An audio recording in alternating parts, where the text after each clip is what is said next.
Good evening, everyone. I'd like to call the meeting of the Santa Clara City Council Stadium Authority Concurrent Board to order. Confirmation of a quorum, Assistant City Clerk. Thank you, Madam Mayor. Yes, confirming quorum. Thank you. We have two items for closed session. City Attorney, would you like to read those, please? Yes, thank you, Madam Mayor. Two items. 1A is conference with labor negotiators, city representatives as designated on the agenda. The employee organizations under discussion include Santa Clara Firefighters, Unit Number 1, Police Officers Association, Unit Number 2, City of Santa Clara Employees Association, Unit 578, Unclassified Police Management, Unit 9A, and Unclassified Fire Management, Unit 9B. In addition, we have conference with legal counsel regarding existing litigation. The case is Windsor and others versus the City of Santa Clara. It's in Superior Court as identified on the agenda. Thank you, Madam Mayor. Thank you, City Attorney. Do we have any members of the public that would like to speak on these closed session items? We do, Madam Mayor. Online, we have two hands up. Okay. Can you call them since I can't see them The yet? first one is Judy. Judy? Yes, I wasn't planning on speaking on a closed session. I was waiting for the non-agenda items so I could speak about the kikes. I'll wait my turn. All right. Next. Linda. Linda? Go ahead, Linda.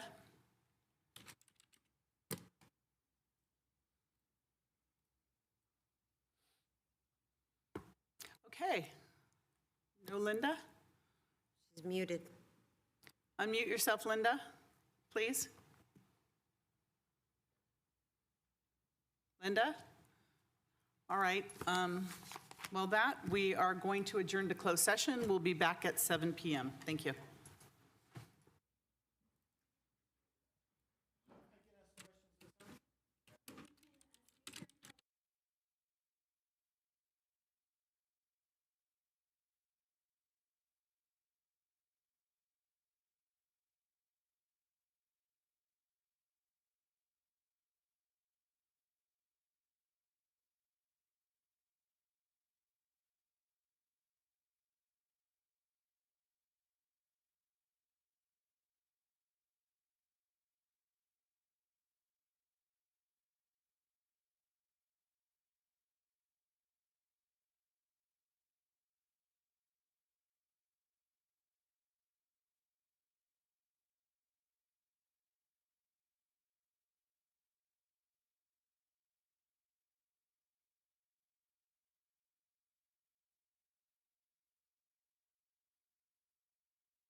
City Clerk, are we ready?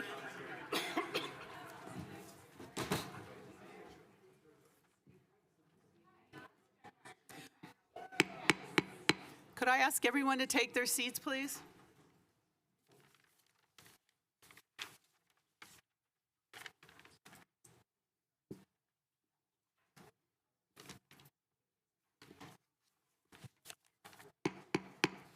Welcome, everyone, to our Santa Clara City Council Stadium Authority Joint Concurrent Meeting. I'd like to call the meeting to order. Could you please stand for the Pledge of Allegiance and remain standing for our statement of values? I pledge allegiance to the flag of the United States of America and to the republic for which it stands, one nation, indivisible, with liberty and justice for all. As we gather, we humbly seek blessings upon this meeting. May we act with strength, courage, and will to perform our obligations and duties to our people with justice to all. Let us seek wisdom so that we may act in the best interest of our people, our neighbors, and our country. All this we ask so we may serve our community with fairness and respect, putting their needs before all. Thank you. Please be seated. City Clerk?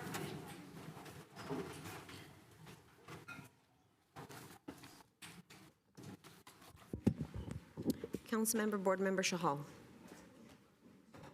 Present. Councilmember Board Member Hardy. Present. Councilmember Board Member Park. Here. Councilmember Board Member Jane. Here. Councilmember Board Member Cox. Here. Vice Mayor Vice Chair Gonzalez. Here. Mayor and Chair Gilmore. Here. Thank you. The AB 23 announcement. Members of the Santa Clara Stadium Authority, Sports and Open Space Authority, and Housing Authority are entitled to receive $30 for each attended meeting. Statement of behavioral standards. The City of Santa Clara has adopted a code of ethics and values and behavioral standards for public meetings to promote and maintain the highest levels of conduct. This includes mutual respect, robust discussion, and allowing city business to be done in an efficient and consistent manner. Please note that as the presiding officer, the mayor's and chair's direction in matters of process and decorum should be followed, and that use of the gavel indicates all conversations must conclude, and everyone in attendance should come to order and attention. Welcome and thank you for your participation. For those joining us this evening in the capacity of a registered lobbyist, we ask you to please identify yourself as such and disclose the clients and/or organizations that you represent. This is pursuant to City Code Section 2.155.110. Thank you, Madam Mayor. Thank you. So good evening, everyone. For today's meeting, the council is back in person and is conducting its meeting in a hybrid manner. The public is welcome to attend in person, and the city continues to use a Zoom feature to allow participation from your home or office. Members of the public can still join via the link and/or call into the Zoom meeting phone number shown on the screen now. If you would like to speak on an agenda item or during public presentations, please raise your hand on the Zoom application or press *9 on your phone. Please only raise your hand while the item you're seeking to speak on is presented. Staff will enter your name or the last 4 digits of your phone number, and I will call on you to speak. As a friendly reminder, members of the public have 2 minutes to speak on an agenda item and 3 minutes on public presentations, and those are reserved for topics not on the agenda. Prior to each agenda item, staff will lower your hand to ensure that members of the public are seeking to speak on the appropriate agenda item. So we'll now move on to the council agenda. Reports of action taken in closed session. City Attorney. Thank you, Madam Mayor. Council did meet in closed session on items 1A and 1B. Item 1A is conference with labor negotiators. The employee organizations discussed include Unit 1, Unit 2, Unit 5, 7, and 8, Unit 9A, and Unit 9B, with details as listed on the agenda. However, there was no reportable action for that item. And council also met on item 1B, conference with legal counsel regarding existing litigation. The name of the case is Windsor et al. Versus the City of Santa Clara et al. Also no reportable action on that item. Thank you, Madam Mayor. Thank you. All right, next we have, hold on, 1 second here. Continuances, exceptions, reconsiderations. We have a very long agenda tonight, so I'm going to try to manage it the best way possible. I want to move consent calendar item pulled for discussion number 5 to the end of the agenda because we have two kind of very major issues. And also, city manager, did you have an item that, are we going to continue, or city attorney? Yeah, I've got that one, Madam Mayor, thank you. Item number 11, which is a public hearing for the adoption of the third zoning code cleanup ordinance and rezoning of properties currently designated TN, Transit Neighborhood, to R6, Transit Neighborhood Residential. Has some issues that need to be addressed before that item can be properly heard. So staff is requesting that council keep that, note that that public hearing remains open, and take action to continue that item to the council meeting of August 18th. Do we need a motion for that? Yes, Madam Mayor. All right, Councilmember Jane? Yes, thank you, Mayor. I would like to pull or move I'm item... asking for a I motion. would like to Oh. move item number 7, the Benton No, Lawrence... I'm asking for a motion with I'll make what a the city motion to attorney continue the item. just requested. Make a motion to continue He the moved, Madam Mayor.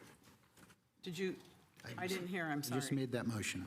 I move, The city attorney's request? yes. Okay, and there's a second by Vice Mayor Gonzalez. All right, we have a motion and a second for the city attorney's request to move the item number 11, but keep the public hearing open.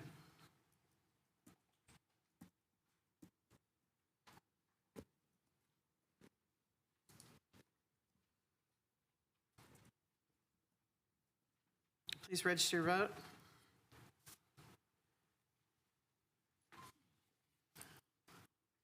Thank you. That passes unanimously. Councilmember Jane, you had another item? Yes, we have a number of members of the public that are here on the Benton Lawrence project. I would like to move that after public presentations, item number 7. We also have a lot of members of the public for the charter review as well. Okay, do people want to entertain that? I'll second that. All right, motion and second to move Benton and Lawrence above charter review. I'll support, but I'm not in favor, but I'll support. We have that, City Clerk? Sorry, we're moving so fast. Your fingers are typing so fast.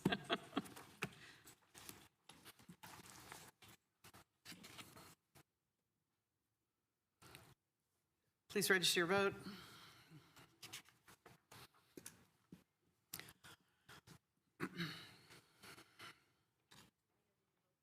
Oh, I voted, but I'm voting again. There we go. That passes unanimously. Thank you. Do we have any other continuances, exceptions, reconsiderations? Elisa online, is this somebody that is on this item? She had the same request to move up number 7. Okay. Okay. All right.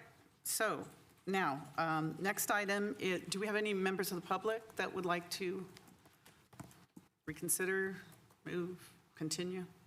Seeing none, we'll move on then to consent calendar. All items are approved with one motion unless an item's pulled for discussion. Do we have any consent items pulled for discussion? Any member of the public, a consent item pulled for discussion? Vice Mayor Gonzalez. Just want to make a motion for the consent calendar. Second. All right, we have a motion by Vice Mayor Gonzalez, second by Councilmember Chahal for approval of all items on the consent calendar. Please register your vote. And that passes unanimously. Thank you. And that included the Stadium Authority consent calendar. All right, next we have public presentations. Do we have any members of the public? City Clerk? Kathy? Kathy? Please come forward. Welcome. And Council, Kathy Watanabe. I just wanted to come here tonight and just give a big shout out to the Economic Development and Marketing Committee. What a wonderful job that committee has done, and equally, I am so happy to have been a part of that committee for almost the last year. Through the last year, that committee has worked on a lot of community events that have brought tens of thousands of residents into the public to enjoy their city and see what the city has to offer. I want to thank the staff. I want to thank the very generous sponsor that donated $500,000 to make sure that we had the right activities, the right amenities to make sure that these events were going to be successful. And they certainly were. Sir, please. They certainly were. What I would also add is that the important thing is that we had community visiting the stadium. We had community attending Lunar New Year events, which the city has never done before. We had community visiting the watch parties after World Cup took place at the stadium. Our residents had an opportunity to enjoy in their own city a watch party and be able to cheer for their favorite teams. I was at the event on Saturday, and I was so amazed at how packed the Mission City Ballroom was. I mean, there had to have been over 1,000 people at that event, and it was really wonderful to see so many families that were happy to be there, activities for the children, and great food selections, and people were there from early in the morning until late at night. So I really want to commend the city for, more importantly, listening to the residents. And I know some surveys were done, and I hope we'll get the results of those surveys so that we can learn from them. I mean, was everything perfect? No, not everything was perfect, but that's how we learn, and we learn to make different changes for the future to make things better. So again, thank you to the staff, thank you to everybody who just made this opportunity possible, but also the Economic Development and Marketing Committee that took the time to really engage and see what was best for the residents. As they say, it takes a village, and I see this being successful and that village getting better as we bring more people to the table to make sure we have events that people in this city want to be a part of. So thank you for the opportunity. Thank you, and I just want to say we had more than one sponsor. We had several sponsors, very generous sponsors. Brian, please come forward.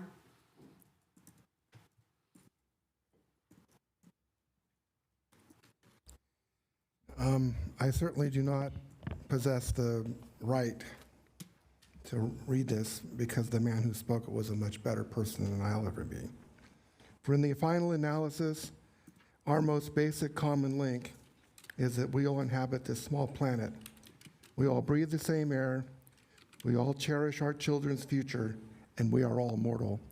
And I think we should remember that, especially in these times when peace seems so elusive. It's Santa Clara is sort of a bubble in a lot of ways. You know, the world's, but that bubble's shrinking, and I think the reality is coming home to us that these words of truth have a lot to do with every day-to-day life, and I think we should remember it. The man that spoke them was John F. Kennedy. He was not a perfect person, and sometimes to understand these kind of words and try to live them out, you have to have a small PT boat and get run over by a cruiser and then carry your men, eventually leading them home. And he definitely was not the perfect, but he was an American. And before that even, he was a human being. Thank you. Thank you, Brian. Next, we have Howard. Is Howard here? There you are, way in the back.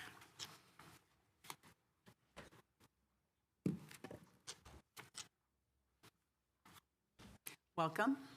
Thank you. After getting in trouble at yesterday's meeting, I figured I'd just sit in the back, not in trouble. We had a good time. You know, I've been part of the Economic Development Committee, and I've seen a lot of stuff happening, and I hope the citizens of Santa Clara really appreciate the hours that everybody in that committee put in. You know, you just went there and hours. And yesterday, the meeting went an hour plus past. There's a lot of people putting stuff into that. So anyway, I was talking to my brother, and he said, I really need to talk about this. I know I've been keep coming here complaining about how I got screwed over by the FIFA, locked out, couldn't even go to do my train people, basically 21 days with no income. And, last time I made a challenge, anybody do it. But he said, you should really go there. I'm 67 years old, going to be 68. I was going to retire at 65, but I knew there was a Super Bowl and a FIFA in 2 years. Hang on. I'm going to really rack in some bucks on those suckers.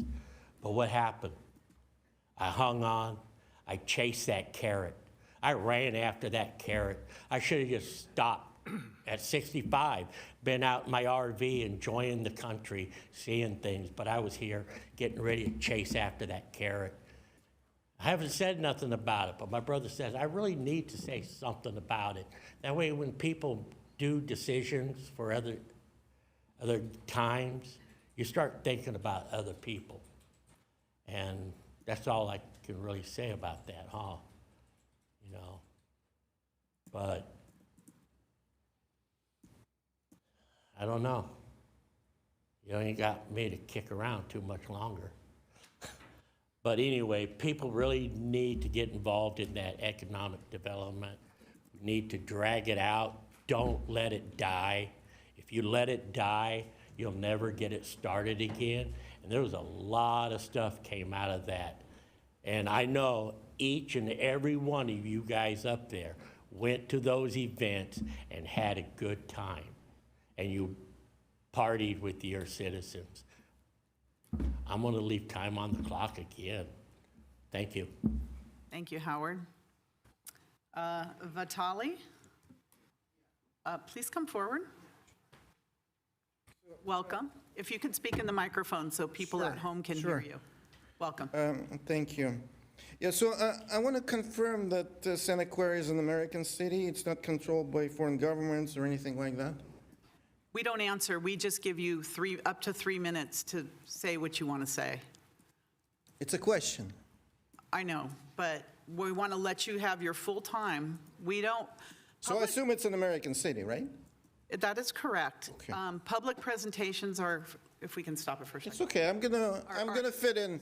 Yeah, that's fine, but it's for your time to say whatever you want. We can't respond. And okay, and you're the mayor. You're responsible for what happens within the borders of the city, right?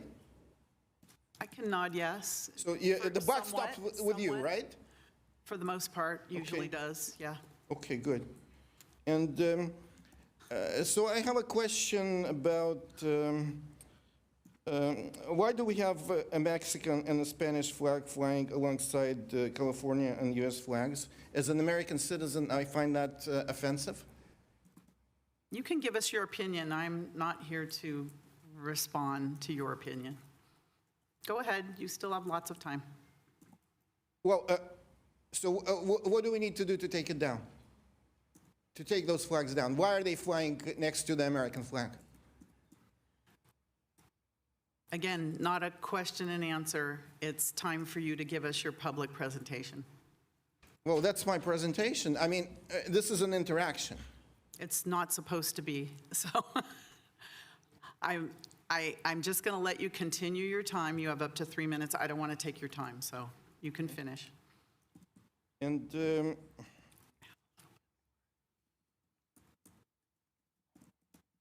well, how do I get answers to those questions? You can give us your opinion, and we can refer to staff to respond back to you.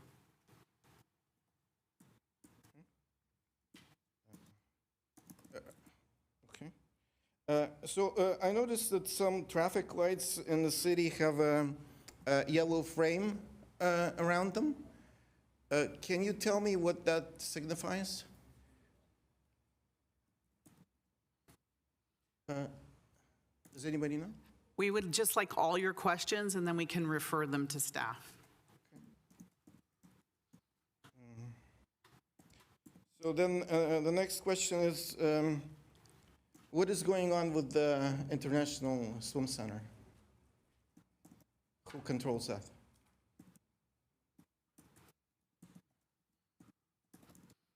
Okay. And And another question is, I have a final question, is why are public schools, they're public schools, right? Why are they fenced off? So normal people can't access those, you have lawns there, or you have fields, soccer fields.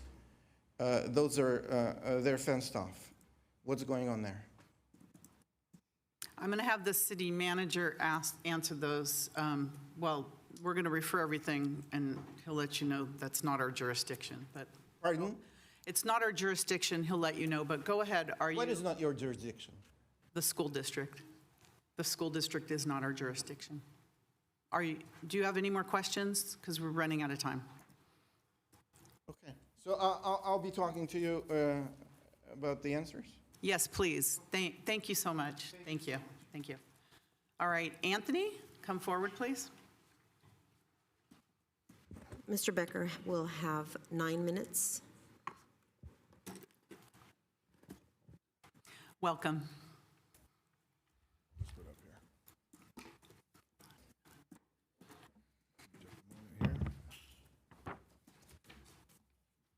Okay. Good evening, everyone. Former Councilmember Anthony Becker here. Most of you know why I'm here tonight again. I'm here for the 13th time. I mean, basically a baker's dozen.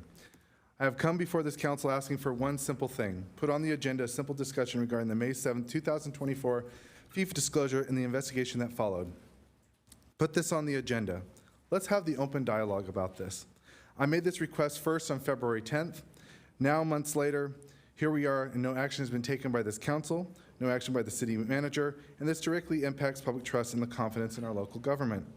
From the beginning, I have repeatedly requested the truly independent investigation into the disclosure that ultimately appeared in the San Francisco Chronicle, and this city avoided investigating the entire council, and only its city employees were investigated.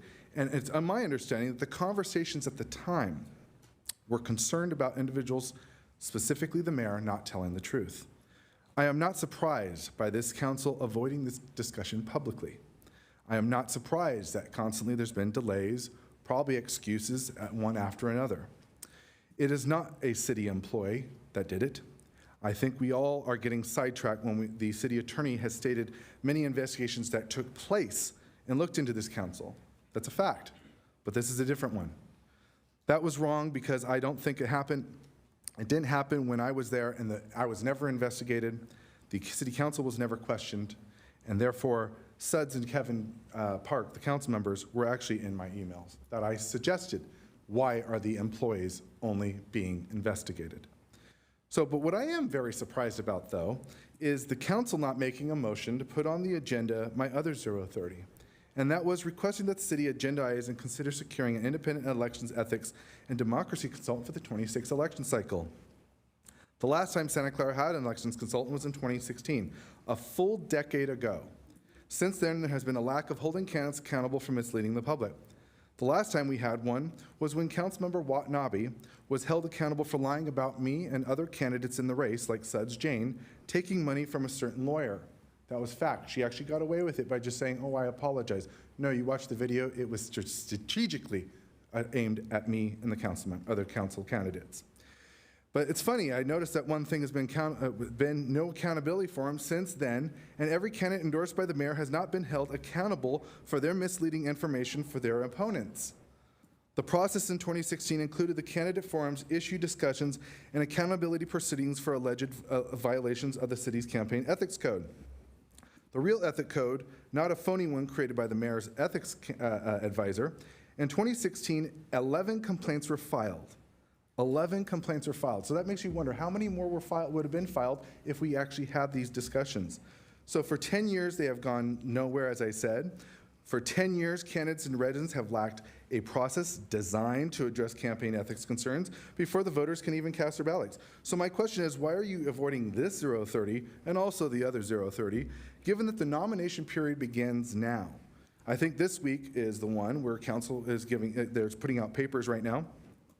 So I think we should move quickly on putting this on the next agenda, so then the public deserves the confidence that campaign ethics will be reviewed fairly, openly, and impartially. oh, I forgot, the mayor ends the meeting very quickly, so none of you can actually bring up any of your 030s at that part of the agenda. So, I mean, we keep talking about councilmanic interference. Give me a break. So again, both of my requests should not be controversial. Both requests are about accountability and both requests are about transparency. So the request about restoring our public trust. The public deserves answers, candidates deserve fairness, and of course, this community deserves a government that is not afraid of that accountability, right? What I find is also, I'm going to talk about something that was at the last meeting too, which is I find that there's a ludicrous opinion piece written today about Councilmember Jane.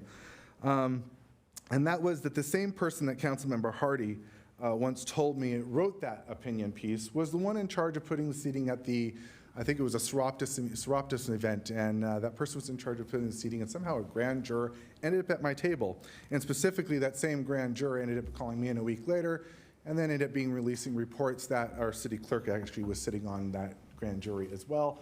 And yet we're over here citing the grand jury reports as Councilmember Jane's bad behavior, but they never specifically said where. However, Councilmember Jane, myself, and many of you provided evidence to prove that fact wrong. They ignored it. They ignored it. But you know what the funny part is? I was never put under oath when I was in front of that grand jury. Ain't that another funny fact? So, moving to that point of what Councilmember Jane said about the former council member, I don't specifically see that as a problem. I don't see it as a problem when the Councilmember Jane said specific words. I don't find it disparaging when it's actually based on fact. But however, I see it as a problem when I was first elected. I was warned not to hang out in directors' offices or city employees' offices, as past council members has done. That's plural, past council members. So that's more than one. It is not disparaging, as I said, as a factual basis. Or I guess it's okay for the mayor and other people here to make disparaging remarks against each other, but that's okay. We just ignore that, just like the civil grand jury and other organizations. Again, the mayor disparaged me the last meeting, interrupted me and saying those accusations, oh, those are nothing but lies. Does she apologize to me? I don't think she has. So, and also in that part, I'm going to close with this, which is about that performance review that the city attorney and the city manager were supposed to have, and that was consistently delayed, and the mayor asking questions, why is it delayed? Everybody stomping their feet, why has this been delayed? Well, it's funny because when I was on the city council, it was you, Mayor, and Councilmember Watanabe that were never available to have those discussions, to have those performance reviews. That sounds like you're creating a problem and acting like the one who finds it. That's wrong of you as a leader to do that and to do this to this community. When we told the staff, let's just have the reviews and stop playing the games that Kathy and the mayor are playing, the city staff said that would look bad to do it without them, and yet we lapse in time and continue to have this, and it's never been done. And then you have people like the mayor's friend, James Rowan, going and filing complaints, saying online he's filed civil grand jury complaints about this, and it should be investigated. Well, it's felt like at that time, it feels like you guys have been held at the hands of terrorists when they were holding us hostage with a bond measure for not supporting a $400 million bond measure. Instead, we're not going to support anything north of that. That's concerning. But yet, I did some digging, to actually find out some information from the 1980s. I think it's 1987 to be exact. And it talks a lot about specific things that the city council had to go through in the past, which was about code of ethics, conflicts of interest, and also that the city attorney and the city manager need to have a performance review. Yet now here we have James Rowan saying he's filing complaints about that. Well, it's interesting that the person that was interviewed in that civil grand jury happens to be none other than Mayor Lisa Gilmore. What a coincidence that is. And then lastly, which I think is another interesting, it recommends about nothing but conflicts of interest and nothing about putting code of ethics in place and getting the city manager and the city manager to follow through on their performance reviews and the city council holding them accountable. Yet they continue to do that, but now here we have a situation where we're creating a crisis that says this has never been done, and now you're going to probably be interviewed for that process. But I just find it convincing and a little interesting that I found that.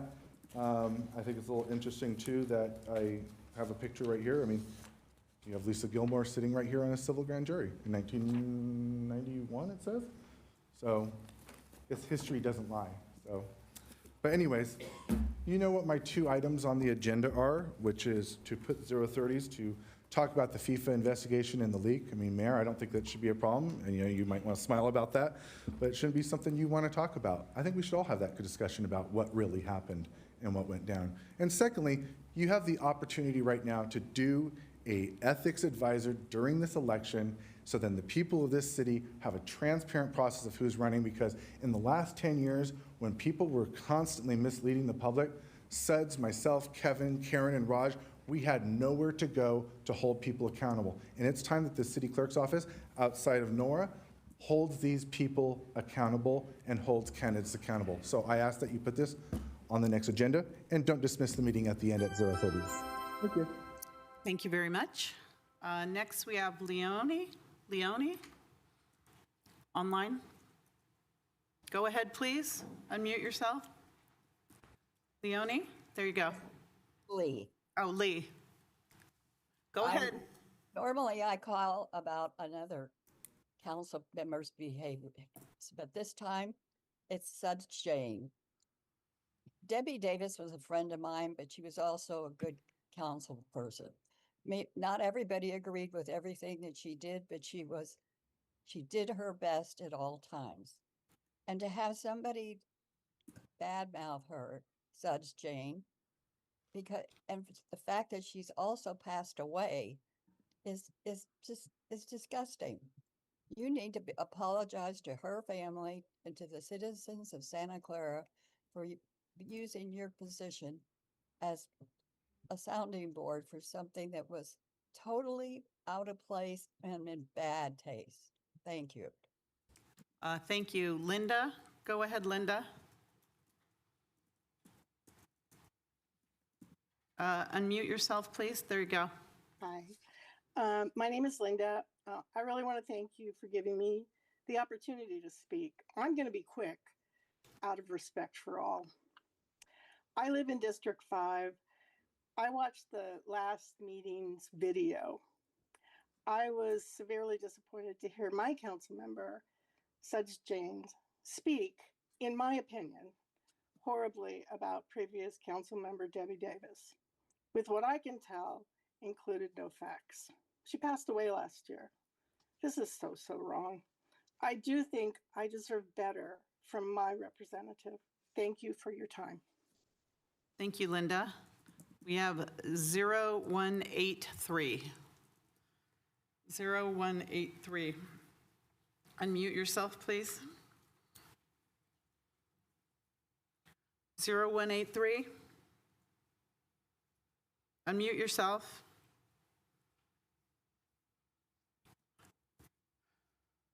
There you go. Hello, can you hear me? Yes, go ahead, please. Yes, I'm so sorry. My name is James Rowan. When you're disabled, you have problems with your hands. God love you and the city of Santa Clara. God love you, Madam Mayor. God loves the city staff, especially the police force, which I'll talk about in a minute. And God love the residents of the city of Santa Clara and the city staff.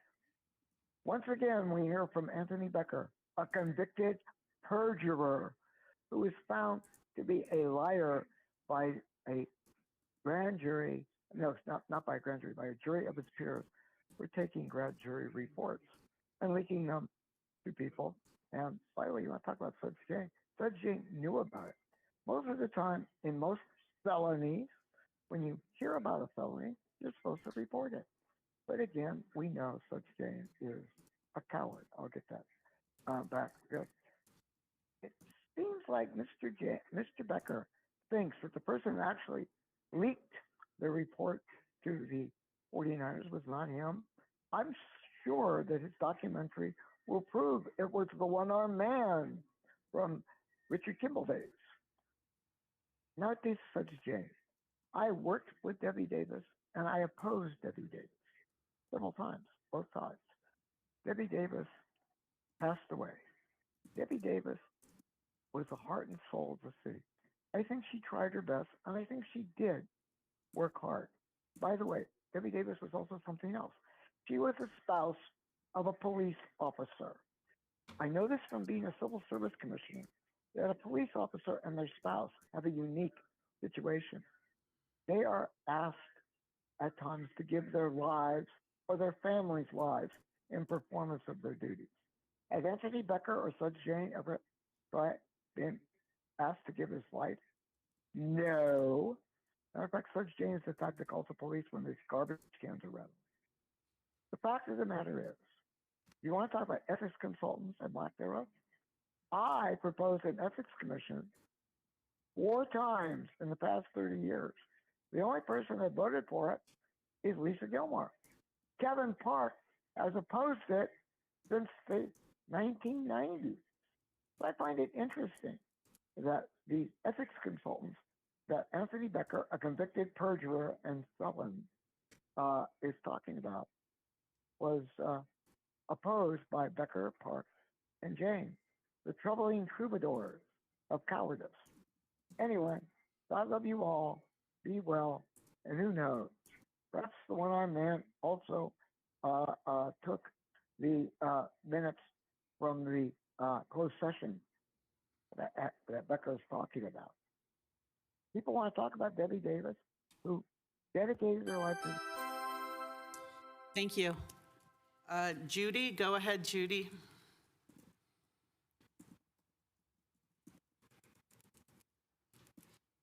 Hello, yes, can you hear me? Yes. Okay, do you have 3 minutes? Okay, great, I see the clock there. Hello there, this is Judy Stroyer from the world famous nonviolent free speech activist group, the City Council Death Squad. See us online at citycouncildeathsquad.com. On July 1st, 2026, State Bill 707 took effect.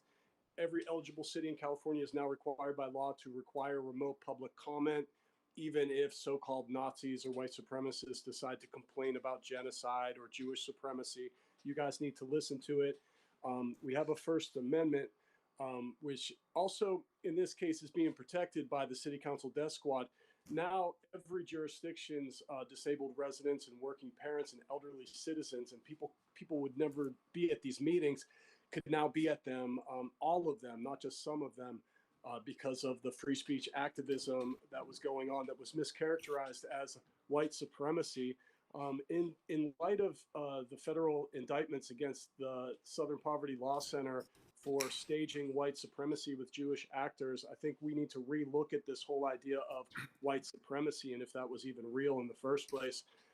In the meantime, we defend Jews' feelings from criticism while they spend 3 years committing genocide in front of the world's eyes, while decrying that they are the victims over and over again and forcing us to regurgitate false numbers and call them the chosen ones. This is public comment is for free speech to defend those who are prey to Jewish supremacy in our country, and it is not at the discretion of your board members. Sometimes fresh out of the nail salon, we got a new board member with the finger on the mute button. There needs to be civil penalties throughout the country. Our campaign showed from 2023 through 2026 that the civil penalties were not enough. Every jurisdiction throughout the country shuts down free speech when you dare to challenge Jewish supremacy. The Anti-Defamation League, AIPAC, or any one of a number of Talmudic manipulations. They shut down free speech, and it happens, and they get no penalty for this. Civil penalties are there for a reason, and instead of these, quasi-enlightened boomer supremacists with their, kind of little shtick with the $1 penalty, that doesn't do anything, and it's not the symbolic nature that matters. It is the punitive nature that matters to discourage local jurisdictions from violating humans' free speech to criticize, of all things, genocide in the middle of a 3-year genocide. I think we need to look back in 2023 forward and see how the press and the boards of supervisors throughout the country, and especially in California, worked complicitly through the ADL for the Jews to commit genocide. And this needs Thank you. And I have to remind people that the First Amendment to the United States Constitution is a fundamental right of our democracy. As public officials, we take an oath to uphold this right and all constitutional rights afforded our citizens. Unfortunately, protecting First Amendment rights sometimes means we must allow people to speak, even when things people are saying are hateful and offensive to our common sensibilities of decency and respect for all people. Thank you. Do we have anybody else? City Clerk, any other public comment? Oh, Edward. Go ahead, Edward. Yeah, I just wanted to mention that, and I'll keep it short. When the gentleman was talking about genocide, he forgot to mention about how General Mike Flynn, he had a question about the military stand down during that first major attack against Israel. He wanted to know why there was a military stand down and why all those people were allowed to be murdered. And I don't know if his question was ever answered. But that's something that should be looked into. We shouldn't be starting wars just because it's the thing to do. Where maybe certain leaders that are out for lowering the population, they're looking to look what the vaccines are doing now. It's just crazy. Blood clots and super cancer and. Maybe it's all about lowering the population of the earth. I think that's the real genocide that's going on with some of these other issues, chemtrails and everything else, poisoning our food and water and our air. Yeah, that's all I wanted to say. Thank you very much. Thank you, Edward. So that's the end of public presentations. Councilmember Park, do you have your light on for a reason? Yeah, so I know that we have an 030 process at the end of the meetings, and there's a section for that, but we've already set a precedent for people making motions and referrals during public comment, which I disagree with, but I do agree that we've had a number of meetings that have gone late, and we haven't had the opportunity for the 030 process to take place. I think that if we are going to end the meetings early, we should continue with the other items that are on the agenda really quickly, just to make sure that they're there, not simply end the meeting. And I'm going to request two different things. One is a report out on the status of the FIFA investigations, because we can't tell you what the reports say, but I think that we can. My request would be a report out on the FIFA investigation, and I would like to ask the council to vote on this to make the report out for the FIFA investigation public. City Attorney, is that appropriate at this time? It's in order, Madam Mayor. And to understand the 030 request, a report out on the status of the FIFA investigation. And what was the second part of that, Member Park? No, it's just the status in public. That's correct. I have another one as well, but I think we should take them in turn, one by one. Nope, that would be in order, Madam Mayor. Okay. So is that a 030 or is this just direct instructions? It is Put on a future version. agenda? It's referenced in our 030 policy, Madam Mayor. It's in effect a referral based on a public comment, which is a form of 030. So, no. My question is, so is this to put on a future agenda for? That's right. Yes, okay. If I understand the Just want to make sure it says 030, it goes on a future agenda. That's right. It's a motion with a second to go on a future agenda. So was that a motion? Yes. I'll second it. Okay, so we have a motion by Councilmember Park, second by Councilmember Jane, to put a 030 on a future agenda regarding the FIFA investigation. Is that it? Council? Okay. Please register your vote. And that passes 6-1. All right, your second one? So my second, hold on, let me finish my notes here. Please go, we have a long meeting. We can't wait for you to finish your notes, okay? Otherwise, I'm moving on. So my second request is I would like to put on a future agenda discussion for what it would take to bring on an ethics advisor. I know that this is a really late time to do it. To talk about bringing on an ethics advisor during the nomination period is, holy cow, is that late? But then again, we're in a very special year. We've had FIFA, Super Bowl, and we haven't even had our priority setting meetings. We're going to go into summer break without having had a single priority setting session. So at this point, my request is to put on a future agenda the discussion for bringing on an ethics advisor for timing, work required, and I guess, logistics of what kinds of things the ethics advisor should do. Even without an ethics advisor, we do have outline of what events, such as the first word and last word forums, the event that the city used to sponsor with or without an ethics advisor, and I would like that to be part of the discussions as well. That's my motion. So that's all part of 030 on a future agenda. That's correct. Okay. I'll second that, but I have an amendment, and that is that we used to have, invite in the League of Women Voters to have a candidate debate, and we also used to have a session where someone would explain the FPPC rules for how to run, what to file. We haven't done any of that for candidates that are interested in running. So I would like to suggest that that be incorporated into this. So now we're talking ethics advisor, campaign, FPPC rules, League of Women Voters. What else are we going to put in here? Let's put it all together and hear it as one item. So I heard like 3, 4, maybe more different things in there. I'd like to speak on the amendments. I think there were amendments to my motion. In reality, I think that the FPP session for new candidates has nothing to do with, that was a city process. That had nothing to do with the ethics advisor. Same thing with the League of Women Voters. League of Women Voters often have volunteered. We've asked the League of Women Voters to do moderation for forums, but I think that making that part of the request would muddle things. But my bigger concern is this is going to be the last meeting essentially before the summer break, and there is no way that we're going to come back to discuss this in time for it to be useful at all. You know, I would hope that the city would uphold its commitment to the FPPC session for new candidate sessions, and for things like the first word and last word forums, because that is not about the ethics advisor. That was something, those were programs that the city put on. All right, I'm going to interrupt you there and go to the city clerk, who's the elections officer, to let us know, remind us about the sessions that take place. Thank you, Mayor.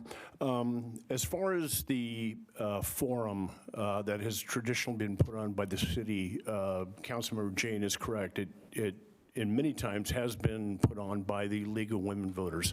In fact, there's an actual county policy that states there can be up to one forum. The city is not involved in the forum. It's put on by a neutral party, such as the League of Women Voters. We do make our facility available. We put it on our broadcast channels and stuff like that.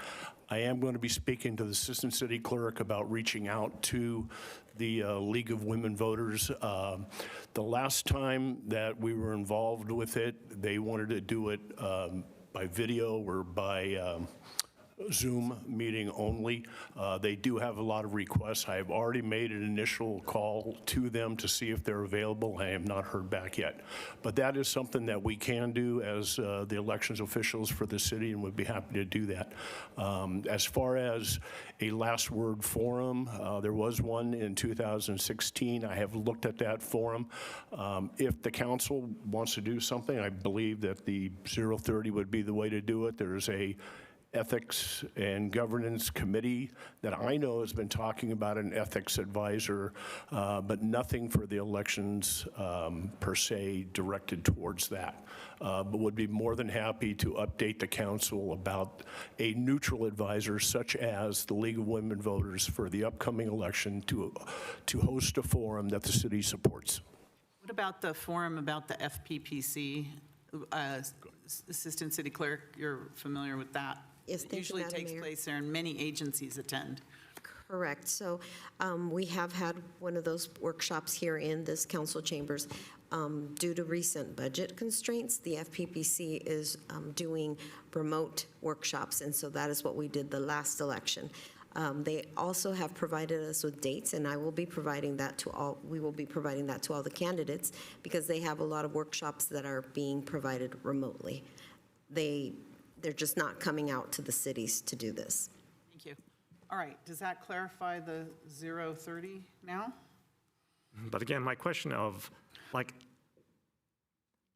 how useful is this? Because at some point, this could possibly be taken up in time for a last word forum, certainly not for a first word I forum. think this is part of a discussion if we put this on the agenda. Yeah, I'm wanting to rein that in a little bit, Madam. There has been a fair amount of discussion around this, and I appreciate clarifying the motion. That would be something that would be discussed when the item would be brought Okay, but back. now my question is, what is the practicality of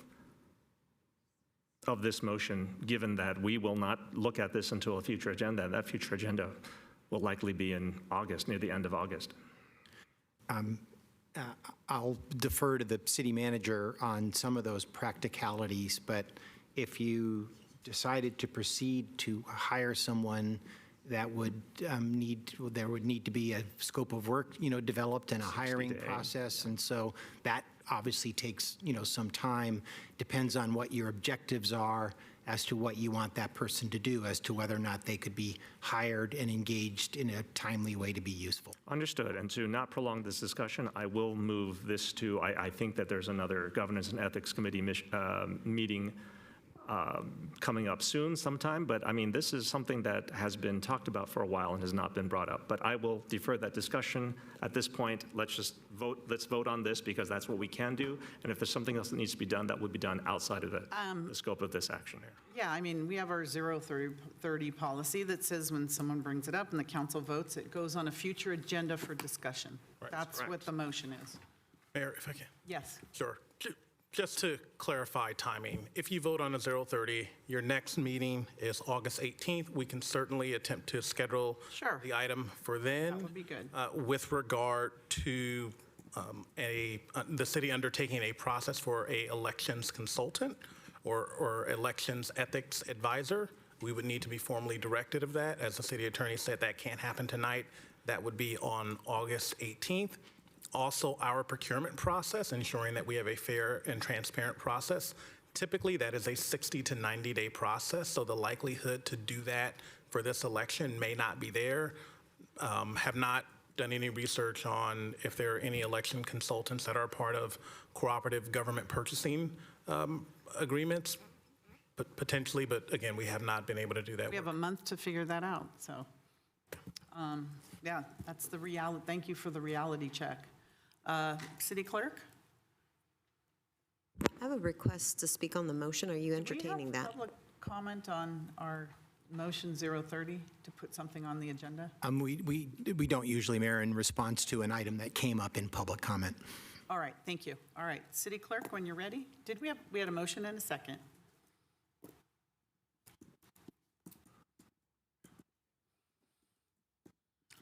Did it pass, or is that the last one?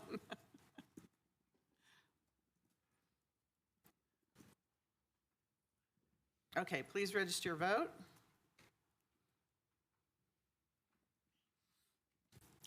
And that passes unanimously. Thank you. All right, we're going to move on now to item. Just bypassed a lot. Item number 7, action on the agreement for the funding and operation of the Santa Clara Family Community Interim Housing Project between the city and county for the city to provide limited funding for the operation of a 30-unit home key interim housing development on Santa Clara County-owned land located on the southeast corner of Lawrence Expressway and Benton. City Manager. Sure. Good evening. Thank you, Mayor. Thank you, City Council. The City Council last had a detailed discussion on the proposed Benton and Lawrence project that is now being called the Santa Clara Family Community Project in June of 2023. At that time, the City Council directed, or you actually authorized the city manager to enter into negotiations and execute a 3-party letter between the city, the county, and Life Moves. And you also allocated $6.5 million of operational funding for the project. You've extended that funding several times. However, at that time, the project was truly proposed and there was a significant funding gap in 2023. And I know the council is aware, but to remind the public, there was an application that was submitted in 2023 for funding to the state. That funding was eventually approved in June of 2025 for just under $26 million. then negotiations started, and we are here today to bring back to you the funding agreement between the city, the county, and Life Moves. As a reminder, this is a county project that they are doing in partnership with Life Moves. Your funding agreement is the city's participation in supporting operations. You provided significant direction to staff the last time you met on this item. And our Community Development Director, Afsha Hamid, will introduce the presentation as well as the project team and the various components of your discussion tonight. Welcome. Thank you. And let me just get to my notes.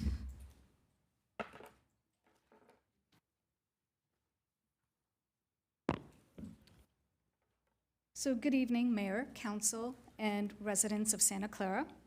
Staff is bringing back an agreement tonight for the funding of a 30-unit project known as the Santa Clara Family Housing Project.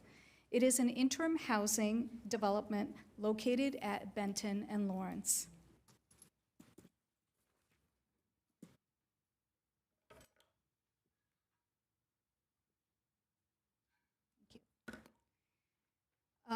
Quickly, the purpose tonight is to provide an update on the need for interim family housing, provide an update on the design and operation of the Santa Clara Family Community Project, explain the roles of project partners, and just to reiterate what the city manager just said, the city of Santa Clara is not a co-sponsor, and we do not have any funding obligation beyond year 7 of this agreement. This will also allow the city to implement its Housing Element Action 1 for interim housing.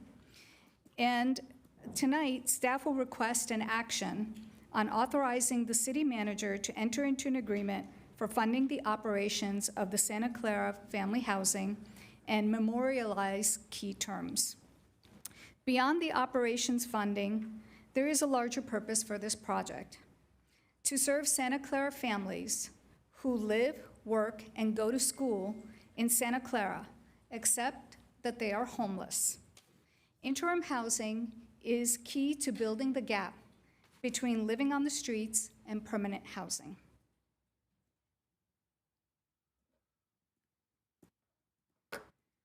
I will briefly recap the last time we reviewed this project. That was on May 2nd, 2023, and at that time, council took a vote of 4-3. The vote directed staff to negotiate between Life Moves, the county, and the city for defined roles and responsibilities. One of the key directions from council was that the city was not a co-sponsor. It also authorized the county to update the PLHA plan to assist persons who are experiencing homelessness and allocate funds to the Benton Lawrence project. And then return to council for a budget amendment appropriating approximately $5.5 million from special revenue funds for operations of Benton Lawrence and an annual review in a letter of intent.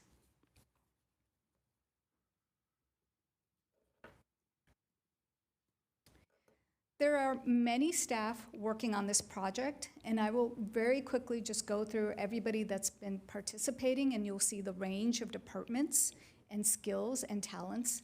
Elizabeth Klotz, who's the Assistant City Manager, myself, Adam Marcus, Housing and Community Services Manager, Jennifer Byers, who's the Assistant City Attorney. From the Police Department, we have Captain Michael Cristini, who is the Division Commander, Sergeant Kyle Carden, Community Services Unit, Sergeant RJ Otico, Community Response Team, Greg Pensinger, the Homeless Management Analyst, and I also want to give acknowledgements to both the City Manager and the City Attorney. This is a partnership, and I will introduce our partners, which is the County of Office of Supportive Housing. Hillary Armstrong is here, and she will participate in the presentation, and she's the Deputy Director. KJ Kaminsky, who is also the Director, is here tonight. Life Move staff, Nick Hodges is the Interim CEO. Paul Simpson is the Chief Financial Officer. Elmer Martinez Sabalos is the Director of Community Engagement and Public Affairs.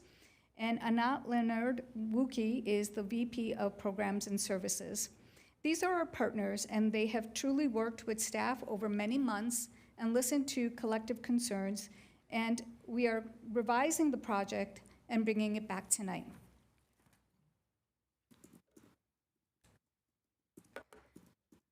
Very quickly, the presentation tonight will include a background, the project design and operations, city and county agreement, the next steps, and then finally, a recommendation. In tonight's presentation, you will hear from the county as well as from Life Moves. So a little bit of background as the Home Key project has been underway since 2021. There were 3 council study sessions that provided feedback to apply for Home Key project and to identify a site. Those key dates took place in July 2021, August 24 of 2021, and November 9th of 2021. In April of 2022, council appointed a homeless task force, and that task force met 6 times, and the task force identified a need for interim housing as a recommendation. In the fall of 2022, the Benton Lawrence site was identified, and this is a vacant county-owned land, and the county is the property owner. In January of 2023, council feedback was to conduct community outreach and explore interim housing at Benton and Lawrence site. And at this point, the project was a 4-story, 124-unit project for single adults. The community meetings were well attended, and the community raised concerns. There were about 300 to 400 people at these community meetings.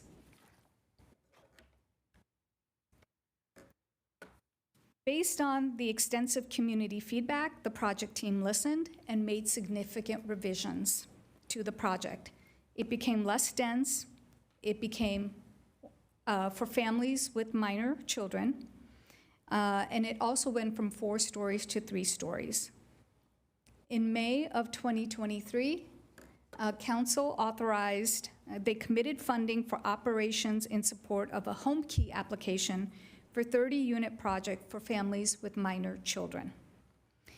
The application was to HCD, and the application was actually from the county and Life Moves. They are the co-sponsors. There was nearly a 2-year wait for HCD to award funds, as it was not in the round 1 or round 2, but it was round 3 funding. And in October of 2024, budget reappropriation occurred for the Benton Lawrence interim housing. The state awarded approximately $25.7 million in round 3 funds. And in October of 2025, a building permit was submitted, and that's when the NEPA process also began. This was around the time after we received the funding, the round 3 funds from the state, that we began to have negotiations with the county. The agreement is the best mechanism for the city interests. Otherwise, the county could develop a project as they see fit. So the benefit is that this project brings forward housing for families with minor children, local preference for Santa Clara families, and also registry verification on the sex offender list. There's also other key features which will be described later in the PowerPoint presentation. I will now introduce Hillary Armstrong with the Office of Supportive Housing to walk you through the data from HMIS Point and Count, Here For You hotline, and the need for interim housing in Santa Clara. Thank you. Thank you. Welcome. Thank you. Good evening, Mayor, Vice Mayor, and council members. I'm Hillary Armstrong with the Office of Supportive Housing, and I'm one of our deputy directors there. The county, as Afsha mentioned, is serving as a co-applicant with Life Moves for this Home Key project. Sorry, I'm getting used to the tech point here. Oh, I gotta go back. Sorry about that. So the first thing we wanted to do was give some grounding in the need for this interim housing project. The county, in addition to our role as the Office of Supportive Housing, serves as the system-wide lead for countywide homelessness response through the continuum of care. So we are going to present some data from a few different sources tonight that help ground us in the need for our unhoused families in our community. The data on this first slide are from the biannual point-in-time count, which is required by HUD on a single night in January every 2 years. Our county's last count was in January 2025 that included our unsheltered populations. While imperfect, this data, commonly known as the PIT count data, allows us to see trends over time in our community, including trends by city. As you can see, over time, our county's unhoused population since 2019 has been relatively steady, hovering around the 10,000 mark, plus or minus. The 2025 point-in-time count showed 10,711 unhoused folks countywide, but it did show a notable increase for the city of Santa Clara from 461 unhoused folks in 2023 to 794 in 2025. There are a number of different factors here, including a change in methodology for the PIT count, but in speaking with your staff, in speaking with you, and speaking with folks on the ground, we do see that there is not a huge surprise in these numbers. Unfortunately, we do see a lot of folks who are experiencing homelessness in Santa Clara. The next slide includes data from our Homeless Management Information System, which is our county-wide system for all providers serving folks who are touching our homelessness system. And it shows the number of households affiliated with the city of Santa Clara who are falling into homelessness each year, including single adult households and families with minor children. That's the blue bar on the left, and that is compared to the number of households that we're able to house through our system, which is the orange bar on the right. So in 2025, we had 226 Santa Clara affiliated households who experienced homelessness for the first time. This is what we refer to as inflow, and the way we measure it is by folks who are taking our assessment for housing services because they are unhoused and in need of housing for the first time. During that same year, our system permanently housed 148 Santa Clara affiliated households. The programs listed on the right hand of this slide represent a portion of our continuum of housing services. As you can see, we try to prevent homelessness before it begins through our robust homelessness prevention system. We provide rental assistance. The city provides its own tenant-based rental assistance program. And general affordable housing development throughout the community is an important part of our addressing and preventing homelessness. This project will fall into an interim housing for families that provide services, support, and shelter while they seek to locate permanent housing with help from the provider.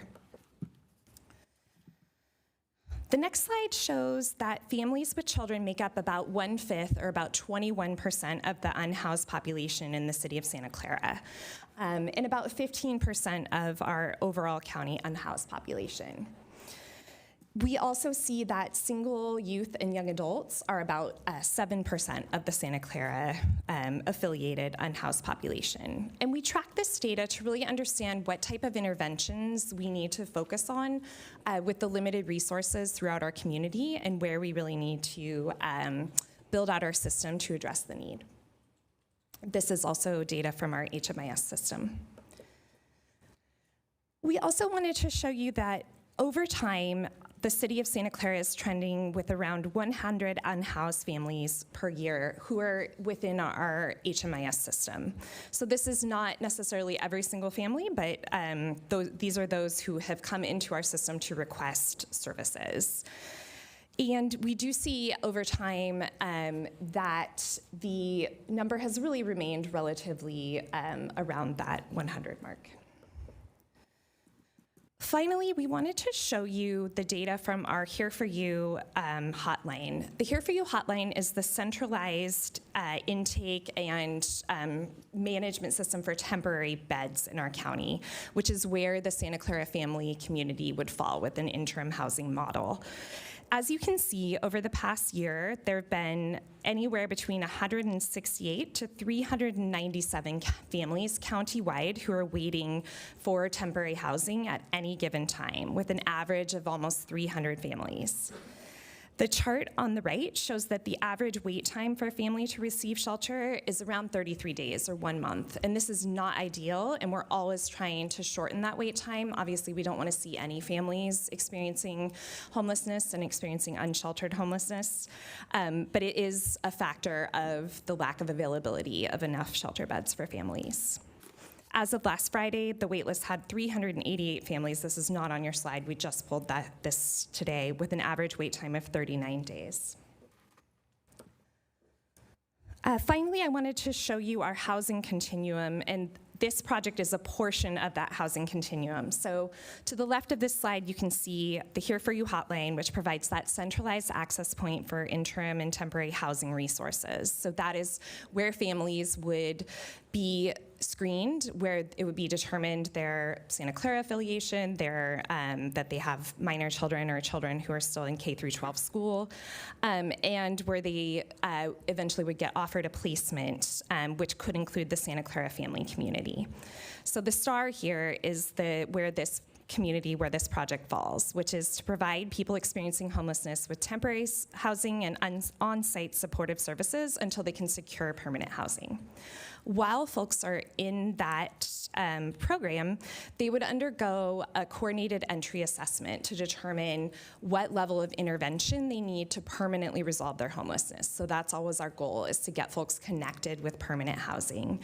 And in general, there are kind of 3 big categories where folks might fall. So we have permanent supportive housing programs, which provide permanent housing with ongoing subsidies and supportive services. And folks who qualify for this type of housing generally have some sort of disabling condition that prevents them from being able to work. They experience chronic homelessness, so homelessness of a duration and frequency over time.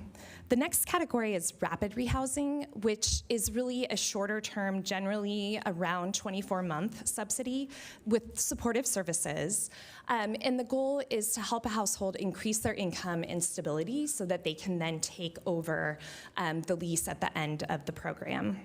And finally, there's a minimal intervention category that includes financial assistance, flexible funding, to help folks relocate, to help folks who are able to find housing on their own and just need a little bit of help, and helping folks locate other affordable or market rate housing. Thank you so much for your time this evening. We'll be around to answer questions. And with that, I'm going to hand it over to Patty Wong, the city librarian. Thank you. Thank you.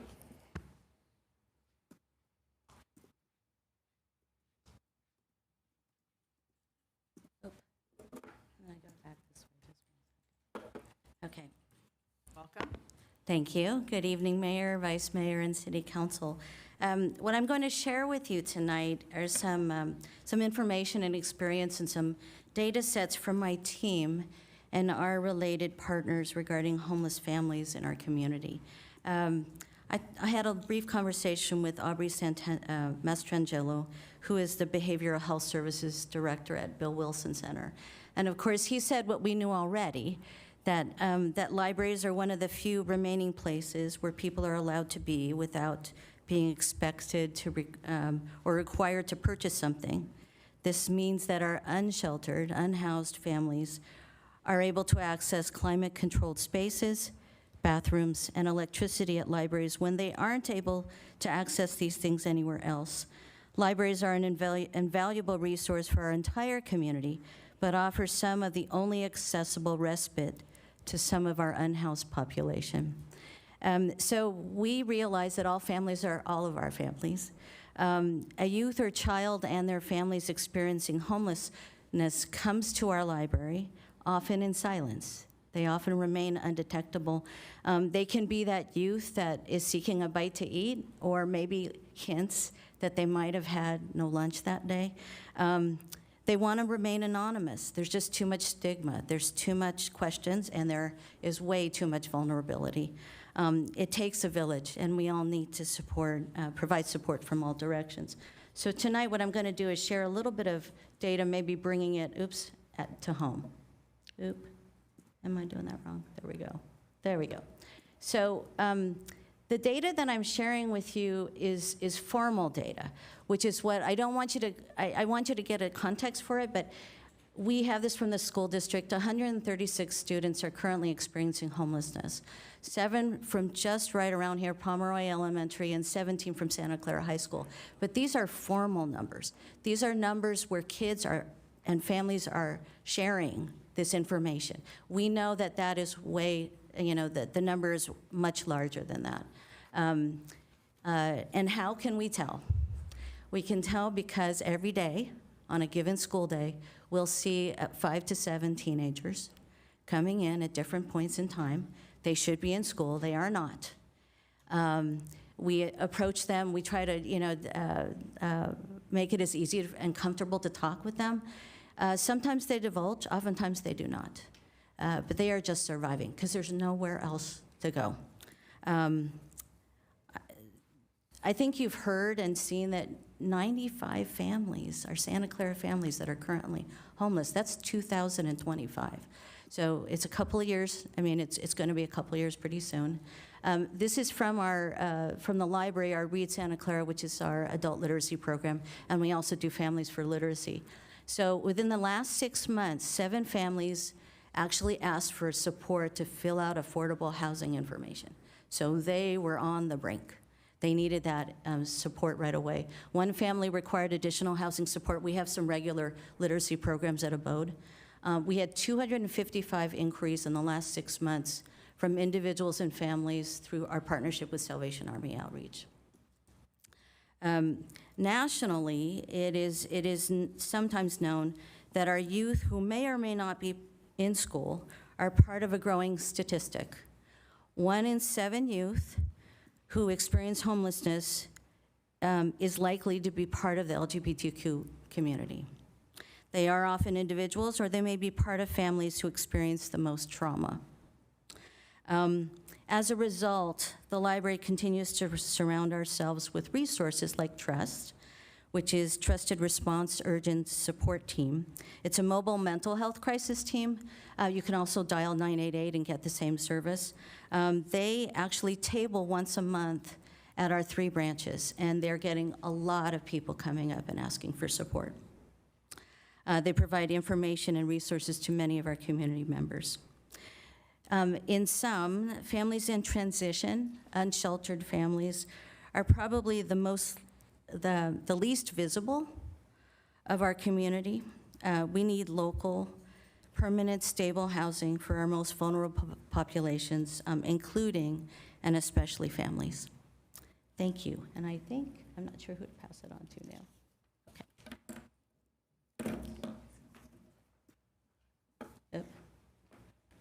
There we go. Thank you. Thank you. I will now introduce Paul Simpson, or Elmer Sabalos, who is the Director of Community and Public Engagement with Life Moves. Thank you. Welcome. Thank you.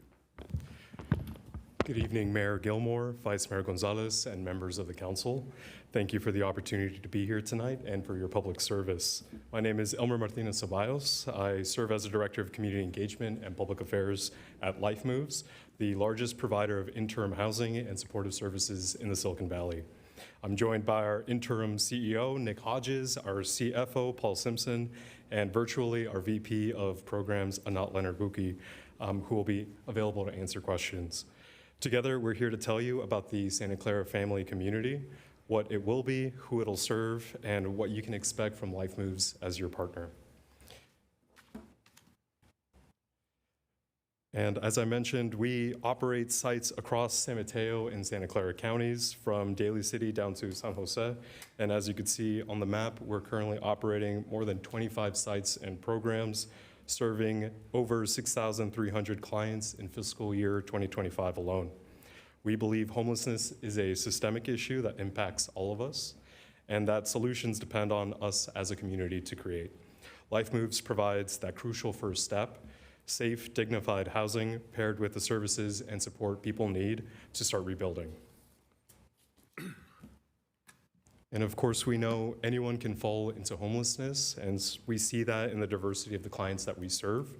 1 in 5 Life Moves clients is a child. More than 1 in 5 is 55 or older. Our programs serve a wide range of people, from single adults, couples, families with children, veterans, and members of the LGBTQ community. Every person receives tailored support designed for their specific circumstances and their goals. The Santa Clara family community will focus specifically on families with children, a population that faces acute need, and for whom stable private housing makes a measurable difference in their outcomes. And the future site was designed with this community in mind. And to share more about the site's intentional design, I'd like to welcome our CFO, Paul Simpson. Thank you. Welcome. Good evening, Honorable Mayor, Vice Mayor, and council members. I want you to think about the last time you came through your front door and felt just your shoulders drop. And maybe it was after a long day. Maybe it was after you were running a lot of errands with your family. That feeling is safe enough to exhale, most of us take for granted. For the families we serve, that feeling has been missing for months, sometimes years. Our ecosystem has long measured itself against the word dignity. Dignity is not our ambition. It's our floor. It's the minimum any provider within our space owes another human being. What we want to show today is what is possible when we stopped asking, how do we house people with dignity, and started asking a bigger question: how do we design an entire experience for parents, teenagers, toddlers, from the moment they arrive to the day they achieve a permanent housing outcome that they can thrive in? What you'll hear about is not a shelter. It's a harbor, a first calm water after a long storm, where a family can repair, refuel, and chart a course before they set sail into life of their own making.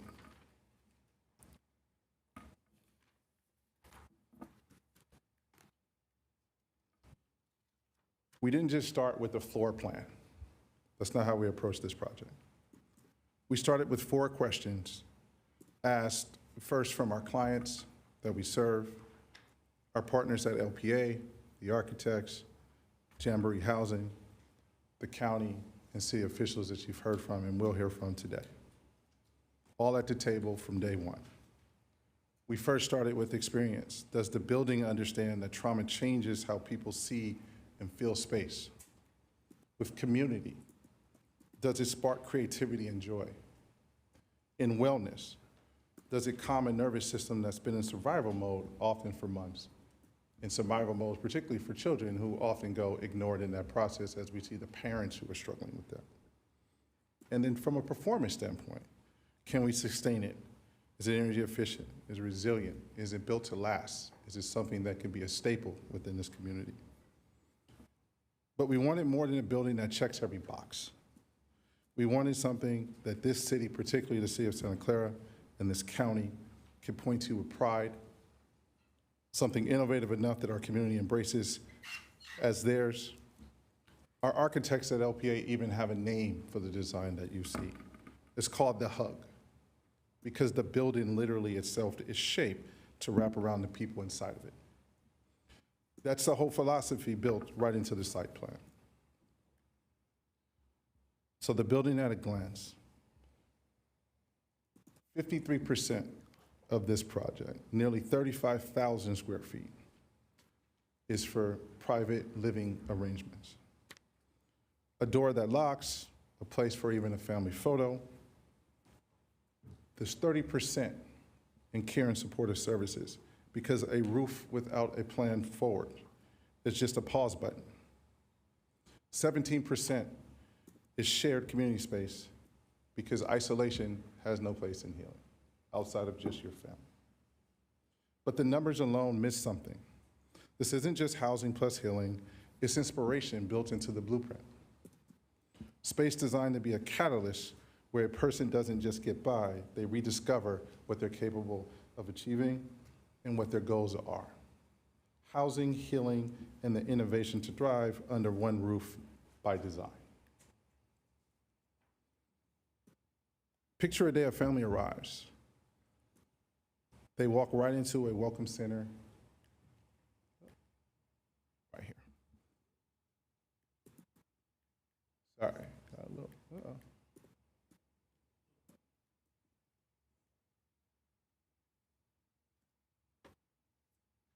Here we go. Picture a day a family arrives. They walk into a warm welcome center, not a folding table and a clipboard, a genuine welcome for someone who is expecting them. Here's what's easy to overlook. Every member of the family is at a different stage in life. A newborn needs a quiet space. Caregivers train in infant care. A toddler needs room to explore safely. An elementary age child needs structure, perhaps, and support to stay on grade level. A middle schooler needs mentorship right when identity starts to form. A teenager needs real job training and getting ready for that university life. And parents need case management, therapy, workforce readiness, tools to rebuild. This building aspires to meet every one of them exactly where they are. And at day's end, this family has to sit down together, either in their living space or in a shared community environment, because healing happens over a meal just as much as it happens in a case file. Some of the shared amenities here. Where does the family go? A community room. There's a teen lounge here. Instead of just a flat lawn box in by four walls, picture an amphitheater-style green space with play filters built into the landscape. Hills to climb, nooks to discover, a community garden, and walking paths that give people a real outdoor space. A computer room, laundry room, every bathroom within the project is a family bathroom. The small, ordinary routines of stable life, because our families told us that they will not leave even their pets behind, which is why you see 2 dog parks on the property. And we refuse to make them choose. So just walk with me for a few more seconds here as we just highlight a few portions of the project. So there's a welcome lobby, the first proof that someone's actually expecting you. You're not showing up surprised, you're not feeling invisible to society. Someone's there to actually welcome you, show you and talk to you about your experience here and what this journey is going to intake in an environment where you're not also stressed about what's happening with your children. We have something that like a workshop in a teen lounge where teenagers can go to be teenagers and not just stuck in their room, in a closet, like in their room by themselves. A community room where neighbors become community. And a staff lounge matters just as much, because we cannot ask our staff to pour into families all day on an empty cup. We built in real rest and real respect for our own workforce. This gives you an idea of the living units. There's two types here. This is a space where every family, while they're here, is designed to be made their own, where different age children can have their own space. One child might be trying to do homework, another child might be relaxing, a parent might be following through on their case plan or just need a break, and you're actually able to have that room in space versus one common area where everyone's trying to do that at one time. Each of these units are about 680 square feet to 720 square feet. It's a bathroom with a door that locks, a window that is theirs for now, and space to call their own. So in closing for me, when every partner is at the table, this shows what gets beyond just building a compliant building but instead we built a catalyst. Our unhoused neighbors are not a population to manage. They are teachers, machinists, nurses, artists, entrepreneurs, parents raising the next generation of this community here. Brilliance that's simply lost its address. When we invest in the whole journey, arrival to permanent housing to thriving, we're not just closing a chapter of crisis. We're unlocking what that person was always capable of giving back to Santa Clara. Imagine that mother or father a year from now, back in a career they're brilliant at. Imagine that teenager feeling inspired at school with a new mentor, training for their future instead of just surviving childhood. That's what a society win looks like. That's what it looks like when we get it right. This building is proof we can be a catalytic force in the ecosystem, not just sheltering people through crisis, but launching them into contribution, connection, in life. When we do that, everyone wins. Thank you. Thank you, Paul. And we want to just build on what our county partners shared around how people get connected to the site and use the case example of Sarah, a single mom of 2 daughters, and how she finds her way to the site. And so a family like Sarah's begins by calling the Here For You hotline. Like everyone calling Here For You, they'll speak with county staff and answer some questions on their situation, and then they're referred to Life Moves through the coordinated entry system. And at that point, Sarah will connect with Life Moves staff over the phone, and they'll confirm Sarah's program eligibility. Once referred, Sarah and her kids move into a furnished private unit with 24/7 staffing, meals, and an immediate connection to a dedicated case manager. From there, Sarah works with her case manager on an individualized plan, addressing her physical health, her behavioral health, enrollment in benefits, becoming ready for employment, and going through document recovery. Every piece of the puzzle gets addressed together. And the goal from day one is permanent housing. Sarah is supported by specialists who are actively pursuing placements, whether that be PSH, rapid rehousing, or a voucher, until her family has a new home. When that day comes, Life Moves is supporting the entire family's transition to the new community, providing cutlery and toiletries for their new home. And so we've talked about our case management, and that is truly the engine of everything that we do. Our case managers work one-on-one with each client to set up personalized goals, connect them to appropriate services, and develop a plan tailored to their needs. This isn't a standard service package that's applied uniformly or through a blanketed approach. Every family's situation is different, and our case managers treat it that way. And our services span 3 domains between housing, financial, and health and well-being. On the housing side, families receive that rapid rehousing support.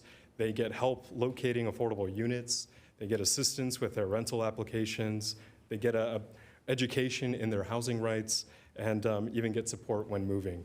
And financially, Life Moves is providing workshops, individual coaching, budgeting support, credit repair guidance, and saving strategies, because long-term housing stability can't happen without financial stability. And on the health and wellness side, clients have access to medical care, dental care, behavioral health services, and substance use support. And I mentioned 1 in 5 of our clients are children, and our children's programming isn't ancillary, it's central to our work. And our children's services coordinators work directly with kids and their parents, providing stability, structure, and a sense of normalcy in a time that's very disruptive for our young clients.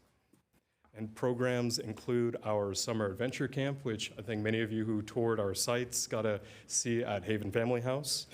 And we also have STEM-based educational workshops, teen wellness groups, and counselor trainings so that our young clients have some early job exposure too. And I mentioned Haven Family House, so we thought it'd be important to show what our program looks like in practice after it's been established, and Haven is our most comparable site. At Haven Family House, families are welcomed into a stable, peaceful environment, catering to families with children and teens. And each family apartment unit includes individual rooms, dining, kitchen, and living areas, and the site features manicured grounds, playground equipment, and a community garden. Haven provides a true sense of home for families on their journey to a fresh start, and it serves 91 total family members between 23 family units. 9 of those units are reserved for veteran clients. We do have on-site daycare through our partners at Peninsula Family Service, who are helping provide opportunities for our working clients, but also open their doors to children in the neighborhood as well. And we have, of course, the teen center and gardening area that I mentioned before. And in fiscal year 2025, Haven served 176 clients.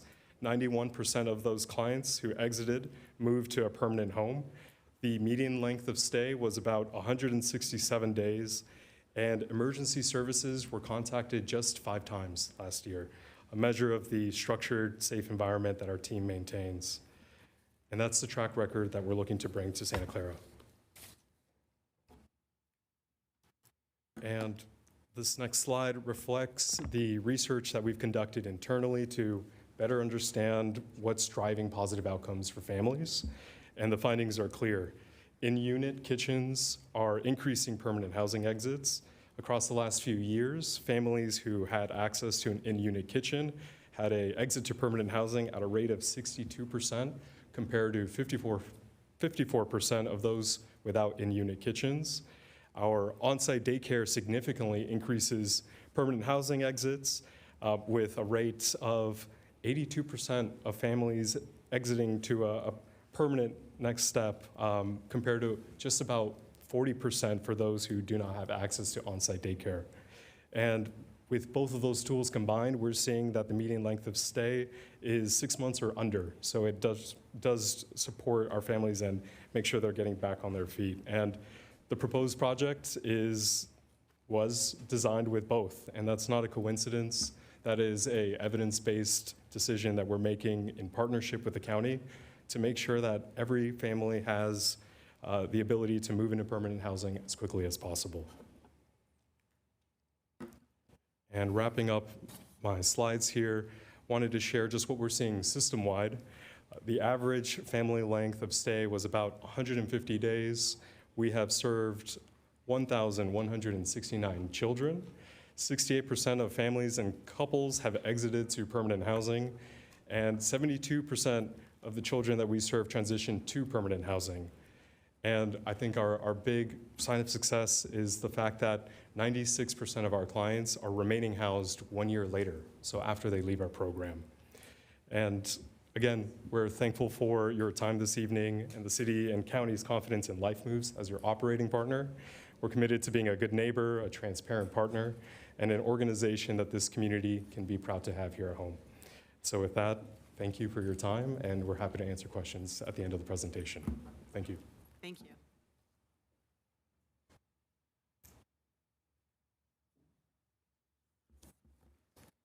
Thank you for your patience. I know this is a lot, but we're really excited about this project, and we're almost done. I'm Adam Marcus. I'm the Housing and Community Services Manager for the city. And of course, we've heard about the need, we've heard about the vision, and now we get to talk about the really exciting stuff, which is how do you make it work? How do you make sure this works? This is a public-private partnership, and it's complicated. So the details really matter. Tonight's action relates to the, and so there's several agreements that are going to be needed to make this project work. Tonight's action relates to the operations agreement between the city and county. This agreement will set key terms for the city's funding commitment, and we'll go into that in greater detail in just a minute.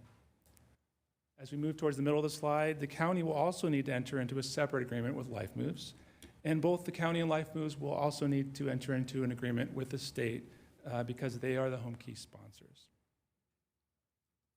So let's dive into what we're really here tonight to talk about, which is the agreement between the city and the county.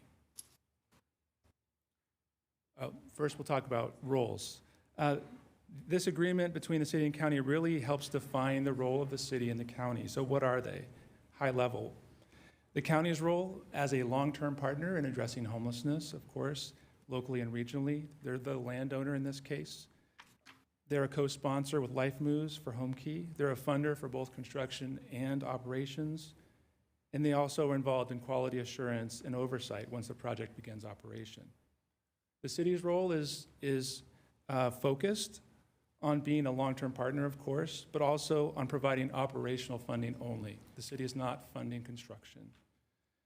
So next, we'll walk through some key terms of this agreement between the city and the county. First, let's talk about the term. Funding will go towards operations for 7 years, with the option to extend beyond 7 years if funding is available and future city council's approval is there in their sole discretion. The population to be served will be exclusively for homeless families with minor children, so long as the building does not go vacant beyond the point allowed by state guidelines. And that this agreement does not prevent the county or Life Moves from fulfilling their obligations with Home Key and the Home Key Standard Agreement. This requirement is for 30 years, for families for 30 years. Local preference. First priority will be given to families with children enrolled in the Santa Clara Unified School District or families with children that are affiliated with the city. This requirement will apply for 30 years. In general, the county tries to minimize disruption to families and children with their schooling, so they focus on providing interim housing as close as possible to where the family already is. So in practice, this is how it would work. First priority would go to Santa Clara families with minor children. If there aren't enough of those at that point in time, they would then look to North County families, Sunnyvale, other cities nearby, again, trying to minimize any disruption to the family. And then if there's still a need to fill the building to its maximum capacity, families from other parts of the county. In the unlikely event that there are no families with minor children in need of shelter, other subpopulations would need to be considered. However, that's very unlikely, and at current, as we heard, there's over 300 families that are waiting for shelter at this time. Another element that we heard in response to the community, so there's been some changes in terms of design, but this is operations. Community meetings are important. Transparency is important once the project's built. So community meetings will be held to receive and respond feedback on issues and concerns if they arise. Meetings will be held quarterly for the first 2 years of operation and then annually as needed or as requested by the city. At least one meeting will be hosted during the construction period, and the meetings will be open to all community members. The city has committed just over $6.5 million for the first 7 years of operations. This includes City Affordable Housing Funds and PLHA funds, which are state pass-through funds. The city is not responsible for construction costs, and the city is not required to make its first payment until after construction is completed and the certificate of occupancy is issued. With regard to reporting, the agreement will require quarterly reporting on a variety of indicators, which are in the staff report. We also heard concern from the community about sex offenders, and so we did, because this is a project that will be housing children, Life Moves will check referred clients against the Public Sex Offender Registry prior to enrollment. Clients in the registry will not be allowed to access the facility and this requirement will apply for 30 years. Beyond this, state law does not allow background checks under the Home Key program, which must follow Housing First guidelines. However, Life Moves makes safety its priority and mitigates risk through established protocols, 24/7 staffing, on-site, close coordination with law enforcement and emergency responders. City and county staff toured several Life Moves family shelters in San Jose, San Mateo, and Menlo Park Staff also met with San Jose and San Mateo Police Departments and community development staff who partner with service providers, including Life Moves.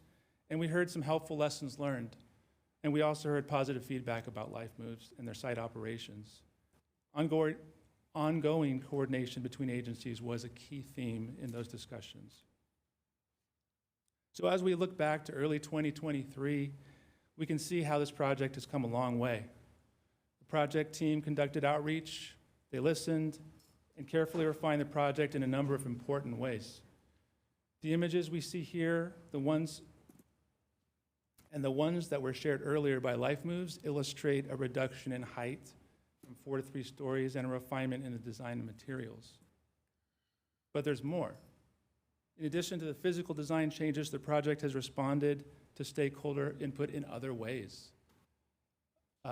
These are private suites with private restrooms. This is limited to families with minor children. There are kitchenettes in the units so people can cook their own food.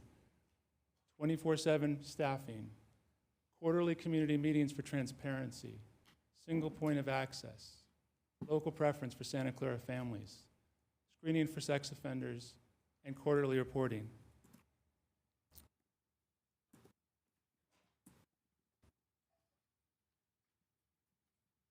And with that, I'd like to hand it back to Afsha to wrap up our presentation.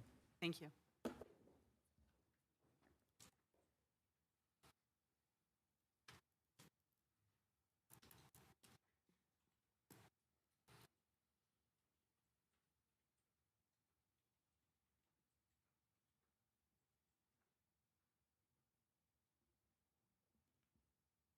Thank you.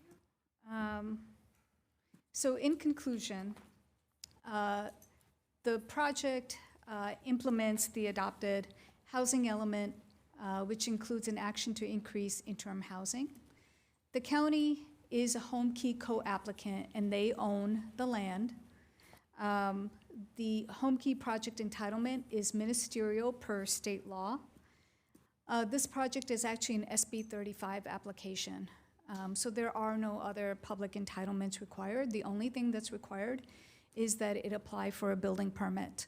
The project is exempt from CEQA. The building permit, as stated earlier, was applied back in October of 2025. It is under review and it's anticipated to be completed soon. And then tonight is an operating agreement to ensure the city has a formal seat at the table and memorializes key terms for the operations. This is a benefit as it prioritizes Santa Clara families first with a local preference, families with minor children under 18 who are in the school district, and per state law, sex offender registry is verified. Those 3 items will survive a 30-year term beyond the 7-year agreement.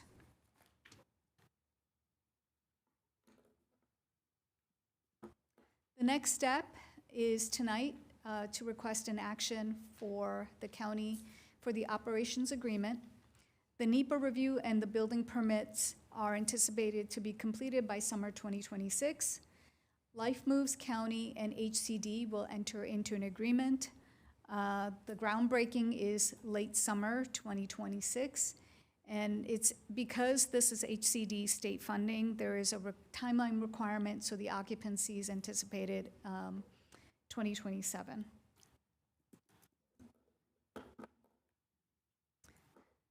The recommendation tonight is to authorize the city manager or designee to execute the operations agreement with Santa Clara Office of Supportive Housing, committing up to $6,592,139 in PLHA and affordable housing funds for the operations in Benton and Lawrence for an interim housing project subject to review and approval as to the form by the city attorney.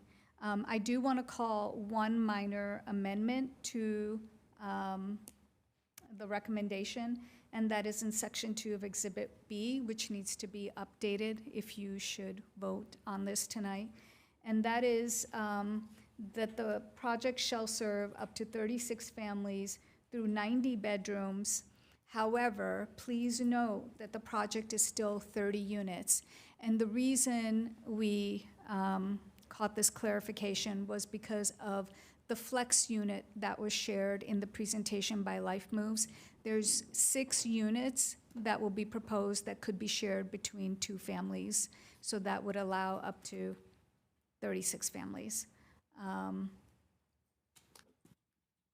I have a backup slide that explains that just in case. Thank you, and I'm here to take any questions. Thank you, Director, and thank you to everyone for that very thorough presentation. Very thorough. I'm moving in soon. Let me ask, could you just remind the council of what we're actually voting on this evening? I just want to make sure we're clear that we're voting on the funding agreement between the city and the county. We're not disapproving or approving a project. So I just want to make it clear. And then for the council, if you get your questions in order, I'm just going to go through one round of questions before we go to staff and then the public. I have quite a few public members that want to speak.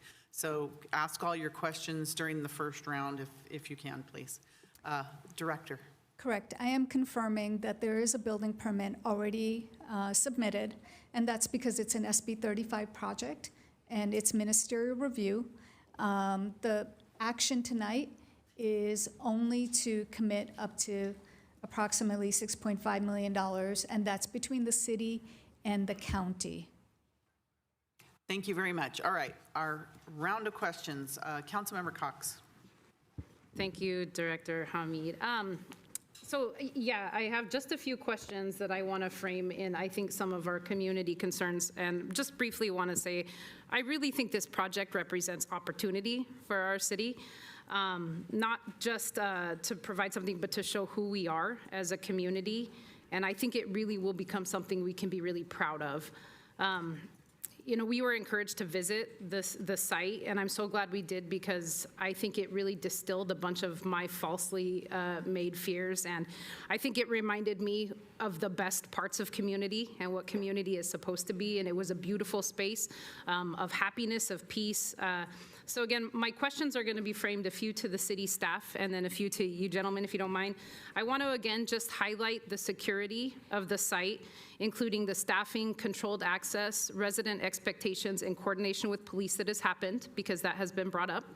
I want to ask, again, when we talk about this shelter ultimately being for families, there is that clause that says if it's not populated to some level, it could be used for other populations. I want to discuss the likelihood of that ever happening and what levels would have to be achieved before that took place, because I think that that is a fear for our community. And then speaking of community, which is, I think, something we didn't talk about a lot, I would like to know if you can summarize the operational outcomes at Life Moves, specifically within these communities. Have you seen, for you gentlemen who've worked on site, a rising crime or a sufficient increase in criminal activity at these sites? Again, coming from, you know, concerns of our community. And then getting on the balcony, I loved talking to you so much, Paul. Tell me, and I think that people need to hear 5 years from now, what does success look like for projects like this, for what you believe should be happening with these communities? And finally, one of the things that really shifted in me was I saw what started, I think, in these housing projects that we went to too. What was once based in community fear became a community-supported activity, and the communities are the ones that are working on the gardens, and they are providing birthday gifts, and they're providing the housing materials, and it has become a site that people are expressing and devoting their love and time and attention, and instead of something to be feared, it is something to be embraced. So I would like to talk about data you've collected and really tell me what's happened with the communities when these projects come in and what the response truly has been. All associated with our operating agreement. Yes, our financial with the county. Thank you. Councilmember Jane. Yeah, thank you for the presentation. This project has gone a long way since White Oak Lane, now to, we were going to do those container-looking projects. The architecture looks like a community center. It looks, something we'd be proud of. So I guess we started with the fears of the project in Milpitas, the Hillview, which was actually a permanent supportive housing project. So my first question is, what are the tenant rights differences between interim supportive housing and permanent supportive housing in terms of if you had a resident who was not acting in good faith or was disruptive? So there are differences in tenant rights. And so to compare this to Hillview, I think is inappropriate, but it came up when we first talked about this. And then I think I heard that while they have their kitchens, they're actually being provided with 3 meals a day. So they don't have to be going to 7-Eleven or foraging for food. They will be provided for foods. They don't actually have to leave the facilities. Can you talk about, the need to leave the facility? Of course, the kids have to go to school. And then finally, who is allowed in the rooms? Like, I know you have a single point of entry, and people have to go through the guard's desk to be able to get into the facility. But the issue that we had with Hillview was it was permanent supportive housing, they would invite their druggy friends in and they'd have parties and they'd be loud, and actually the calls for service were actually residents complaining about their neighbors partying and being loud and being violent. So my understanding is this is a different model. And can you talk about who's allowed into the rooms with the residents? Those are my questions. Thank you. Thank you. Councilmember Chahal.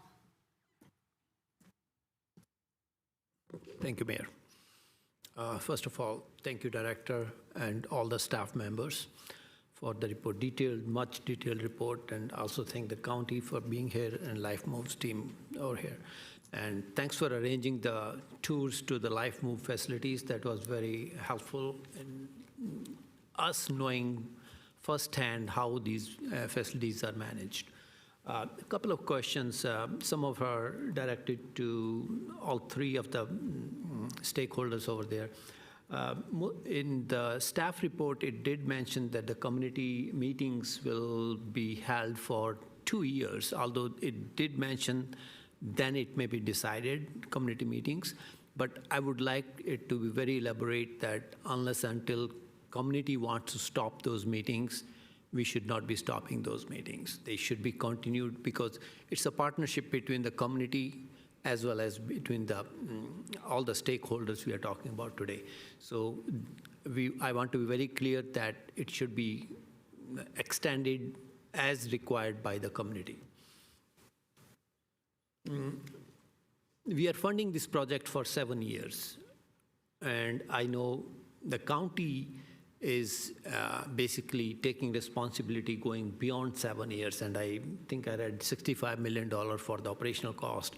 And if I do the math, it is $3.5 to $4 million of the operational cost per year. And if we are talking about 30 years, it will be around $120 million as of today's dollars. So I want to take a response from the county that they will be supporting this, just in case all the cities or some, we all face finance crunches at a time. So I want to make sure that county is taking full responsibility going beyond 7 years of operational cost on this one.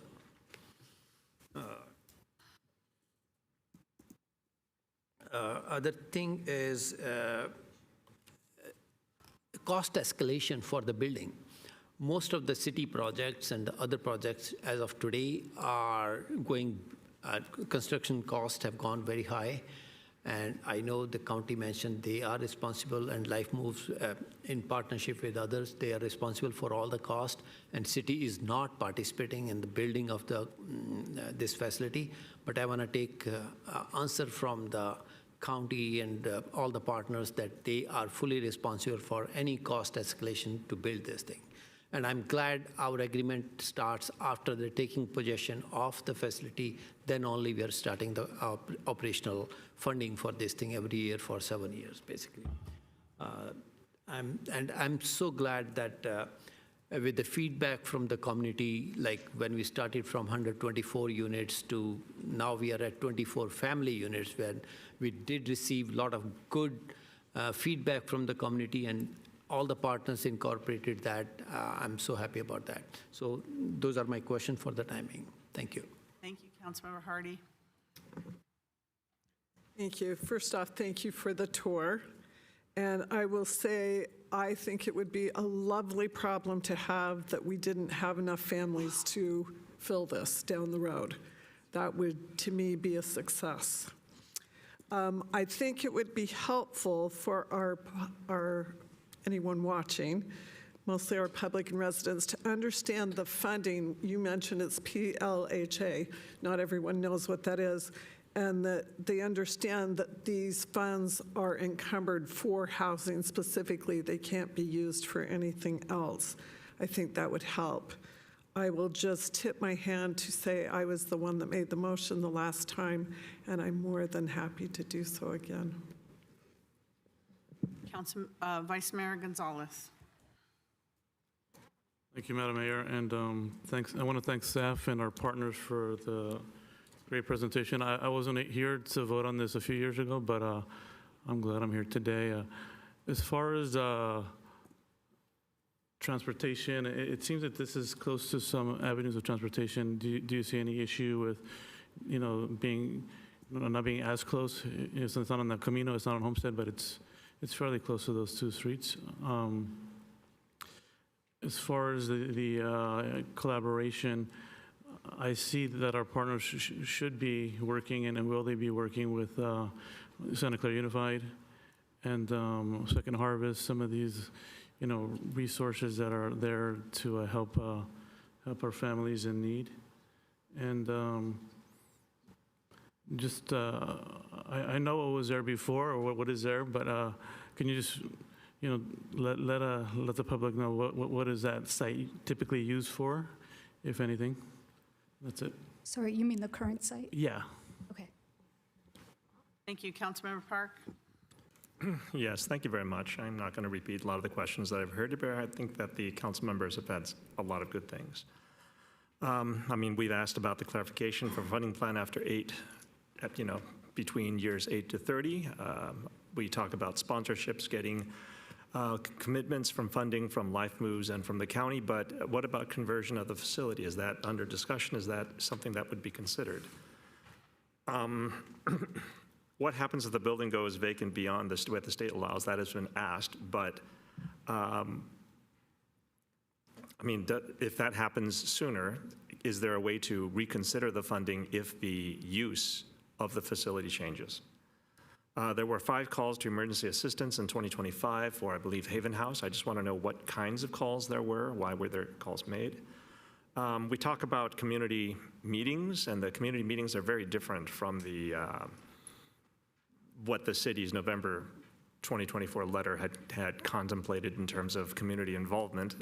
I would like to ask, what are the possibilities for community oversight or even a volunteer network? I think that, as Councilmember Cox suggested, having community involvement is important for adoption, not just of the site, but of the people in the site. I think that having community gardens that are open to residents, to people, again, having shelters for people in residential areas, not industrial areas where people would like to hide people away. I think that having shelters in residential areas is important, not just for the communities to accept shelters, to accept the unhoused peoples in their communities, but also for the people in those shelters, in that housing, to feel like they're part of the community.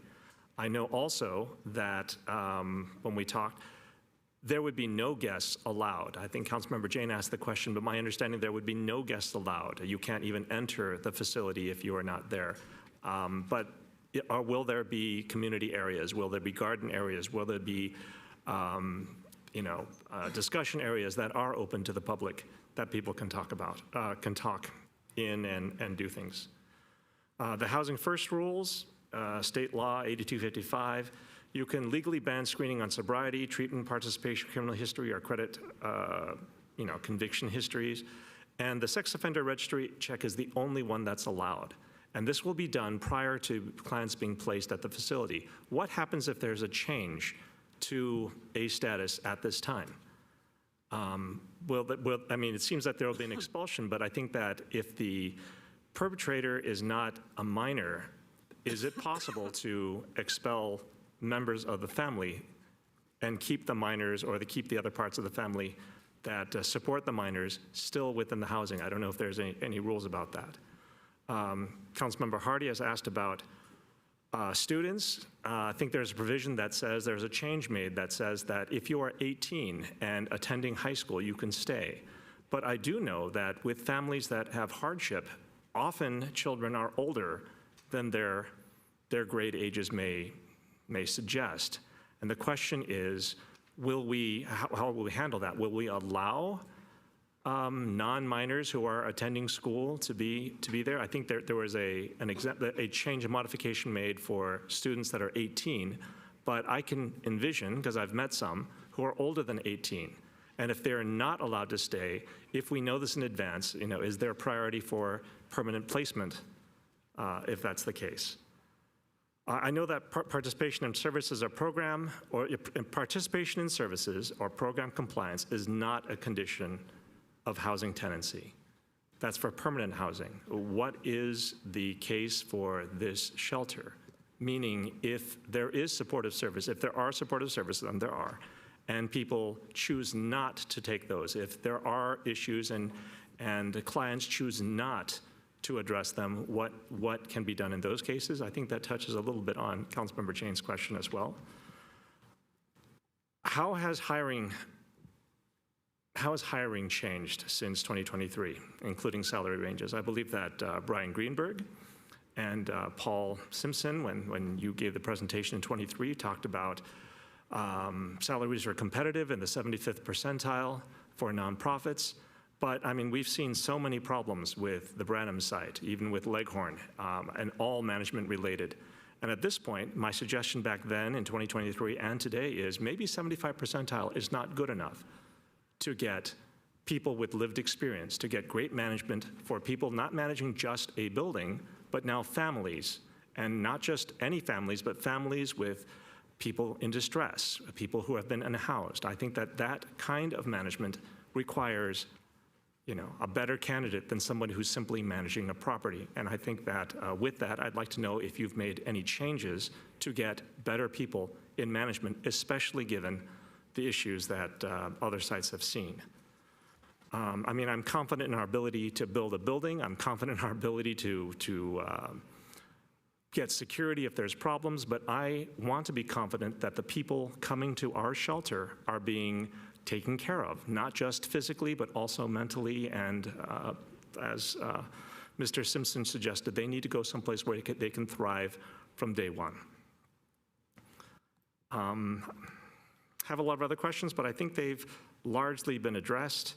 I think, again, I would like to have a community oversight committee. I believe that the community asked for an oversight committees, something where we can talk about things, not just a report out to us every quarter. As the council member for that district, I would be interested in being a liaison for something like that. I would love to talk to the residents about things like this.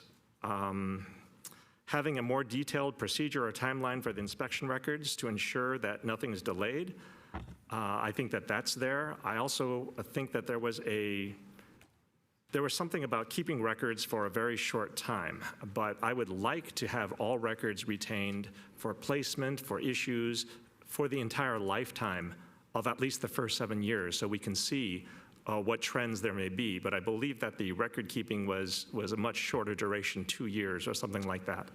But I would like to know if we can extend that for the lifetime so that we can see the trends. I think that's one of the reasons why I'd like there to be a community oversight committee, not just reports out, because if there are problems, if there are changes, if there are things that the community can do to help, I would love to get that as soon as possible, not as an afterthought or not as something that we discuss, months after a community meeting. And again, what happens to now, who's responsible for damages, injuries, and violence that occur on site? I know that it's Life Moves that I think would take full responsibility, but if there's an issue that overlaps into the community, I want to know what Life Moves coverage of liability is there as well. And I will keep the other ones for later. Thank you. Thank you. My questions have to do with the funding agreement with the county. First of all, if the construction costs run over budget, I just want to make sure that our city's not responsible for any cost overruns for construction. I don't think we are, but I want to make sure and have it on the record. Also, is the agreement with the city of Santa Clara for a 30 some odd unit, or a 90 unit project? Because I've been told the state application still describes 91 bedroom units. So is our agreement for family units and not the single room units with the county? And how do we make sure that that condition is enforceable? Meaning that we can tell our community that, yes, we did support this project primarily because it is offering family units that will service Santa Clara residents with priority. I know that it was talked about having a recorded covenant restricting the use to occupancy to families. So I'm wondering, is that contemplated as part of this? And if not, why not? And then I also understood that the county's commitment for operation ends at year 5. So is that true? Does it end at year 5? And our commitment is funding approximately 7 years. So what happens if the county no longer has funding, and then the city of Santa Clara no longer has funding after 5 to 7 years? What happens to this project? One of my objections to the last time this came forward was I felt as if the county was telling the city after the 7-year time period, the city was going to take over full operations of this facility, which we are not equipped to do. So I want to make sure what happens after this 5 to 7 year funding period, and that we want to make sure if families are in this project, they don't have to leave. So I think those are just my questions for now. So we've been through a whole, everyone had a question or a lot of questions. So I'm going to give you time to go over those. I'm going to go to the public because I have a lot of public members that want to speak, and some may want to give their testimony and get home. So could you come back after for those? Yes, absolutely. Okay, will that give you enough time? I have a dozen speakers. Yes. Okay, thank you. Thank you so much. All right, we're going to talk. I'm going to call up 3 speakers at a time, and if you wouldn't mind queuing up. We have Elisa, followed by Brenda, followed by Jared.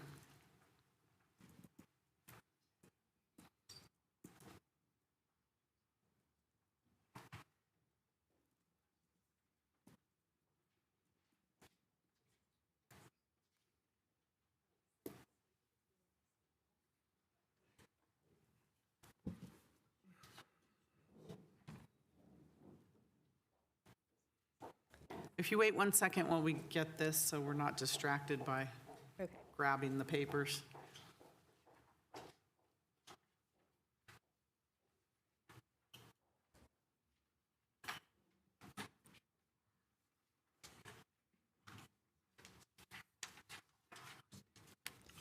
Some of the staples didn't staple. Oh, that's what's taking so long.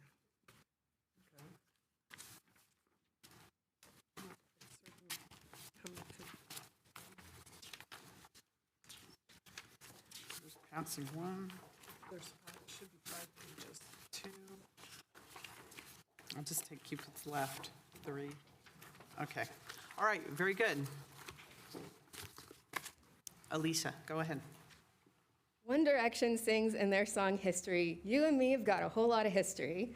We could be the greatest team that the world has ever seen. All of the rumors, all of the fights, but we always found a way to make it out alive." My name is Elisa Gurman, and I am the founder and director of Santa Clara Housing Advocates. SCHA, this housing project, and the Santa Clara City Council have a lot of history. I'm hoping we can be the greatest team and finish what we started more than 3 years ago. SCHA began after a community meeting in March 2023 when 5 or 6 people wanted to attend the next meeting together. We were up against a lot of rumors and some neighbors who were trying to start fights, but we made it out alive, and now we have an email list of close to 200. You can see in the packet in front of you that support for this project has grown since it started. Public support comes from a growing list of community members, along with 25 organizations and 10 elected officials. We started unsure of how many council members would support this project, but support has grown among the council. And in October 2024, the agenda item passed unanimously among the 6 council members in attendance. Meanwhile, opposition for the project seemed to have declined significantly. This might be due to the county and Life Moves adapting the project according to the primary requests of those who opposed it in 2023. This project started as a 4-story building for single adults and is now 3 stories for families with children.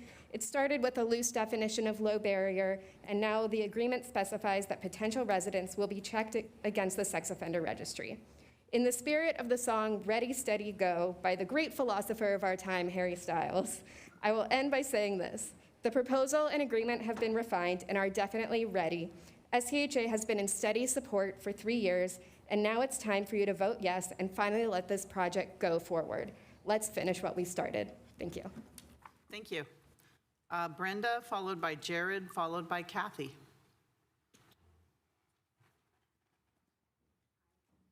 Welcome. Good evening, Mayor and council members. My name is Brenda. I'm a Santa Clara resident. I attended all the prior meetings on this subject, and there's a lot of conflicts between what Life Smooth says and what I'm hearing from other places, which is a concern. I attended the prior, and they were packed. The residents were packed in here at all of our meetings. We were on the news. And what gets me is that the level of public participation shows how deeply our community is concerned. I asked the council, I asked them to listen carefully to the people who live, work, and raise their families here. My concerns are public safety, which you've already addressed in question. The nearby schools, and the potential impacts on our neighborhood if the shelter is not effectively managed. And I've heard a lot of complaints about the other shelters. And so that is a big concern because it's easy to say something, but what's going to really happen in the process? Children should be able to walk to and from school in a safe environment. I'm also concerned that the Life Moves website states that documentation is not required for people staying at the shelter. And I would like the city to clarify what identification, screening, and verification procedures will be in place because I didn't really understand all of the ones they were talking about because there's a conflict. I also want the city to clarify this. The location itself is a major concern. The site is near very busy streets, including Benton and Lawrence Expressway, with significant traffic and nearby school neighborhoods that could be impacted. I'm also concerned that there is no bus transportation directly serving this site, which may require shelter residents. Thank you. Okay, well. Thank you. I'm sorry, we have a lot of speakers, so Yeah, well. thank you. We appreciate your comments. Jared, followed by Kathy, followed by Supervisor Ellenberg. Good evening. Welcome. Thank you. Yeah, my name is Jared, and I live just up the road from this site. And I'm here because I want to see these families housed, and I want this site to stay housing for families. So tonight, I just have one ask. So back in November 2024, the city made the county a promise, and it's in the materials in front of all of you tonight, The city promised a covenant recorded on the property that would keep the site for families. A covenant will be recorded, but it only keeps the site for temporary housing. It does not keep it for families, the one thing the city promised. So right now, the promise is just a line in the agreement. A recorded covenant stays with the property no matter who owns or runs it later. A requirement in a contract does not. So here's my ask. Before the city's money goes out, record the family covenant the city already promised. This doesn't hold anything up. The city's money doesn't go out until the building opens, at least a year from now. That's plenty of time to get the family promise recorded first. The city attorney can word it so it protects these families without putting the state's funding at risk. There would be just one exception, a bed that would otherwise sit empty, which has already been mentioned, I think, earlier. But with hundreds of families on the white list, that almost will never happen. This isn't a reason to vote no. It's a reason to hold the city to its own promise. I hope one of you will make that condition tonight. These families deserve a plan built to last. Thank you. Thank you very much, Jared. Kathy?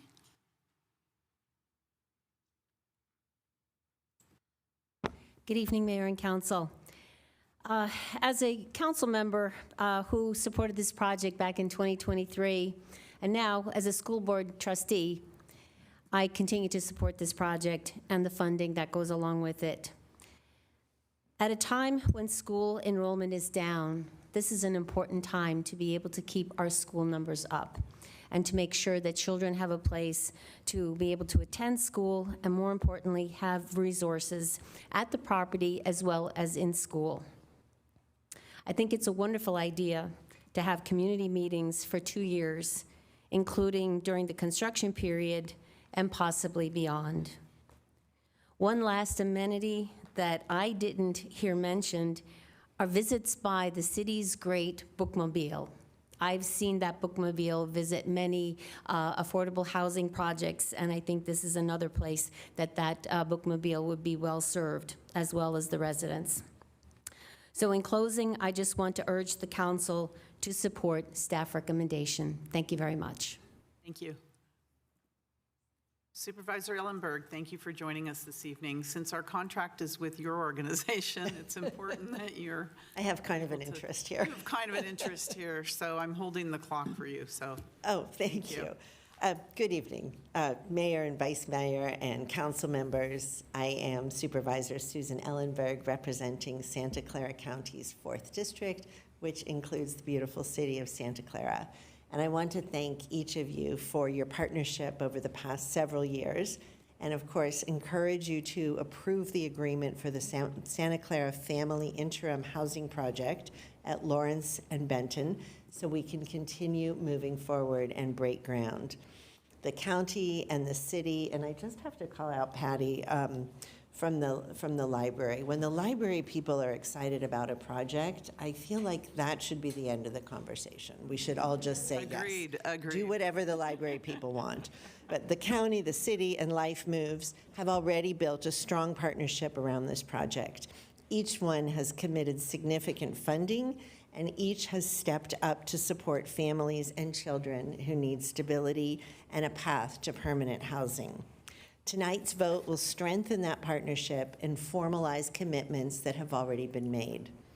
The project, as many have said, was redesigned at the community and this council's direction as families-only interim housing, providing local children with safety, consistency, and the support they and their families need to move toward long-term housing. I want to be clear about what's at stake.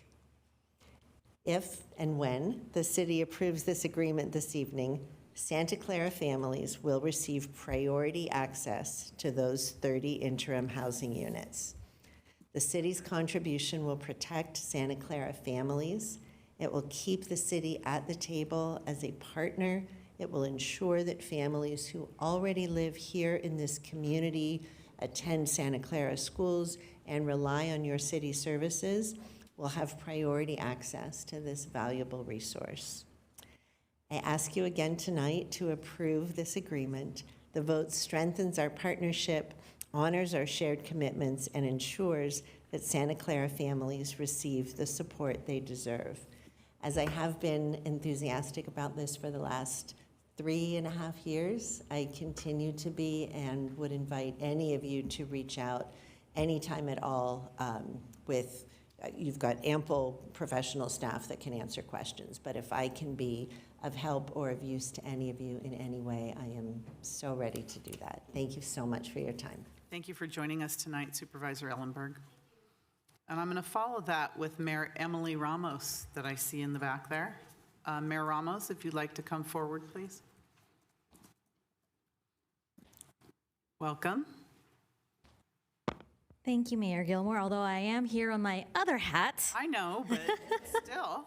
So my name is Emily Ann Ramos, and I'm speaking on behalf of SB at Home in support of the Santa Clara Family Community Project. First, I want to thank the council, city staff, the County of Santa Clara, Life Moves, Santa Clara Housing Advocates for the years of work that have brought this project to tonight's vote. Projects like this don't happen overnight, and I appreciate the collaboration and commitment it has taken to get here. The need has never been clearer. The 2025 point-in-time count had found 794 people experiencing homelessness in the city of Santa Clara. More than 700 of them were living unsheltered.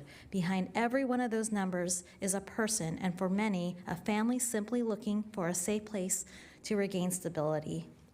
That is why the Santa Clara Family Community Project is so important. This project will provide families with private living spaces, private restrooms, and on-site supportive services. It creates the stability parents need to focus on finding permanent housing, keeping a job, making sure their children can attend school, and rebuilding their lives. This is exactly what interim housing is intended to do.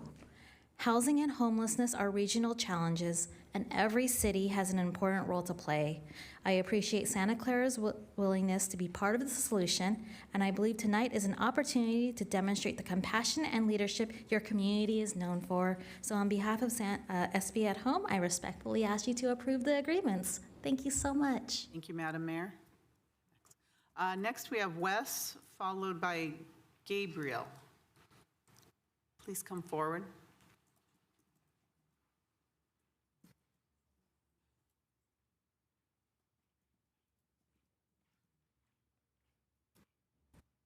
Welcome. Good evening, and it's nice to see the City Council together again. And I want you to know that I was born in the first public housing project 84 years ago. It was called the Jane Addams Housing Project in Chicago. And I also, when I was a social work student, I worked with the boys' clubs, and when it worked at Cabrini Green housing project. Do you remember that TV show with that? No, I forgot what he said. Dynamite. You remember that one? Well, that's the housing project that I was in. When the elevators broke down and you had to climb up the stairs, you saw so much drugs going on and so much hostility up the stairways. So I hope that the security and the accessibility for people come up and down in a good elevator works. Later on, I worked 30 years as an outreach social worker for the VA, and I worked with veterans, and I also was on the Behavioral Health Board for almost 30 years. So I fully support this project, and I hope it has those supportive services that will rehabilitate families. And they are the best clients. Family structure is so important, and you don't want to break up the family like our president has been doing. So let's consider this project, and I fully support it. Thank you, Wes. Gabriel, followed by Brian. Please come forward. Welcome. All right. Good evening, Mayor, Vice Mayor, and council members. My name is Gabriel Lomas, and I am a policy analyst here speaking on behalf of Santa Clara County Board Supervisor Otto Lee. I'm here to speak in strong support of the Santa Clara Family Community Project. Family homelessness continues to be one of the most urgent challenges in our region. While we've made significant progress, housing nearly 3,000 families since 2021, hundreds of families with children continue to experience homelessness every year. Today, many of these families are living in cars, shelters, or doubling up with others while they wait for help. This is why this project is so important. The Santa Clara Family Community Project will provide 30 family units. These are not just beds, they are private, dignified spaces where families can begin to have stability. Through on-site case management, childcare, and housing navigation, families will receive the support they need to transition out of homelessness and into permanent supportive housing.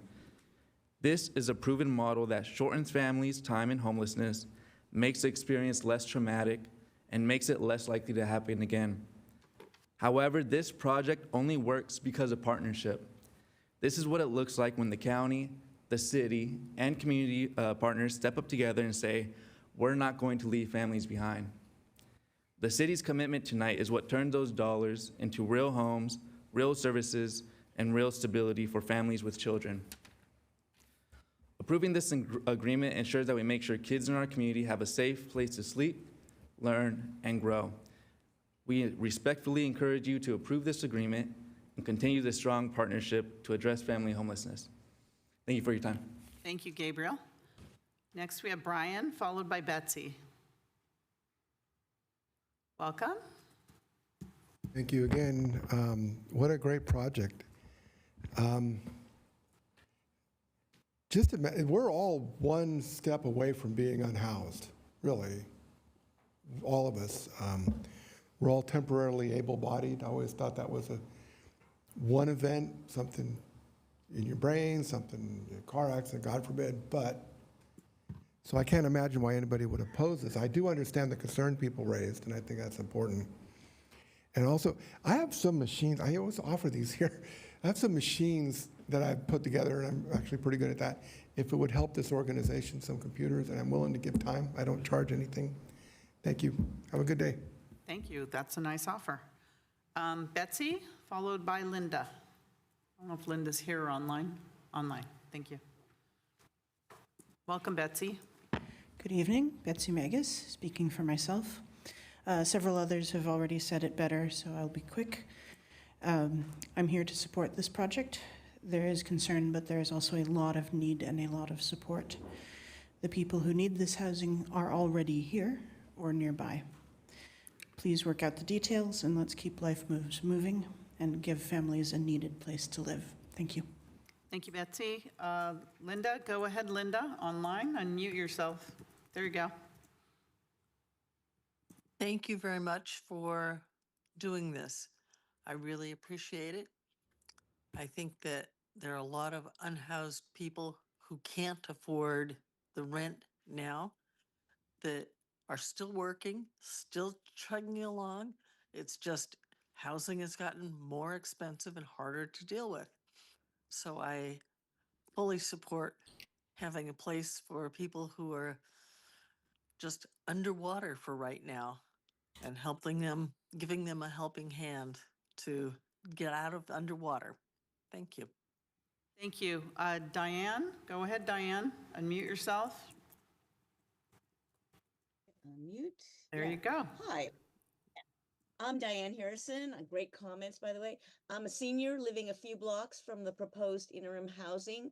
I strongly support the project and the funding since we definitely need these homes in our community to help those whose financial situations have temporarily failed them.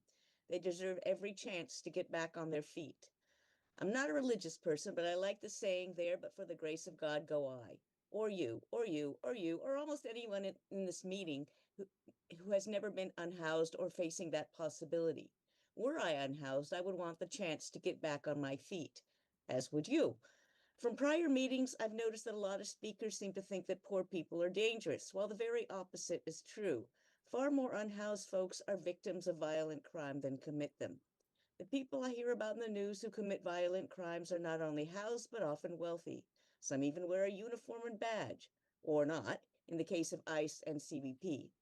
As a volunteer with the Salvation Army and Second Harvest, I find that so many of our customers are the nicest, kindest people, some even greeting me with a hug. All of them deserve housing as well as food. Please approve this project. Thank you. Thank you, Diane. Next, we have Ally. Go ahead, Ally, unmute yourself. Ally?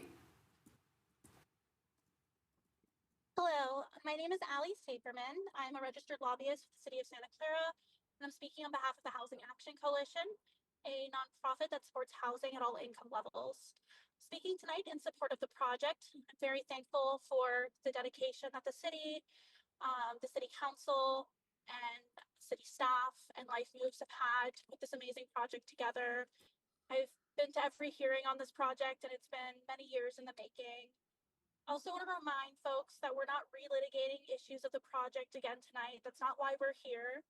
And want to remind folks to not listen to the discriminatory comments about unhoused folks and echoing the comments of previous speakers. Just very excited to speak tonight and hope to see the project move forward. Thank you. Thank you, Ally. Next, we have Gia. Go ahead, Gia. Hello, thank you for this opportunity to speak. My name is Gia. I'm the communications coordinator at Housing Choices, and we support individuals with developmental disabilities find and retain housing and provide on-site support services as well as housing coordination. We support this project because we work with a lot of clients who are unfortunately homeless or facing extreme housing instability due to the nature of their disability or due to them not be able to work full time at the income that they need to reach these market rate rents. And a lot of them are also like maybe they're living with their families who don't work because they have to be caregivers. So this project is going to be really beneficial for this population that, they were, born with a disability. And I think that we can come at this with compassion and help out our neighbors, because when individuals are housed, even if it's just giving them that extra boost towards transitional housing, then hopefully, ideally, a permanent supportive housing later on. It's much better than having them living in their cars. So thank you so much for all the work that has gone into this. And yeah, appreciate any recognition towards this population that needs help. Thank you. Thank you, Gia. Next, we have Edward.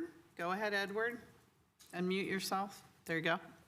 Yeah, just want to say, they talk about how the police or the ICE agents are criminals. That's painting a broad brush across something that shouldn't be brought up. There's crime in other workforces. Of course, we have bad apples everywhere, but we shouldn't be painting a broad brush like that. These people in law enforcement, they risk their lives for our community. That's something that should have been mentioned. But also, all the billions of dollars of our California tax dollars have been misplaced that was supposed to go to the homeless. That should be looked into, and we should be able to get a refund of our California tax dollars that was misplaced for the homeless. Palisades fire, nothing's happened there either. All that money that was supposed to fund for the people that lost their homes in the Palisades, that's gone. We truly need an investigation because we're the highest taxed state in the country, and we should be not having homeless because of these people that are real crooks that are mismanaging our tax dollars that could be helping the homeless. It's just, common sense. I don't know how he's getting away with this. I don't know why he's not in prison, to tell you the truth. But yeah, that's all I wanted to say. And I am 100% for this. Yeah, we do have to help the homeless. We got people in RVs living in their cars and RVs in our neighborhood, and something's got to be done. And the real crooks have to go to jail. This is something that's shouldn't be political. People that are in higher levels of government that are getting away with this. We're supposed to have equal justice, and unfortunately, we currently do not have equal justice. Thank you for letting me speak. Thank you, Edward. Next, we have Pilar. Unmute yourself. There you go. Great. Can you hear me? Yes. Great. Hi. Yes. Hi, I'm Pilar Furlong, and I have been a resident of Santa Clara for about 59 years. I always tell people how much I enjoy living in the city of Santa Clara. There are so many amenities, I think, that are offered to us here. There are so many civic activities to take advantage of. And I wasn't going to speak tonight, but I guess I just wanted to chime in because listening to everybody give comment, it makes me really proud that the city is looking out for our neighbors who are unhoused. And, you know, I go to a lot of housing meetings in a lot of cities, and sometimes the feedback just makes me angry when I listen to it. But tonight, I guess I feel heartened and I feel really proud. And I hope that the city does enter into the agreement with the county, because I think this is a project that needs to move forward. And I just wanted to say how proud I am that we're doing this. So, thank you. Thank you, Pilar. And I don't have any other comments. Does anybody else want to say something? Speak now or forever hold your peace. Okay. Director, you ready with your answers to all those questions? Maybe you can summarize them too. Okay, thank you so much. And I will be very honest. I'm going to try to address as many of these as possible, but I will call on either the county or Life Moves as noted to assist. So the first question came from Councilmember Cox. You requested the security in terms of staff, security in terms of police coordination. So I want to talk about that. So security is basically at many different levels, and it's a multi-pronged approach. The first is the design of the building. And the building itself will have security cameras on the exterior all along the site and also on the interior. It is a single point of entry. And so when you come in at the front entry, each client will be required to use a key card before they enter. The desk at the front entry is staffed 24/7. There are no guests permitted into the project. It's only for the clients that are there.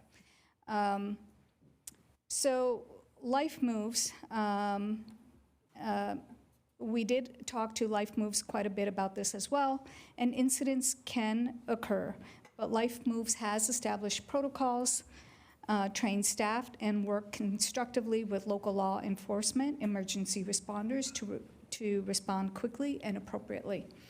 The site will be staffed 24/7 hours a day, 7 days a week, and also clients agree to community standards as a condition of the participation.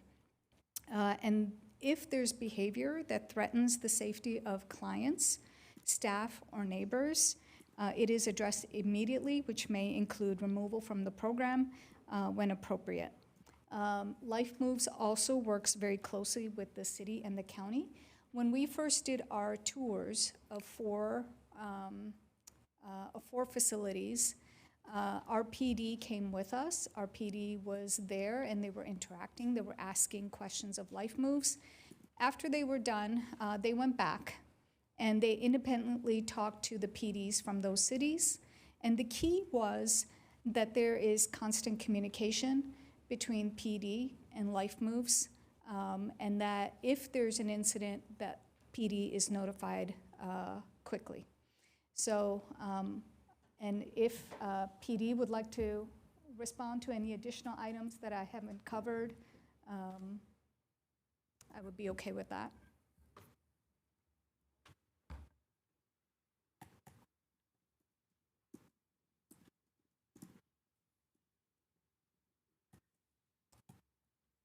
Good evening, Mayor, Vice Mayor, Council. I'm open for questions regarding any kind of clarification that you may need. I'm sorry, I'm Captain Mike Christini. I'm the Division Commander for Administrative Services Division. Are there any questions for our police department? Which you maybe answer able to, maybe not at this site though, about increases in activity that had presented, but perhaps maybe you can just speak to some of the recommendations that you and the police department made with the other city. Yeah, I can definitely speak to that. I mean, for us as a department, one of our recommendations was a strict no guest policy. Limiting access to authorized occupants helps reduce unauthorized activity. With regard to the background screening process, obviously we heard some of the limitations on criminal history, but there is this sex registrant database. We did recommend the installation of a comprehensive security camera system, not just covering entrances, but that was common areas, parking lots, exterior of the property. They also serve as a deterrent and also obviously provide us valuable evidence in the case of a criminal investigation if we need that evidence. We did recommend that the facility maintain controlled access to ensure that only authorized occupants and staff are permitted entry. With regard to the access card, I think the 24/7 staffing is a added layer to make sure that the people who are supposed to be in this facility are actually being granted access. And then for us, it was also just an understanding of the legal status when it came to occupancy, and that's more of a landlord-tenant, part of a housing program, or more of a motel-hotel rights. So our department and our officers are trained properly before this is implemented, so we know how to respond and properly resolve those situations for us.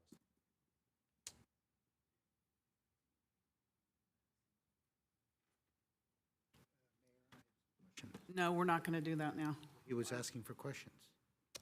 I think it's regarding this. He was asking for questions. I don't want to have questions like to interrupt you answering all the questions. Like, just save them. Thank you. Stay close. Thank you. We'll never get through this if we keep back and forth. So write down your questions. And thank you all. Just to add on to the captain's comments, I wanted to add just a little bit of the distinction between the family sites versus the individual sites and what we see on the ground. And I did want to just mention, we really do see a difference, right, between the family and individual sites. They have different needs, and our family sites they stabilize quicker and are using different resources. So it does change what we see in terms of the EMS calls, but it really comes down to the partnership with the police department, with the city staff, so making sure that we're meeting frequently, communicating openly about what maybe training needs to happen, and clarifying questions like the tenants versus client issue, right? So doing that proactively, and as sites come online, we're making that a practice to start meeting with the cities and the departments so that we can start doing that training early, and those questions aren't coming up once the site's live. That helps. Thank you. Okay. Thank you. I think your second question, Councilmember Cox, was if it's not populated by families. I'm going to respond to that. The agreement does include that it will be for families and that it will be prioritized for Santa Clara families. There is basically a tiering system that if it's not Santa Clara families, then it could go to North County families. If not North County families, then it goes to countywide before it goes down to, before it opens up to a different demographic. And if it does go to a different demographic, the city and county will meet in good faith to reach a mutually agreeable solution to maintain the occupancy of the project. And as we can see from the numbers, in the city of Santa Clara alone, when we did the pit count, our numbers for homelessness went up by 50% between 2 years. And then in Santa Clara, we have over 95 families or approximately 100 families that are waiting to be housed. So we think it will be very unlikely. Your question about what is success and what does success look like?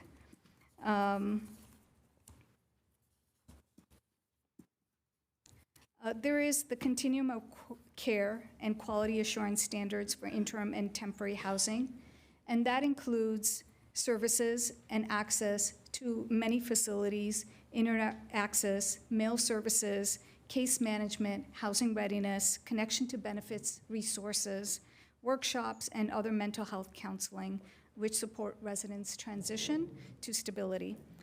Life Moves also has a delivery model, which includes services such as child services coordination as well.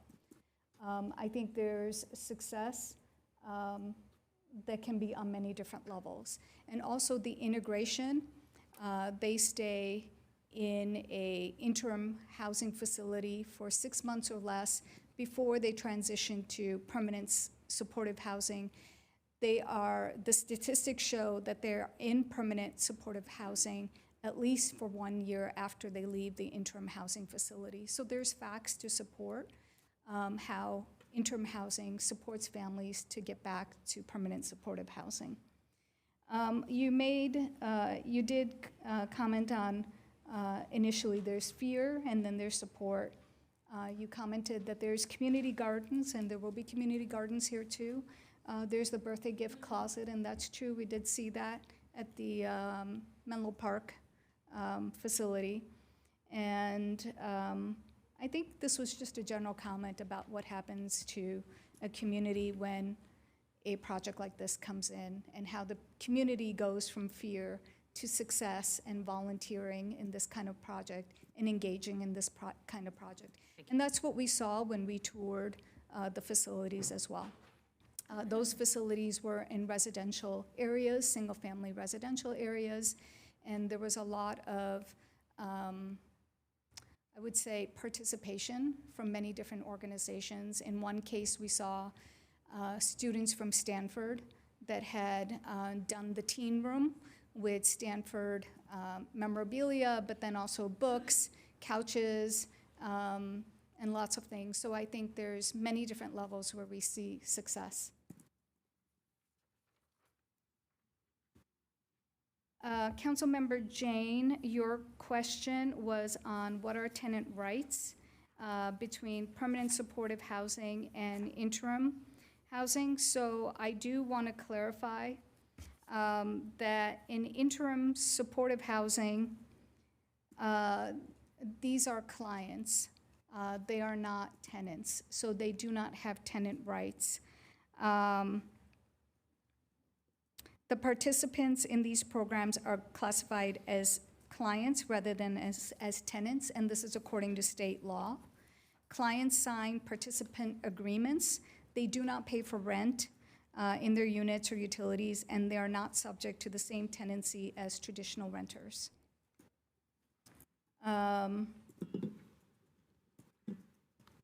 Councilmember Jane, you also asked about the kitchens, 3 meals a day. Yes, 3 meals a day are provided on site. This facility on the first floor will also have a cafeteria, but then in each unit, there will be a kitchenette, which will support the families. I think the local food bank, just like the other facilities, does come by twice a week. Included in the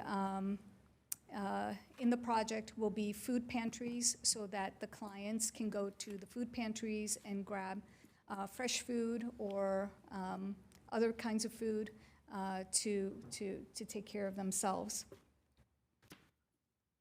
Your next question was who enters and who is allowed. And the question was more about a strict guest policy. And correct, creating a safe and stable environment for the clients is one of the highest priorities at these sites. Like many families and interim housing projects, only approved visitors such as healthcare providers, social workers, educators, and other service professionals may visit through established protocols. In order to protect the safety and privacy and well-being of all families who are living in the community, so social visits by guests, including family members who are not enrolled in the program, are not permitted on the site. I think this also answers Councilmember Park's question on the same. Councilmember Shahal, the commitment to community meetings, and let me just turn to that.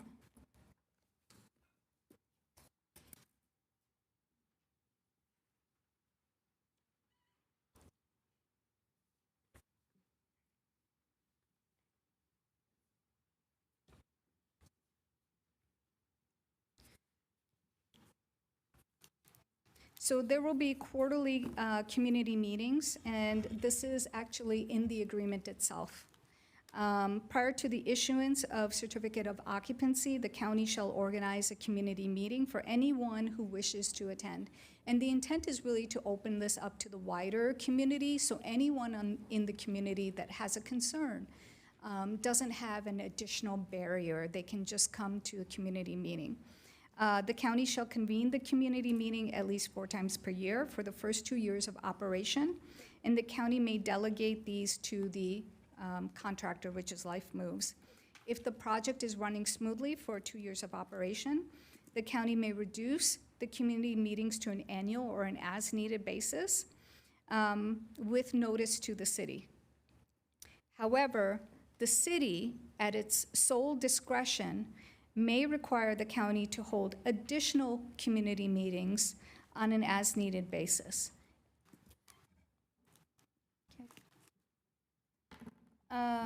Councilmember Shahal, and I believe some other council members also brought this up, 7 years of funding. Will the county continue to support?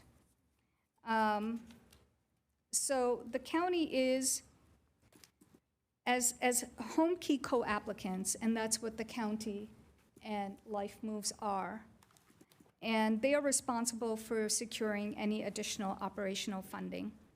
As part of the agreement, the county is required to make good faith efforts to obtain additional funding from sources that do not conflict with home key requirements or the city requirements. And cost escalation and higher costs, that was also a question. Every effort will be made to contain the cost within the home key budget. The city commitment is for operational funding only, so the city would not be responsible for any capital funding or for construction costs. The city is not required to make its first payment for the operations until after issuance of certificate of occupancy. Officer, can I jump in real quick and ask Life Moves and the county to address costs after year 7? Yes. Thank you, City Manager. I can start for the county. So as Director Hamid explained, the county has committed as part of the home key application, both for the construction costs, the initial 5 years, Mayor, as you referenced, of operations funding, but also for funding through the entire first 15 years of the project.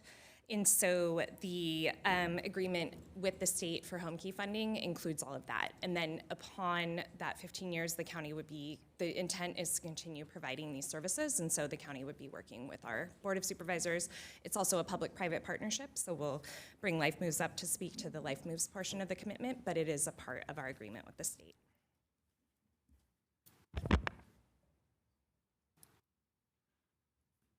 And just to echo that, like our commitment is the same. So as co-grantees on the ACD project, we've made the same commitment to ACD as well for the same time period.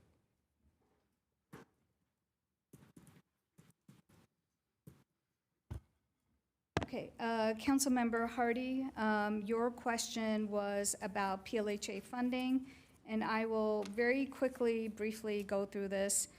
Permanent local housing allocation funding is awarded annually, and it's an entitlement, which is based on a formula. Every 5 years, HCD releases a NOFA, and it may update the program guidelines from time to time.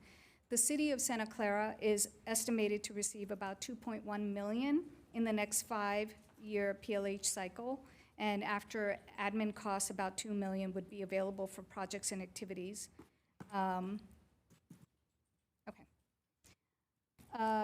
Councilmember Gonzalez, your question was about transportation. So this is within a half mile of transportation. In addition, staff did check, and as of July 1st, the SV Hopper, it does go all over the city now.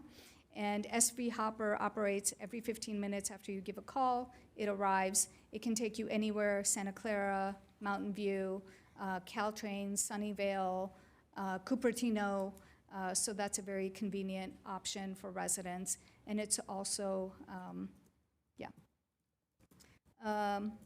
your next one, I think, was really a comment about collaboration. Yes, we will work with Santa Clara Unified School District as well as Second Harvest. And then your third comment was, what is the current site being used for? It's a county-owned property, and currently it's vacant.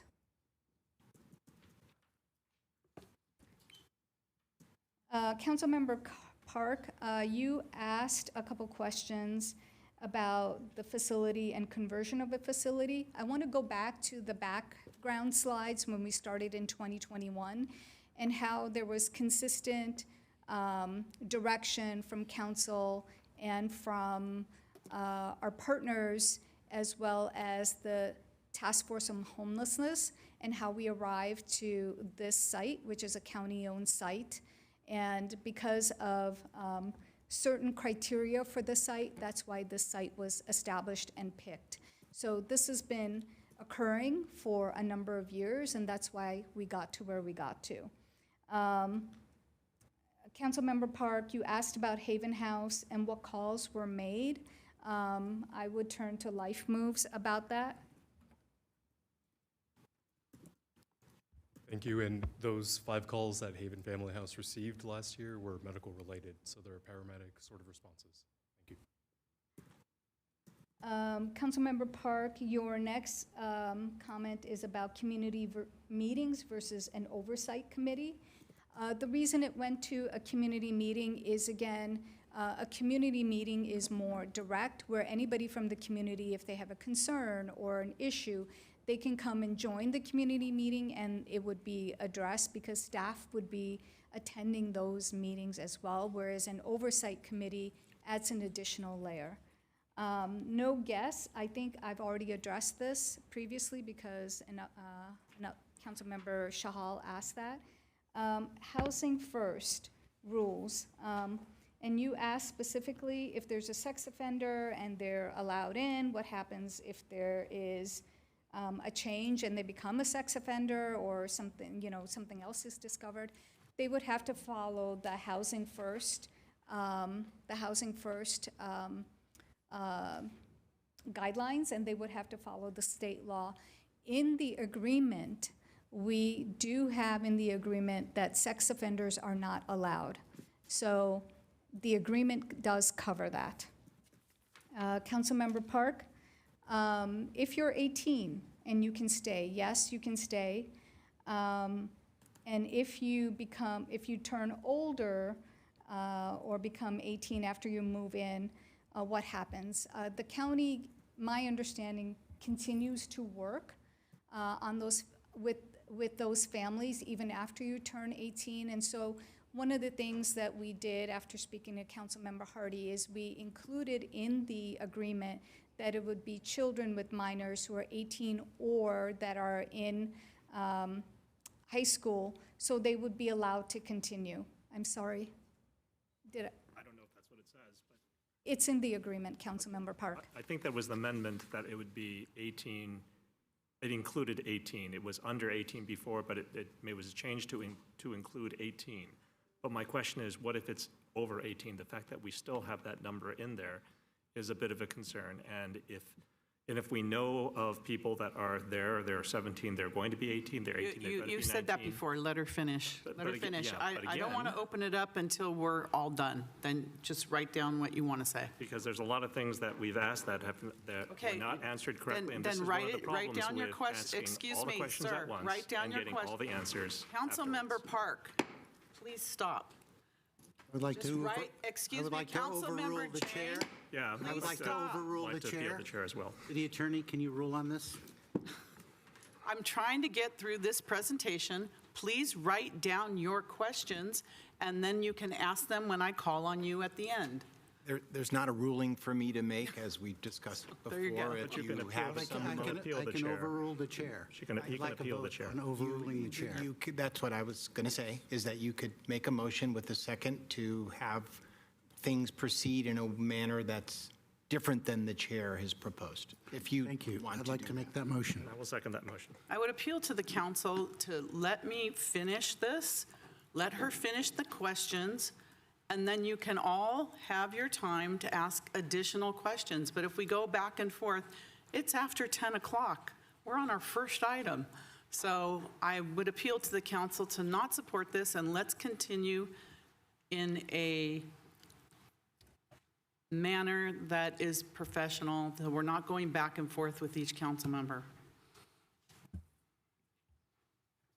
May I continue?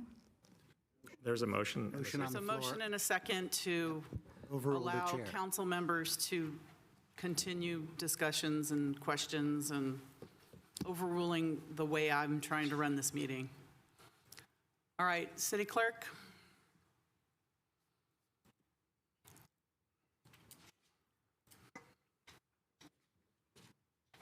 Please register your vote.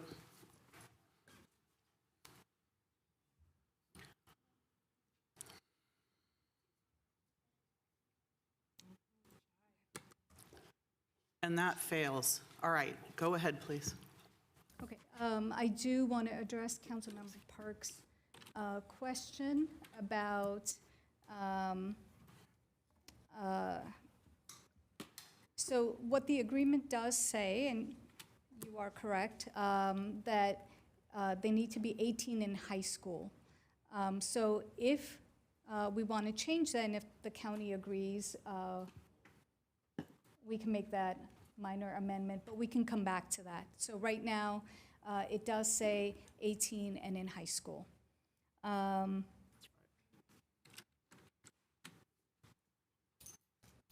Your next question was about program compliance for supportive services, and if clients choose not to address that, I'm going to turn to Life Moves to respond to that.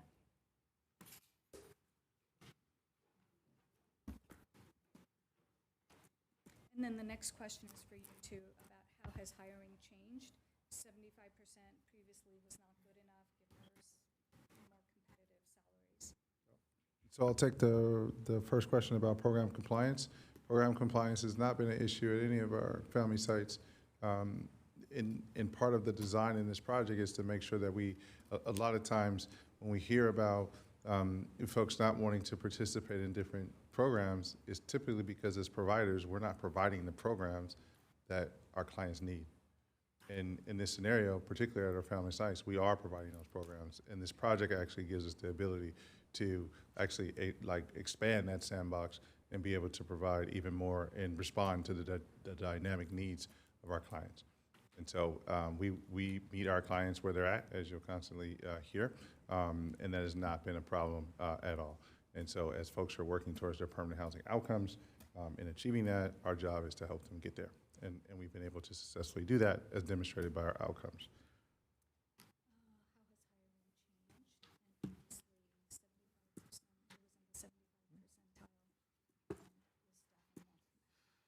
Yeah, so we consistently, I think as we said last time, we consistently look at our compensation. Our compensation is evaluated, at least in the past 3 years, at least 3 times. It's just done externally, so this is not just an internal looking in. It's also done by external consultants that are pulling data for not just here locally in the Bay Area, but statewide across nonprofits and across this local data. And we use that data to compensate our staff. And we are very competitive in that amongst our peers. I will also say that compared to when we were here last time as well, we've significantly added additional skill sets to our leadership team. We didn't have a COO before. We have a COO now. And there's other roles at director and VP levels that have been added as well.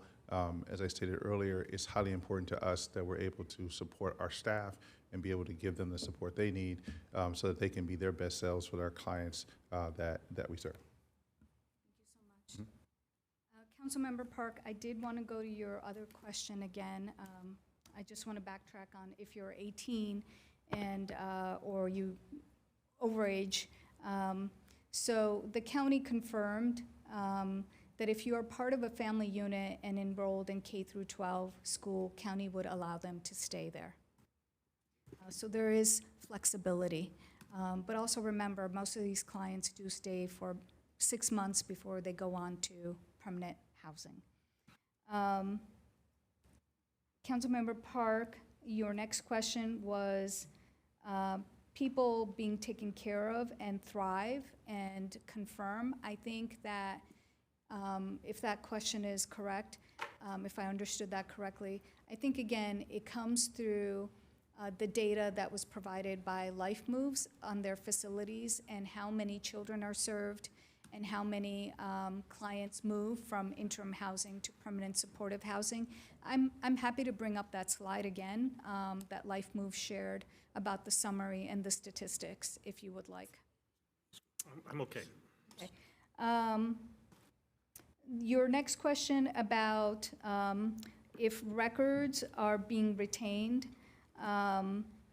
for the first 7 years. So in the agreement, the records are retained for 5 years in the agreement. The next question was about if there's damages on the site or in the community. Do you mean like criminal activity or do you mean property damage? I'm just trying to understand here. Anything. Anything? Yeah. If there's any criminal activity, again, the normal course of procedure with minor or major criminal activity would be for either the client or staff or even a resident to call 911. And then PD would respond.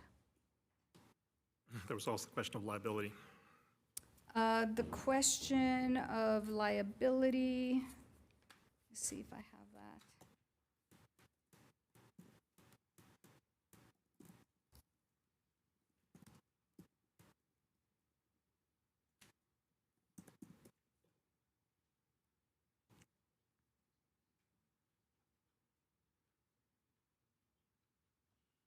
Is this Life Moves liability? You may want to answer that. I don't know what the...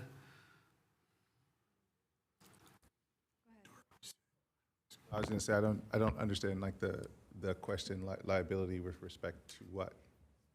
So the damage. I don't know. Like damage within the site, because I think I mean it's inclusive. That damage caused on site, if clients cause damage outside the site to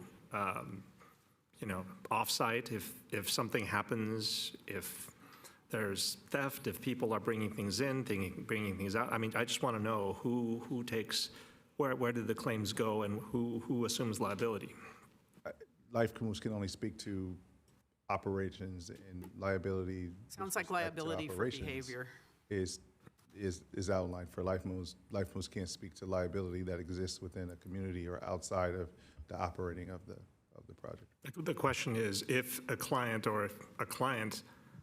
causes damage outside of the site, then how does that damage get ameliorated? How does that get?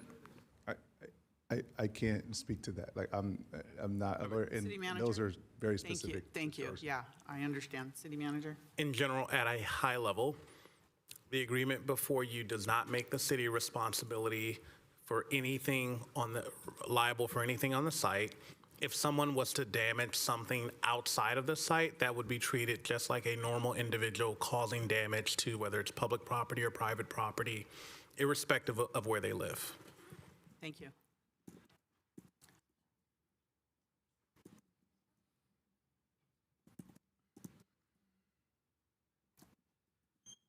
And I just want to add to that response that in our agreement with the county, they've agreed to include the city as a required indemnity in their agreement with Life Move. So if there are any third-party claims, we would be indemnified by Life Move. Very good, thank you. This is Jennifer Byers, our Assistant City Attorney. And I will add, Madam Mayor, as a named insured too under the insurance policies. Oh, very good, thank you. Okay, Mayor, onto your questions. If there are cost overruns on the construction, who is liable? The city is not a co-sponsor. It is Life Moves and the county, so they would be liable for any increases in cost construction or capital improvements. Your next question. You wanted a clarification about the agreement and whether it's for 30 or 90 units. And there are 91 bedroom units and what was on the HCD application. The agreement is for 30 family units. And can you just go back to the slide that shows the plan and the layout? I understand the plan and the layout. Okay, Yeah. so you don't each need that. unit, Yeah. so the clarification is that each family unit has 3 bedrooms. So 30 times 3 is 90 bedrooms. And as was explained, 6 of those units are flex units. In other words, 2 families could fit in there, let's say 2 single moms understand with that, kids. yes. So it's a total of 30 units. You asked about, is this enforceable and is it a recorded covenant? Are you talking about this agreement? The understanding that it's for family units, and because that's what you're promising our community, that these are for family units. So how do we enforce that? And having a covenant restricting it enforces it. So is that as far as we're going, or are we not doing that? That was my question. As we are, I might Yes, maybe thank jump you in so on that, much. and then Jen Byers in the front line of this can add to it, Mayor, or correct me if I misspeak. There is not a recorded covenant for the benefit of the city in this arrangement with the county. There certainly would be value in that, and I identify that as something valuable that we would be seeking. But the county, and maybe they could speak to this, did not agree to that in our negotiations as a matter of policy and their desire not to create precedent for this level and type of funding for that purpose. But there's a number of mitigating factors that make me comfortable. We have good remedies, even without a recorded covenant, because a recorded covenant really is just something that we would need to sue on anyway, right, if it was violated. In the agreement, the county has agreed that the key obligations for it being a family project and local preference and a number of other things are for a 30-year term and would survive the termination of our agreement with them. That was one of the reasons to seek a covenant, is to have an agreement that survived the termination of any underlying agreement with them, in that case recorded against the property. So there is that commitment for that 30-year period. There also is underlying value in that it's the county. If this was a private party who could sell the property or would have motivation to sell the property to somebody else, a recorded covenant would be more valuable because it would run with the land. The county can speak to their strategy in holding property. We're assuming they're not going to sell this property and that they would continue to own and operate it. And so that would continue to be the entity against which we would have our ability to enforce our covenant. And then finally, even if it's not recorded, a commitment of the county to cause the operation of the project in the way that we've bargained for is a covenant. It's just a covenant to us. It's a promise to us. And there are provisions in the agreement that allow us to enforce that, either by a lawsuit against the county, which of course wouldn't happen and we wouldn't trigger unless there was notice and opportunity to cure, because we don't want to be suing the county and they don't want to be sued by us, or our right to terminate the agreement and stop funding, of the agreement. But if we did do that, Mayor and Council, we would lose the benefit of the 30-year kind of term, that we negotiated. So there is also going to be, and the county may speak to this, a covenant with HCD that will have other provisions for operation that HCD is imposing that would need to align, with our covenants and agreement. And so that's how I would summarize, Mayor, kind of the relationship and the enforcement mechanisms that we have. If I failed to describe that accurately or there's something to add, I'll defer to Jen Byers, who worked on the front line of this. Thank you. Everything that the city attorney said was absolutely accurate.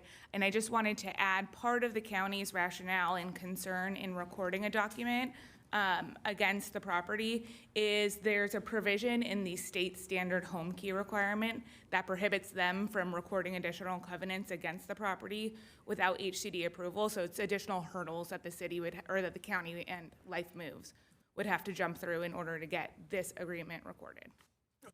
One more clarification. It was said, but just to put a fine point on it, the negotiations actually started with the city requesting things in exchange for providing funds. And in fact, they started with essentially a structure that the city would get some of the things that it was asking for only for the term in which we provided funding. And so it's just important to note that the city is only providing 7 years worth of funding, but getting 30 years worth of commitments for the family requirement. And so just note that that is far longer than the amount of funding that we're providing.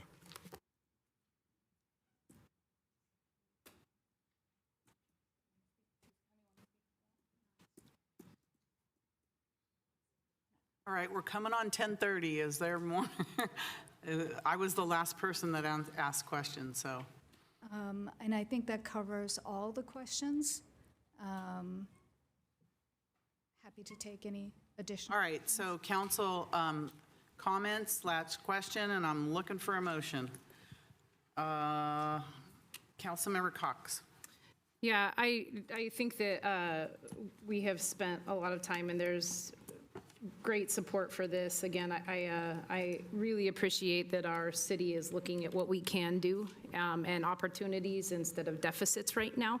I'm excited to partner with this, and again, I would be happy to make a motion for staff recommendation. Thank you. So we have a motion by Councilmember. With the amendment. With the amendment for. Which you spoke about earlier. Yeah, the one you put up on the screen. With the amendment, I don't know if yeah. Nora, do you know that? Thank you, Nora. Mm-hmm. Agreed. With way the to amendment capture to that Section amendment. 2, Exhibit E, which needs to be updated. Thank you. Thank you, with the amendment. Councilmember Cox, seconded by Vice Mayor Gonzalez. Councilmember Park. So I guess that question is what happens after the 30-year period, which is, I don't know what the county plans are, but 30 years seems like a long time, but not for residents who live here, 40, 50, 60 years. The way we bargained, as the city attorney said, is like a covenant.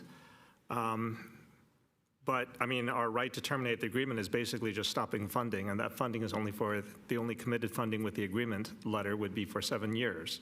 So if we terminated our funding within the first 7 years, that's fine, but I don't think there would be any benefit for us to do anything past that 7 years if we have not committed additional funding. I want to understand that a little bit more, which is, you've said, we are funding operations for 7 years and getting 30 years of benefits.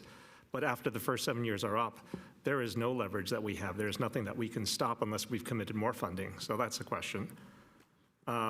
If records are being retained for only 5 years, I mean, the agreement that we have is 7 years. So my request would be that we retain records for the full 7 years and even longer beyond that, so that we can get data and see how not just this project is run, but future projects as well.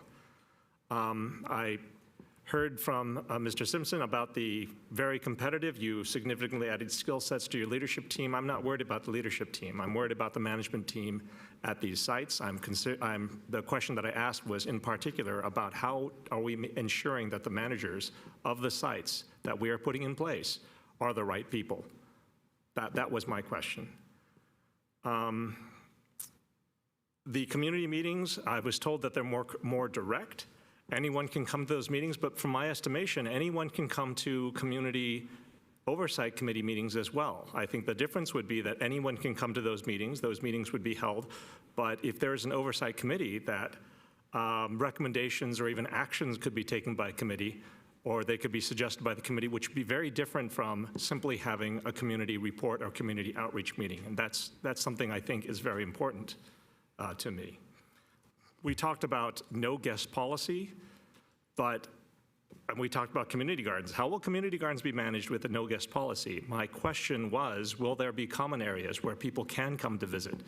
And I don't know if that was the case. I mean, you talk about, and I asked this question when we took the tour, but even family members, extended family members who are not clients would not be allowed. And I kind of feel that there needs to be an area where extended family can meet with family members who are there, grandparents, or even parents if the people who are there are grandparents or uncles and aunts and things like that. I think that's kind of an important thing. I just want to know if there's a way that that's addressed. I mean, the city at sole discretion may require more meetings, but I want to make sure that we've got community, not just talk about and hear what the issues are. I would like the community to be able to make recommendations or even take actions if they can. I know that the numbers for homelessness went up 50% in 2 years. I believe that one of the reasons that happened is because a voucher system went away. And it's possible, and that's the reason why previously the unhoused numbers were lower, because there was a voucher system which kept families off the street. But that could change at any time as well. We could reinstitute a voucher program, in which case the number of families that need assistance would hopefully decrease. And what's going to happen if that's the case? That's one of the reasons why I believe having a covenant, having an agreement that says this will be not just prioritized for families, but I think that there is some language in there that says that if we cannot put families in there if there's a change in demographic, as we sterilely put it, there would be a discussion between the county and the city. But I think it's very important that we retain this aspect. That is one of the most important pieces of this. And when we talk about, I think that this project was actually a big success. When I look in 2023 and I look at the no's on council, and the people who said no on council are still on council. And I think that the important thing that I want people to realize is this is the power of public input, which is when we look at what this project is today, it is very different from a project that was proposed in 2023. I think a lot of the objections that I had in 2023 have largely been addressed. And I think that county staff, city staff, even Life Move staff has acknowledged that it was the public input, it was questions, it was input from people on this council who made those changes. I know a lot of people out there don't really understand how housing advocates can say no to housing projects. And I'm going to tell you why, and I think people should listen to this, because the problems that we had, even in 2023, I feel like the people making claims, making suggestions, and making attacks have not actually looked at, have not reviewed what happened in 2023. In 2023, this was a very different project, and the county was disingenuous in their commitments to the city. And for everyone that's shaking their heads, you need to look at the meetings and you need to hear, and at some point you need to acknowledge that changes were made based on the inputs. So, county staff, there is no such thing as a perfect project. And likewise, there is no such thing as a perfect housing project.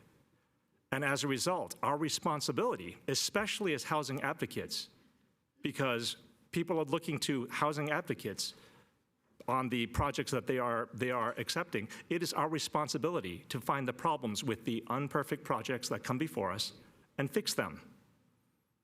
Not just to approve every housing project the way they are, because it's a housing project and we are housing advocates. And if it's not possible to fix the problems in the projects, or we will not, there is no commitment to fix the problems in the project, then it is our responsibility to say no. When this project came in front of us, it was aggregating children in a low-barrier facility that also allowed singles and individuals. This was a problem for me. This problem has gone away because of families. And now there are small cracks that basically say, well, we can change it if we can't get families. And there are lots of ways that the number of families that need help could decrease. Again, the voucher system that was in place, whose removal dramatically increased the number of families that need You're help. repeating, Councilmember Park, so But is there this a is- point to all this? Yes, this is the point. Please get to the point. Having that covenant, having a promise that if it changes, not just within the first 30 years, but after 30 years, there needs to be something where the city can take some agency, has some agency in what gets put into the city. So I would like to ask that as well. Right, but again, the residents that came in, we reduced it from 124 units, single units, down to 30 family units. It's not just prioritized for families, it was designed for families. This is a very important point. The population shifted. That population shift was one of the biggest issues that we asked for that the county did not commit to in 2023, right? And the fact that the city's financial risk was capped, that's what we did in 2023. We capped the financial risk. We said we wouldn't be a sponsor, we capped our liability, but I would like the other issues addressed. I'd like the issues of community oversight committee, something more than just a report out to the community. I would like to know what happens after 30 years. I'm going to have the city manager quickly answer those. We have other council members that want to speak, and we need to move ahead. So city manager, Sure. if there's questions in there, I think there was some. I think most of them have already been answered, but I hope you got them down. Absolutely, Mayor. I have a number of statements, but Okay. highlight on a few. Community gardens. I know they were referred to as community gardens. Just want to clarify, they are community gardens, but it's for the community in the project, right? The 30 families.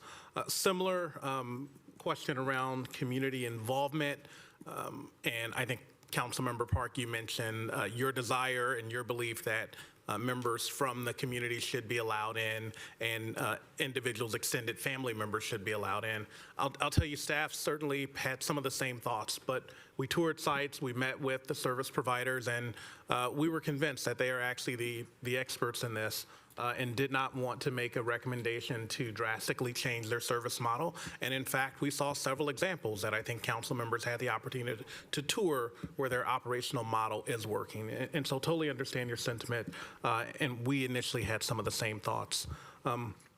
With regard to what happens after 7 years, I think we've articulated that. The only thing that I think we haven't really addressed, which is what happens after 30 years, and I'll turn that over to the county or Life Moves.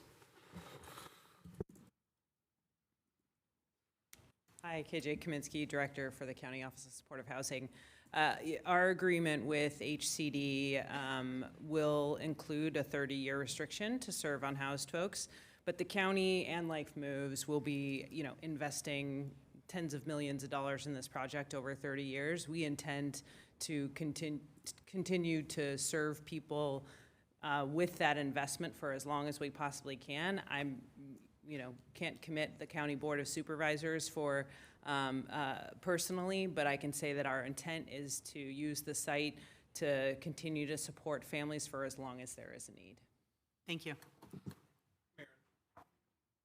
I think the last thing, Councilmember Park, in a number of your statements, you said we, and I think you were referring to how Life Moves handle hire staff, and you said we want to make sure we're hiring staff. I just want to clarify for the record, the city is not hiring staff. We are not actually a owner in this project. We are simply providing operational funding, and as the city attorney mentioned earlier, that there are indemnifications and liabilities. But I know oftentimes we, certainly with other projects, we talk about we, but it's important to understand the distinction for the public. I'll make it clear, I want to make sure that a facility in our city is being managed, is well managed. And there was also the question about retention, records retention. We have 5 years, 7 years of a commitment, but it's a 30-year project. If I may. Are you a member of the public? Inat is with Life Moves. Do you want her to speak? Yes. All right, go ahead quickly, please. Thank you. My name is Anat Leonard-Wicke. I'm the Vice President of Programs and Services for Life Moves. And just wanted to try and directly answer several of the current questions. Very quickly, please.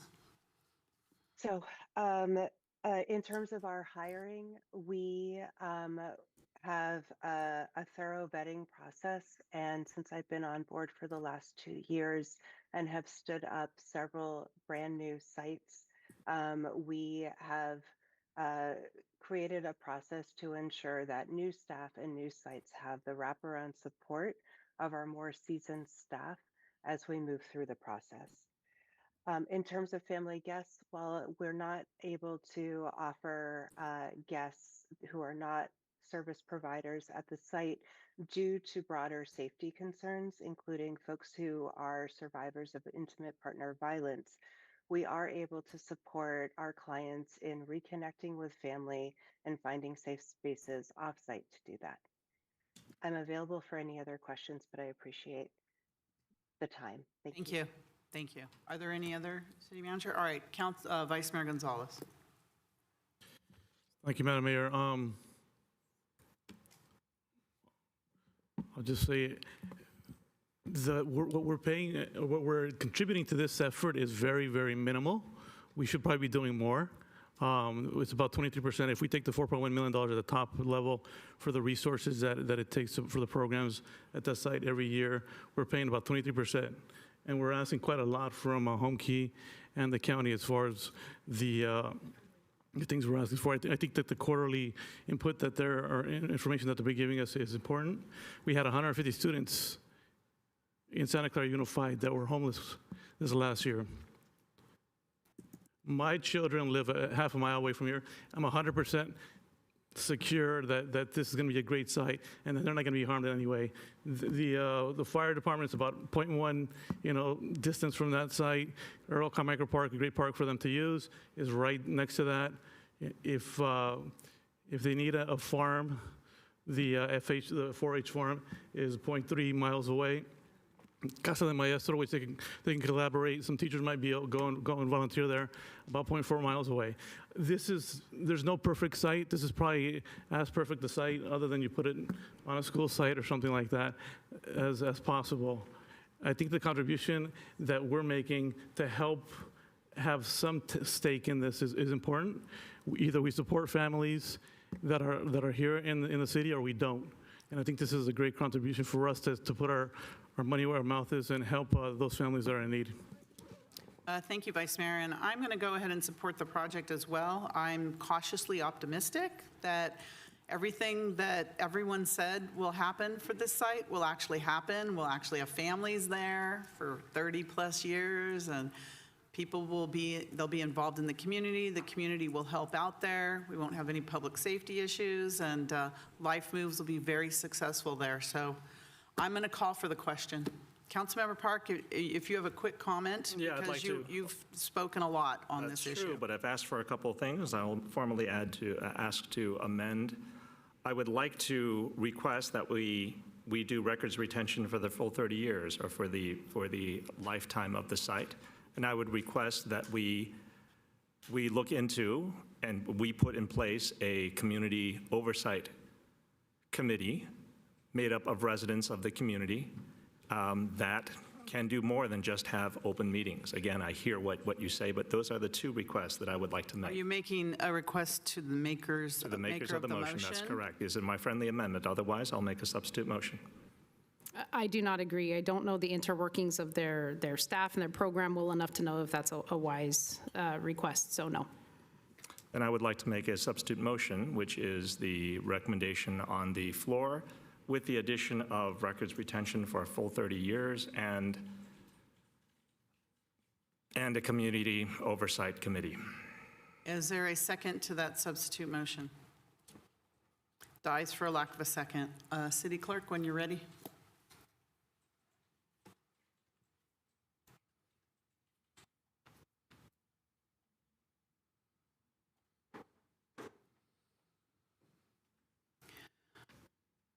With staff recommendation with the amendment. Please register your vote. And that passes unanimously. Thank you, staff. Thank you, Life Moves. Thank you, county. Thank you, our city staff, everyone that's involved with this. Thank you. A lot of hard work went into this, and we appreciate all the help. We're going to take a 5-minute comfort break before we go on to our item number 2 on the agenda. Thank you all, and for those leaving, get home safely.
Could everyone take their seats, please?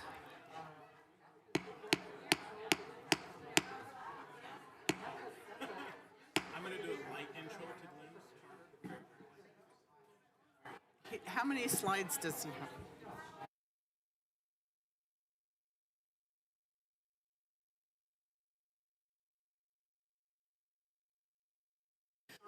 I'm calling the meeting back to order. We're now moving on to item number 6, action on a resolution. Excuse me, could everyone take their seats, please? Action on a resolution calling and giving notice of a special municipal election to be held on November 3rd, 2026, in conjunction with the city's general municipal election for a vote on 2 ballot measures that, if passed, would amend the city charter as follows.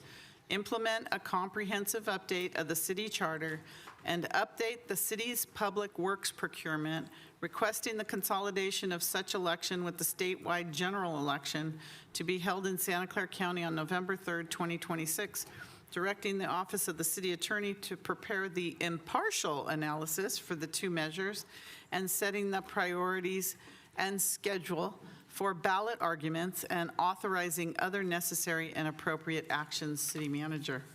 Thank you, Mayor, for reading that long title. Just a very, very quick introduction. This project, as you know, began over a year ago. It is a comprehensive review of the city charter. You have had a number of meetings on that. While the city attorney has presented primarily at the prior meetings, I just want to note once again that this project has been supported by the city manager's office, as well as generally or nearly every city department. You have representatives here from Silicon Valley Power. You have representatives here from the Public Works Department. You have representatives here from your Finance Department.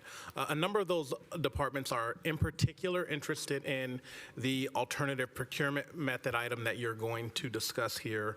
And the city attorney is also supported by members of your charter review committee that you appointed. With that, I'll turn it over to Glenn Googans, who has led this project.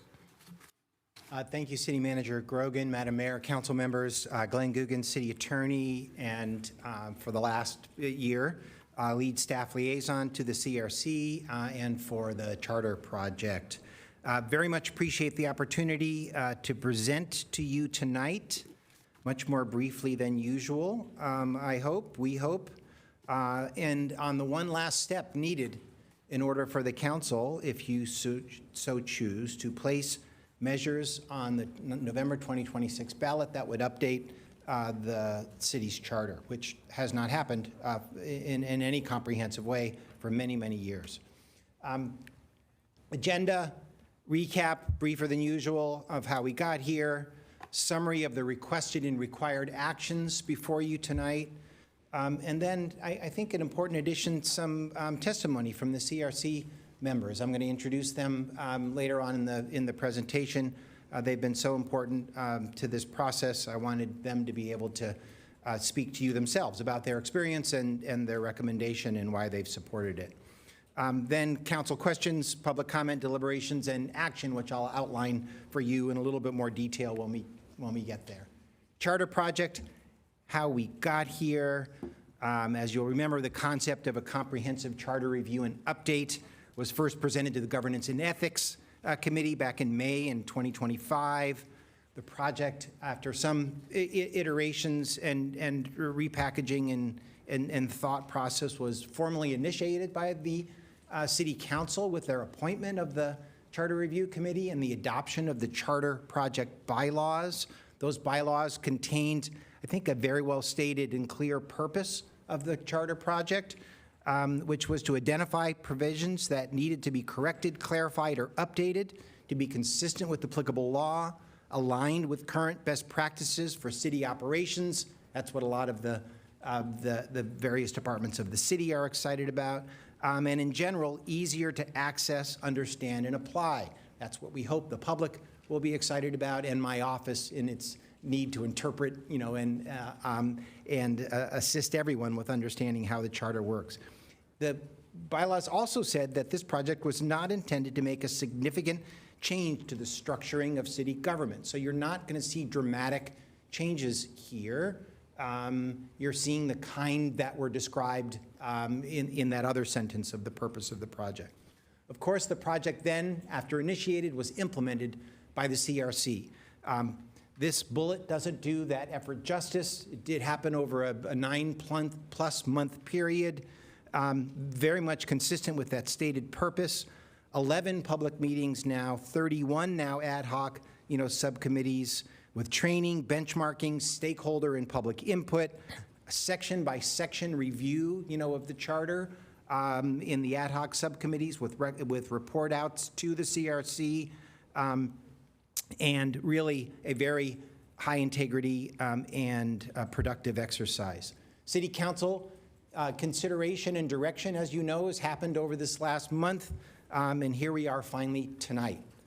The recommendation, in summary here on this next slide, that was a product of this effort, included a recommendation by the CRC to proceed with a comprehensive update for consideration by the voters at the November 2026 election, to include in that proposal all Level 1 and Level 2 changes and such Level 3 changes that the council felt comfortable would be supported by the community.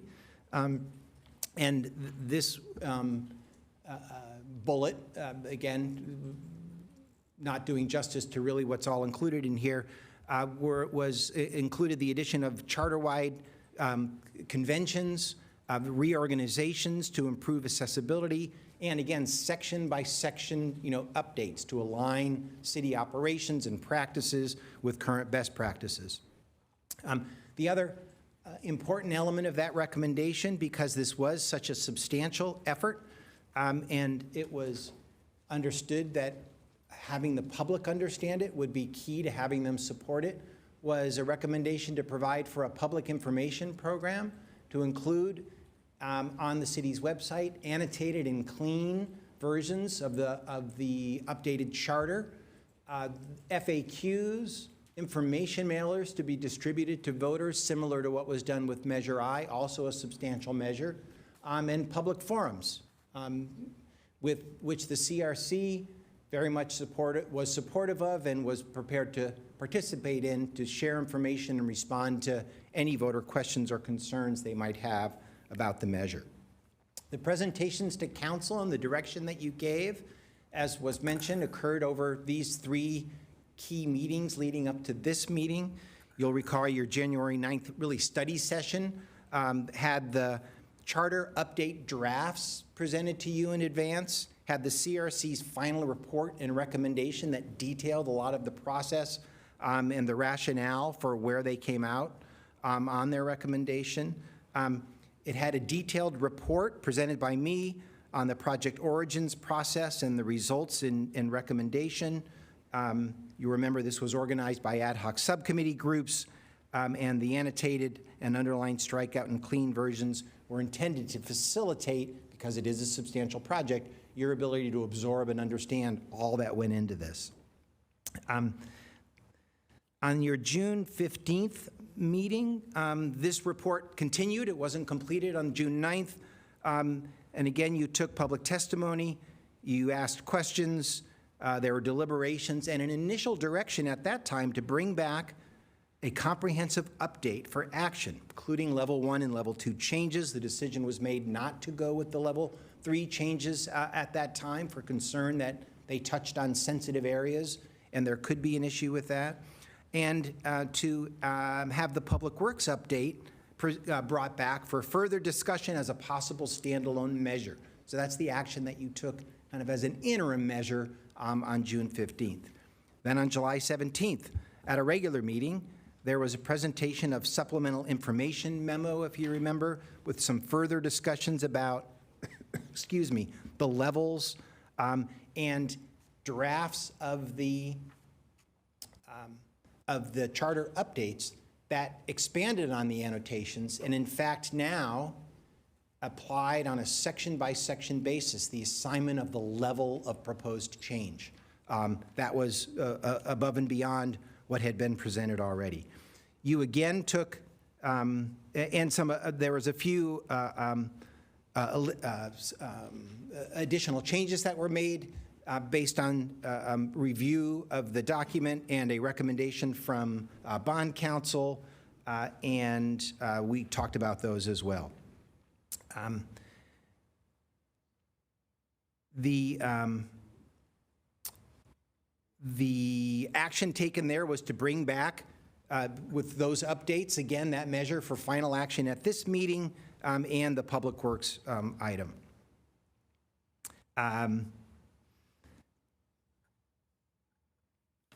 Next slide, the actions that are before you tonight. Consistent with the purposes of the project, consistent with your previous directions, you now have before you a proposal for a comprehensive charter amendment. And the question, do you want to proceed with the ballot measure on the November 2026 ballot to amend the city charter with a comprehensive charter update on the terms presented or on other terms? Item 2, Public Works Charter Amendment. Do you want to proceed with the ballot measure on the November 2026 ballot that amends the charter with an update to the city's Public Works procurement provisions on the terms presented or other terms? There are a lot of things that go into that, and we're going to list those, here so you really understand the elements to what's required, and a number of you are familiar with this, to put a measure on the ballot. First of all, you need a ballot question. The legal standard, and that's really the key thing that the voter sees on the ballot itself, right? When you get a ballot, you've got the ballot question. It has a list of who's written arguments in favor of the measure. It includes a list of folks who have, if any, who have written to oppose the measure. And then the ballot pamphlet, right, that larger document, includes in that the ballot question, the city attorney's impartial analysis, and the detail of the arguments for and against. It can also include the actual text of the measure, but it need not, and that's one of the decisions we'll talk about later with respect to both of these measures. But the ballot question is the first kind of important thing. How is this going to be described to the public? And here's what's proposed for you. I have to tweak it the littlest bit because the city clerk's count counted 77 words, and it can only be 75. I've got a couple of words I can admit. There's always words you can admit. So the title would be Comprehensive Charter Amendment. That doesn't count against the word limit. It would read as follows. Shall the measure, and it's got clumsy grammar, if you remember, that's required also by the measure. I wish they didn't require you to do this, but this is what you need to do in order to comply with their technical requirements.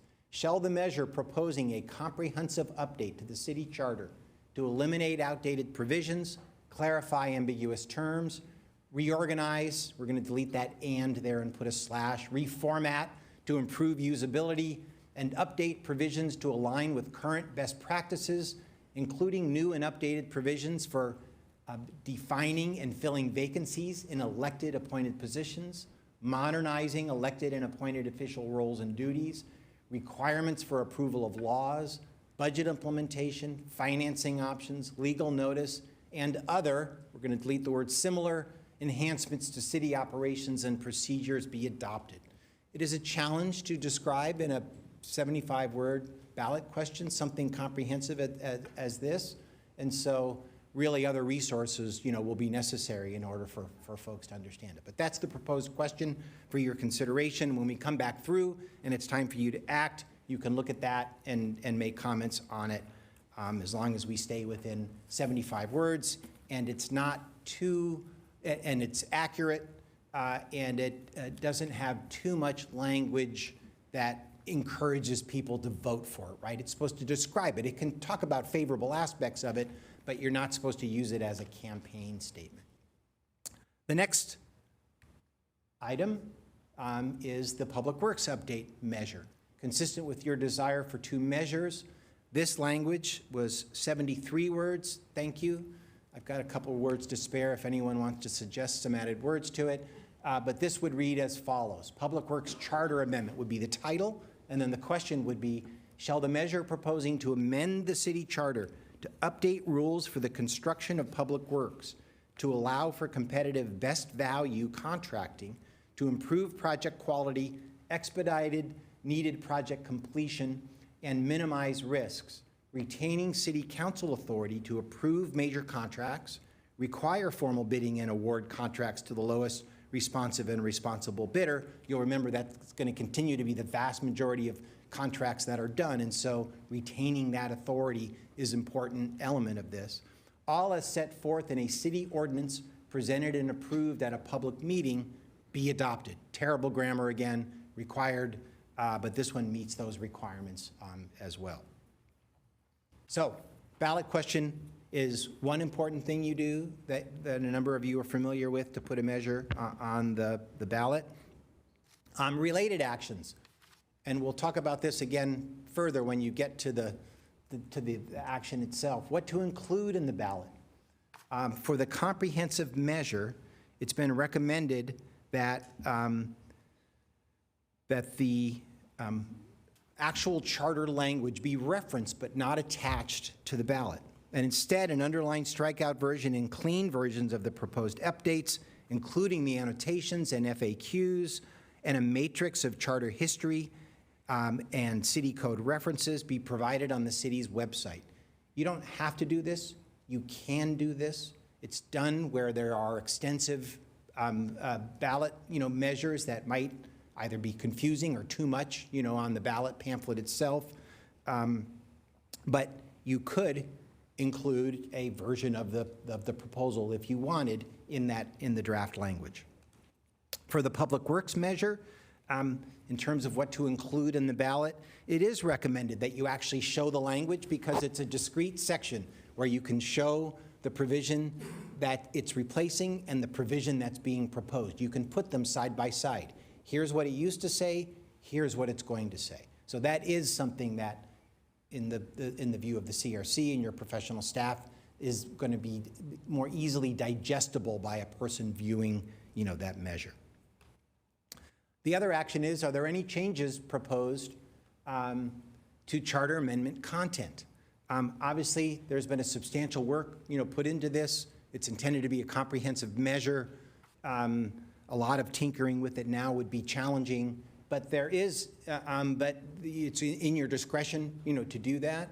And there is a provision that was specifically held out for further discussion in your previous action, and that was the kind of late breaking, although it was in a different form actually in the charter all along, but a more refined version of an update to the revenue bond financing language that would expand the language to allow for city council resolution, not a public vote, to approve revenue bond financing for utility infrastructure other than electric utility infrastructure. If you'll remember, the charter already allows, in an exemption that people clearly thought was important as part of our municipal utility financing mechanism, it already allows revenue bond financing for utility infrastructure. You do it all the time. But it does not allow you to do that for a non-electric utility infrastructure. And if you want to have a discussion about that, I've got a pocket slide to present so we can dive deeper into that. But that's a decision that you deferred for further discussion at this meeting, and we're prepared to engage on that. I want to note that the comprehensive amendment that's proposed is proposed to be approved in substantial form with any corrections brought back for council ratification, right? If there's something found, between now and the actual presentation of the item that needs to be corrected, you're giving us authority to do that, but only subject to it being brought back to you for you to see what was being changed and to ratify that change. The draft that's in front of you has all the level 3 changes removed that you asked be removed and not part of this measure. And the Public Works section, because we're pulling out that proposal as a separate measure, remains largely as is, but with a couple of modifications to integrate it within the overall recommendation that we'll talk about when we get to the actual measures themselves. So those are the, some related actions that are necessary. You also have the city attorney to prepare the impartial analyses. They would be 2 of them. As would be my standard, I would solicit input from the various departments, including the city clerk's office and any of them that proposed, measures and elements to this in order to get their input on it. You also have to decide who you want to draft and sign your ballot arguments. In the resolution, and this is just a recommendation, you can do it as you see fit. It's proposed through a fairly standard practice that 2, but no more than 3 of you, right? If it's 4 of you, that's a quorum, and so it can't operate as a committee, for this purposes. 2, but no more than 3 of you be designated to draft and sign the in favor argument and any required rebuttals if in fact there's a draft opposition to the proposal, along with 2 or more CRC members that those designated people might select.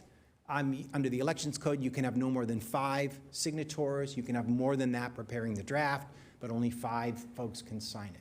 So that's what's proposed for you to control, who would be preparing the argument in favor of the measure. There's also scheduled filing deadlines for these arguments. Those are outlined in the staff report.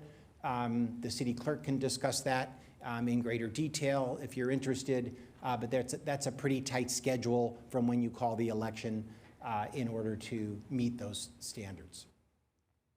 Then there is a request that you direct staff to prepare a voter communications program consistent with the CRC's recommendation.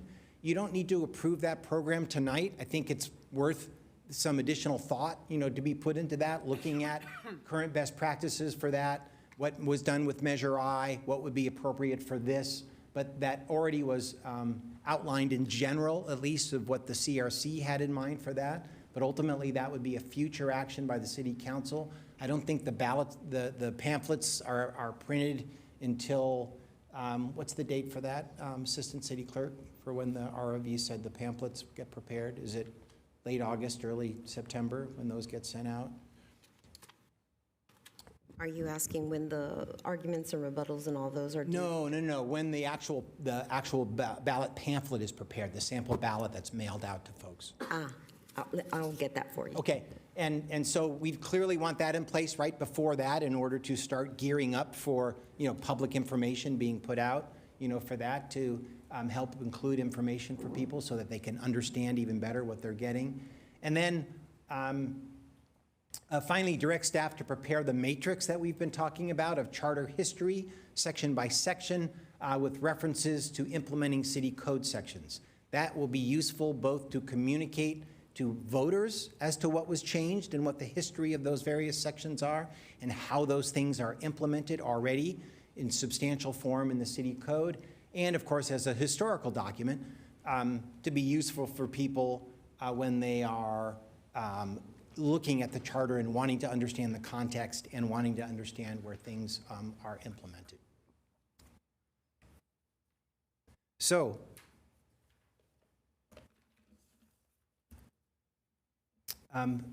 as both a way for giving me a break, to giving you a break from me, and to introduce an important voice in this process, I want to now invite up to the podium any number of the CRC members that are here that want to speak to their recommendation. You'll recall the CRC is comprised of 13 members that were chosen by lottery, 6, and by your appointments, 7. All 6 city council districts were represented, with some people that were very experienced with government on boards and commissions, and other people that this was their first experience with city government. So a nice mixture of people from across the community with various levels of experience.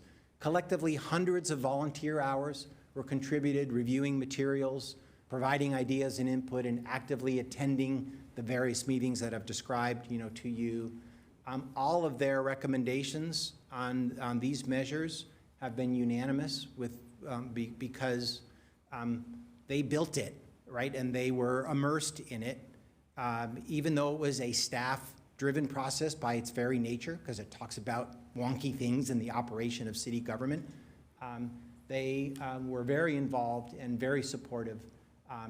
And again, with their willingness to contribute to a robust voter information program. That's the level of their enthusiasm and gluttons for punishment. Again, a number of them are here tonight to speak to the recommendation, and so I will just introduce them as a group, and they can come up individually as they see fit.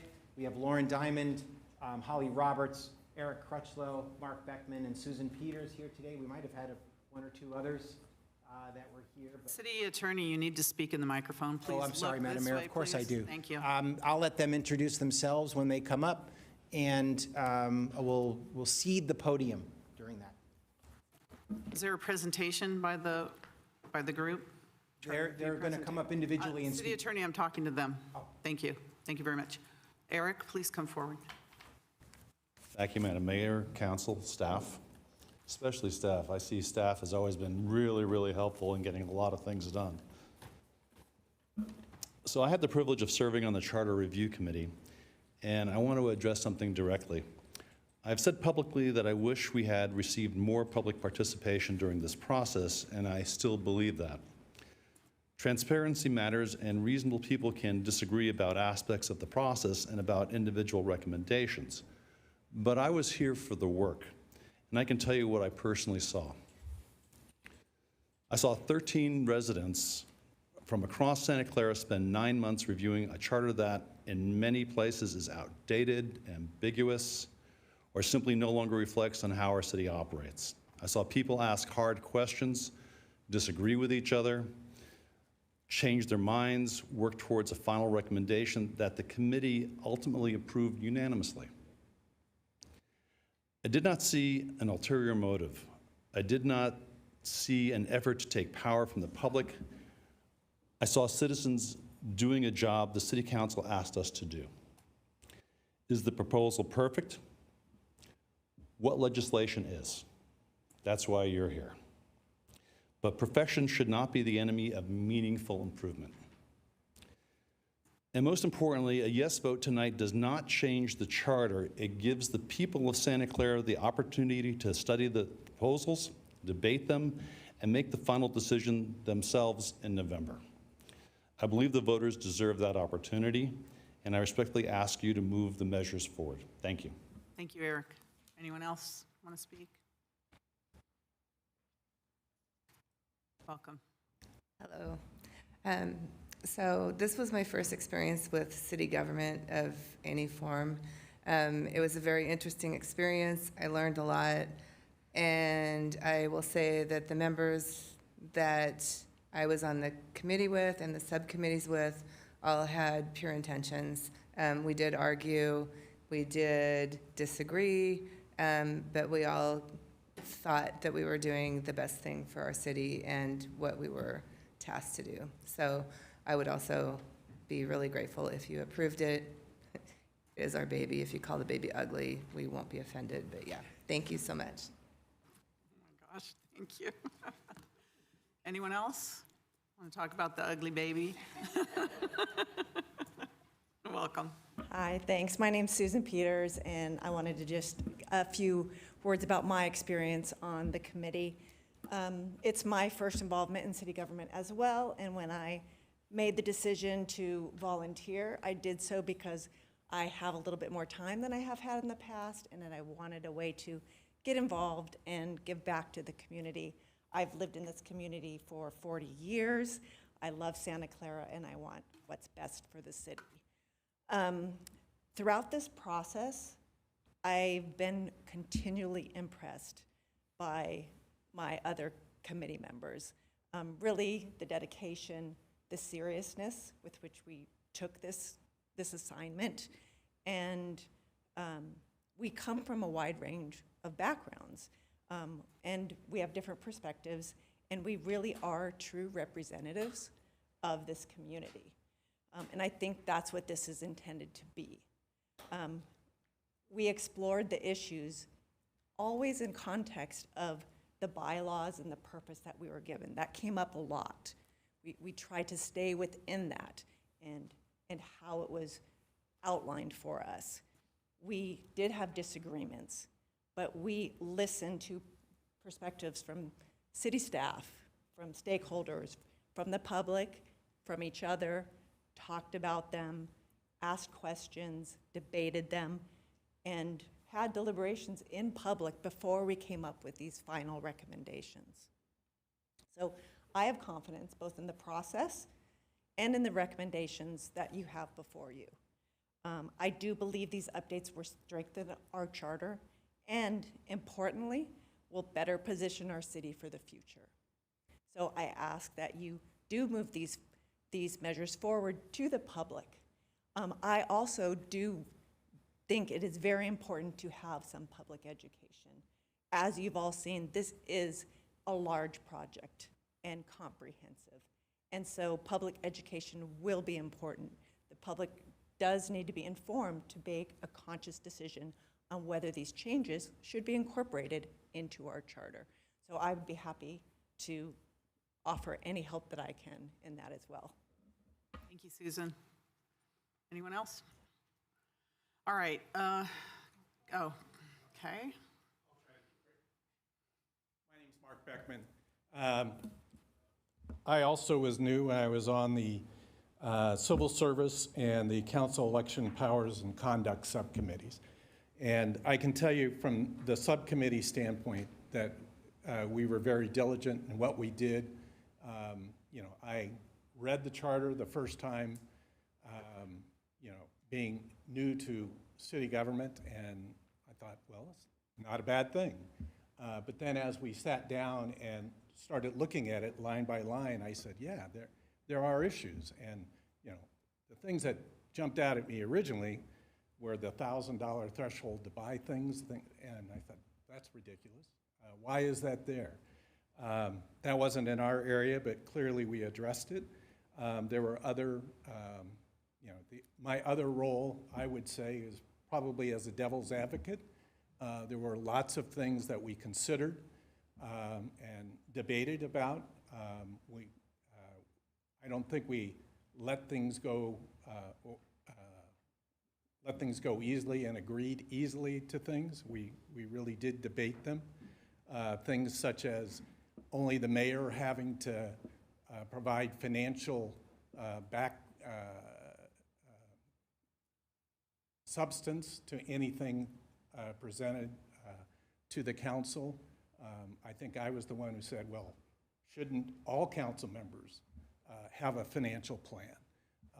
And I was voted down by my group that said, well, in reality, the practice is it's the staff who ends up having to take an idea and say what works. And that's the reality. That's what we looked at and the way we worked. There's what we would have liked to have seen, and then there's the reality of it. So I too support it. It doesn't reflect, again, what I would say is the changes that would really make us move forward, but I think it does address what you asked, which was something that improves government and would be acceptable to the general voter, and I can fully support that. Thank you. Thank you. Thank you, CRC members. Thank you, Madam Mayor. So next steps, what do we do with this ugly baby? I first want to say it was an extraordinary effort. Patty Wong from the library supports it, so I probably shouldn't have to say anything more than that. No, there was a lot of people. Is she going to write the unbiased Yeah, she'll write, opinion? if you'd like, Mayor, I think I'm legally obligated to, but I certainly can consult with Patty on aspects of that. No, she really was involved. And again, part of it was, if you remember, the updating of the boards and commissions, right? And the Board of Library Trustees, and how out of alignment that was, with how they actually worked. And so Patty was very engaged in that aspect, and she is supportive. But as City Manager pointed out, really was a group effort with input from professional staff responsible for, applying all these terms. And so proud of that, to assist with that, with a lot of value adds that I'm not going to go into because you've heard it ad nauseum before. So next steps, Madam Mayor, would be council questions, public testimony, and of course deliberation and action. The recommendation is this, very detailed. Thank you for reading it. resolution, but there's some different components to that. It might make sense when you get down to it to look at a breakdown for each measure if you're going to proceed. First of all, do you want to put the measure on? Yes, no, on what terms? What's the ballot question language going to be? How do you want to have the ballot, look? Are you going to include full text or a link, to information on the website, which you can have anyway? And then who drafts and signs the ballot arguments? Those are all aspects for each, Madam Mayor. I'll turn it back over to you and council for questions and then maybe public testimony while I assemble whatever answers I can for that. Thank you, Mayor. Thank you. All right, council questions. Councilmember Hardy. These are somewhat comments, but mostly questions. Revenue bond financing, I was really happy to see this because our water treatment plant, I found out our cost that we will be allocated as the owners will be, for the update that the state is now requiring, will be close to $125 million. We are going to have to finance that. So having this option is going to help us in how we would manage this because the state is only giving us 10 years to take care of this, which is something that has kept me up at night. So seeing this revenue bond financing, so I want to make certain from the city attorney that, yes, I am correct that this would cover this. I was going to suggest that we say something about making this in line with current state law, but knowing that we are up to our number of words, that may be something for the argument. And another fact that, if I'm remembering it right, we have not had a comprehensive updated charter since 1961, if I'm remembering right. So making certain we're clear on that, I like that there was consensus.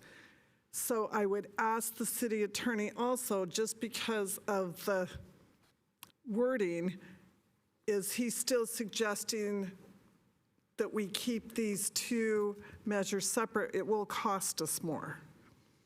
But if we keep it separate, if there was a consensus on the council to put it all together, is there any way to add just a few words and take some out? I mean, is it possible? I don't know.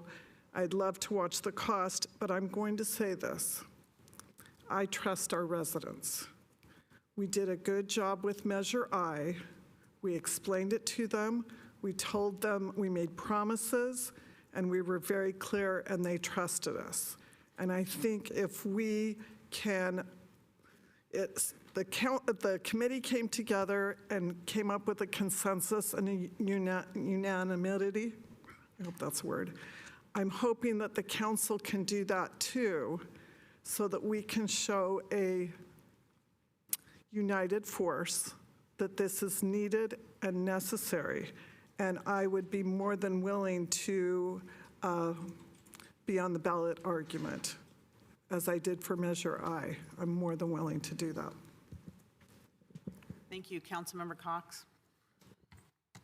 I will follow that up. I think Councilmember Hardy made a good point, and it was echoed by Councilmember Gonzalez last week, that if we are, as a group, polarized on this, the likelihood of success at the ballot is reduced. And so I looked at the level 1s and 2s this week through almost the lens of skepticism. What's going to go on the ballot that's going to cause people to second guess? And so there, I think, are 4 level 2 items that I think that are what I would call almost poison pills to this, that if the people aren't educated enough, and this is not an issue of trust, I should say this up front, I commend the work your group has done. I think that when you're really close to the scenario, you're going to understand and know things at a level we never will, and that our public certainly isn't going to. So what hot topics are left out there? that the public who is hearing on one end of the spectrum, this reduces transparency, this is this, what are they going to say this tanks it? And so I'd like to frame it from that as suggestions for what I think will make this likely to go through and hopefully that we can agree upon in a uniform front. One easy low-hanging fruit, section 403.5, public notice is listed as a level 1-2, I think. But general law in the note says a 5-day notification, advance notification is typically what's given. We're moving ours to 15 days later. While I understand administratively that might be easy, I think those are the issues the public will quickly see as, okay, you've took away advance notice on this. Now we know after the ordinance is placed, what is this really about? Our section 304, which is the redistricting. Redistricting is such a hot topic right now, gerrymandering and these things going on. We are required by law to do the redistricting, but I think that even adding the word independent in what the policy must be going forward is another way to strengthen that. So I want to know if that's something that we could add to that language so people know this isn't going to be a politicized policy going forward. While it still opens the policy, it says this will be an independent, not an advisory commission, so that, again, for public viewing, potentially could strengthen their confidence in this.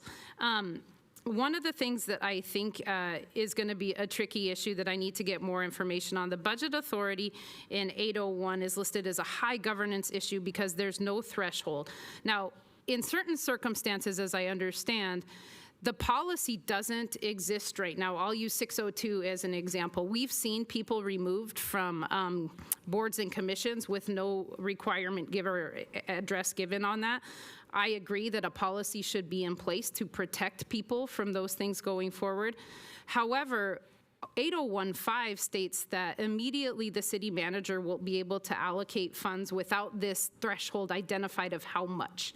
And that, because there is not any policy in place, happens immediately, as far as I understand. So I want to know if that's the way that that would work.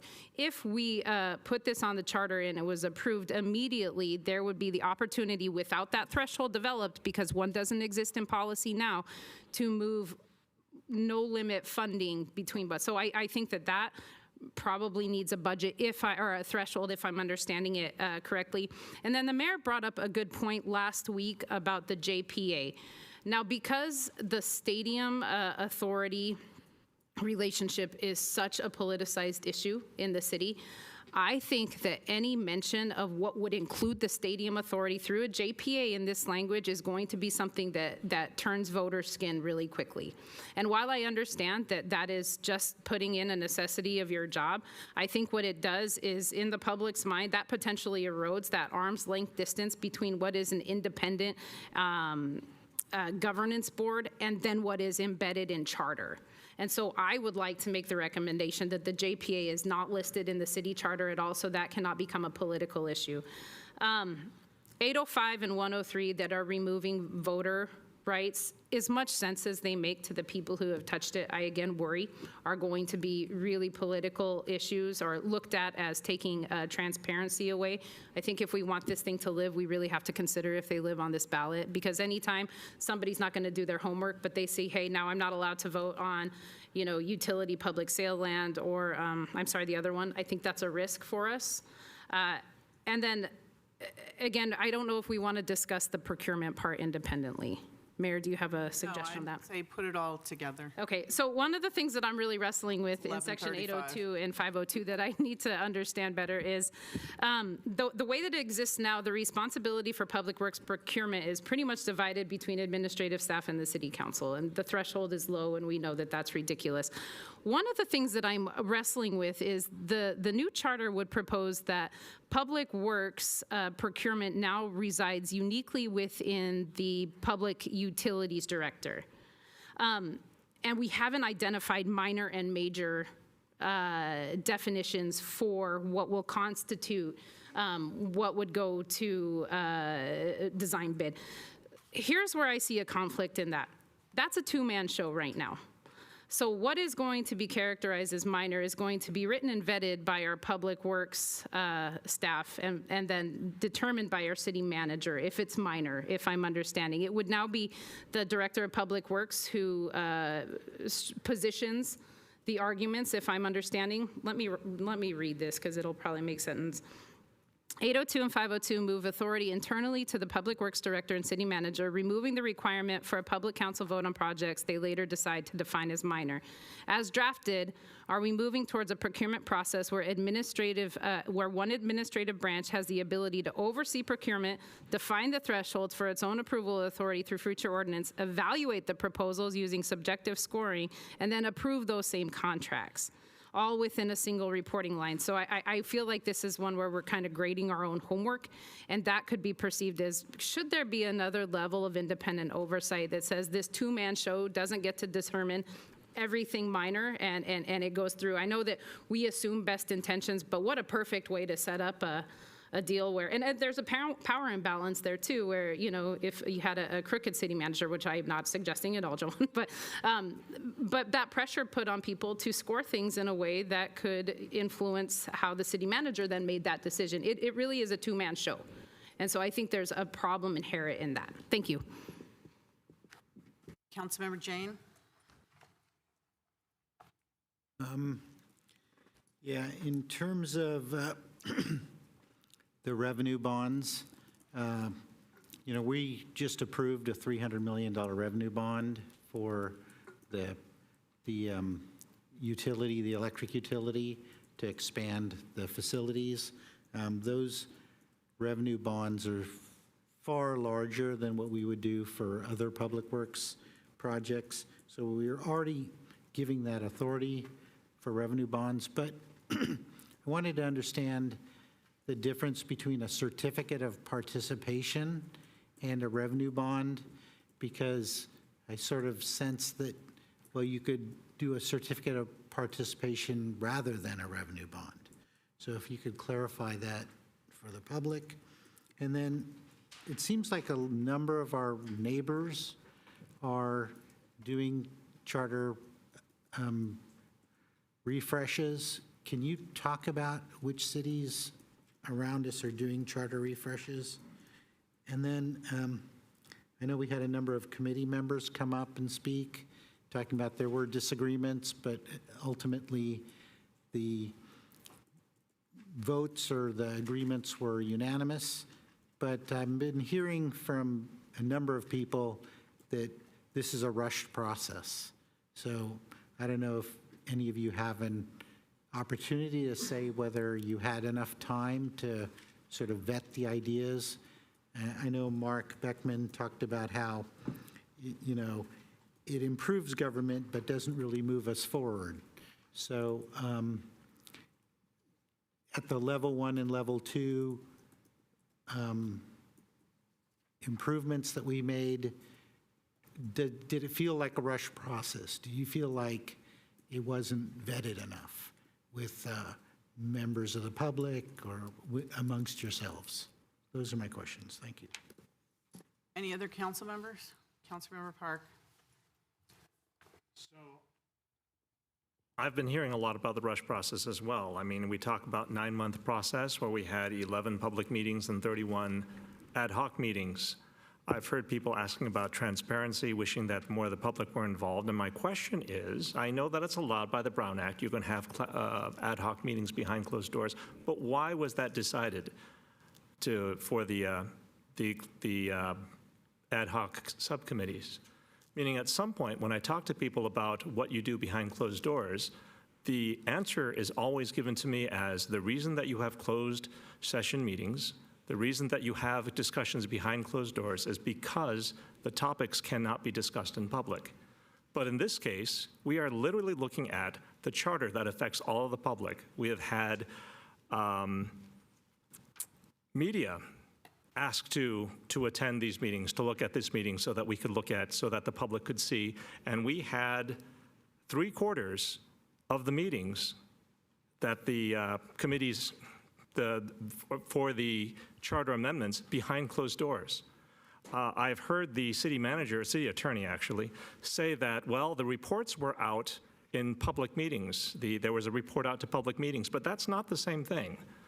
To be able to go to a public discussion and perhaps give input on the topics that are being discussed is very different from hearing a report out from a closed session. And my question is, why was this done if the concerns, even from the committee members themselves, were about public involvement and about transparency? I mean, I heard another question, this was my question as well, from Mr. Beckman, which is, only the mayor having to provide financial substance to anything presented to council if it's a special meeting and the meeting is being put together by the mayor. I think there were very specific requirements around that. And my question was, why would you remove that? I think that if you're going to have one person bringing something to a committee, then that one person should have some backing for what they're bringing to the committee. If you've got a number of people bringing in, like I agree with you, I think that everyone should have to provide, financial substance, whenever this comes up. I think that if there's 2 or 3 people, if there's 3 people, if there's a majority of council members asking to discuss something, then they should also be on the hook to provide financial substance. But why would you simply remove that? That doesn't make any sense to me. Even if it were that one person, I think that the consideration of what powers does that give one person versus what responsibilities are given to a 3-4 person team, that is very important. I don't think that that was actually considered. My other question is for the city attorney and the city attorney's office. I mean, we've heard about this. It's now called the project. And I have concerns. How will the city attorney's office provide an impartial analysis on this when it comes right off the heels of Measure K in 2022 in Chula Vista, the charter amendment there, when the city attorney has spent probably more time on this project than any other project that wasn't a capital project or wasn't FIFA? I mean, at some point, I do have some concerns there. When we talk about the time and being rushed, we're here on the last meeting that we can have before it has to go to the ROV, and we're discussing this. I think at some point, the fact that we didn't have, after this was formalized, and we had changes last week, but after it was formalized and all the changes were gelled, not necessarily set, we didn't have any outreach meetings. I think that if we had done this in a good way, we would have had outreach meetings with the public to get them on board even before it was considered by council. We had, again, in June 9th meeting, we had council members falling over themselves to put this on the ballot, even before the ballot statements were written, even before the amendments themselves were fixed. Like, I don't understand that. My questions are, how do we address all these things, right? I mean, it's one meeting, it was more than, count them, more than one meeting per week, even during a time where we had seasonal breaks, where staff was not available. So it's really concerning to me that this is the process that we use to change the city charter. Again, I understand the importance of some of these things to some people. I mean, we've got people looking at design build because, well, they're the poster child for design build in other committees. But at the same time, to say that we want to, it's throwing the baby out with the bathwater, but to keep the crocodile in with so we can keep the bathwater. There are so many analogies where we're trying to make a lot of changes. We're trying to approve everything because we have our own, pet projects that we'd like to approve. But again, this entire process feels like it was closed. This entire process feels like we didn't give the public enough time. We didn't socialize this enough before it came to council, before we have to vote on it tonight to get this on the ballot. So those are my questions. Those are my comments. Thank you. Anybody else from the council?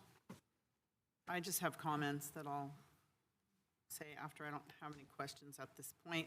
So I'm going to go to the public. Yvonne, followed by Steve, followed by Brian.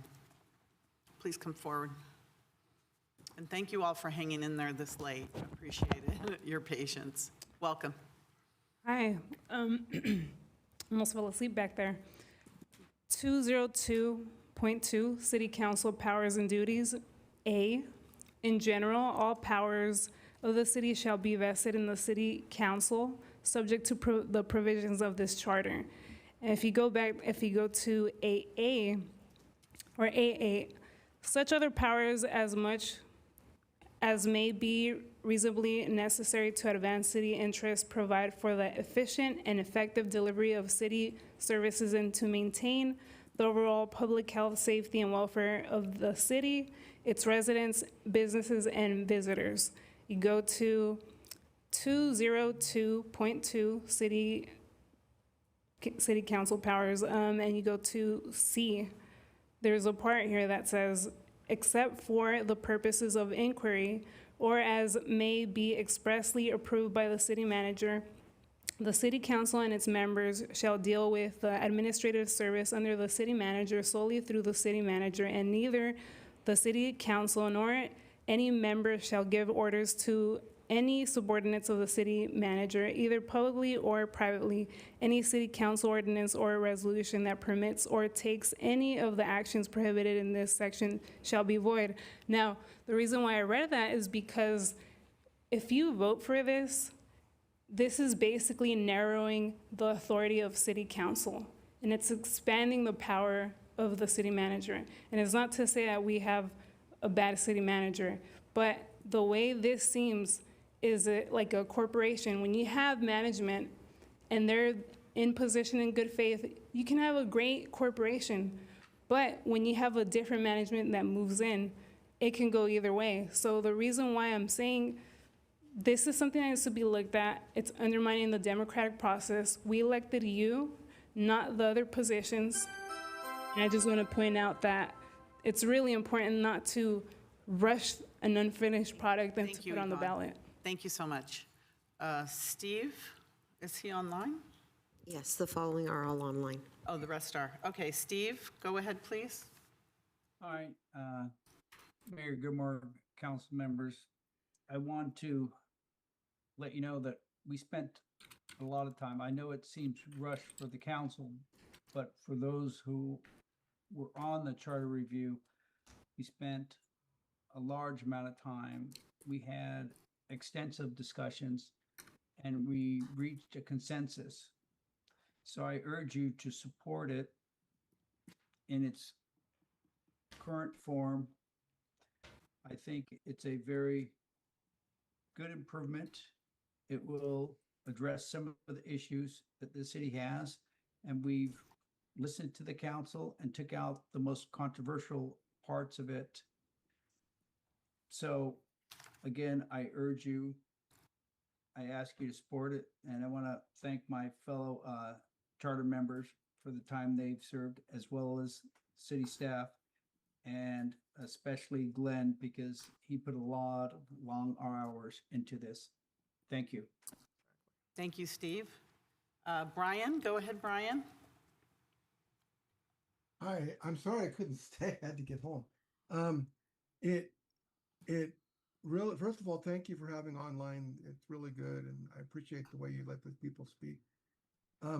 I was not supporting it until after I watched I read the whole charter review, or the charter.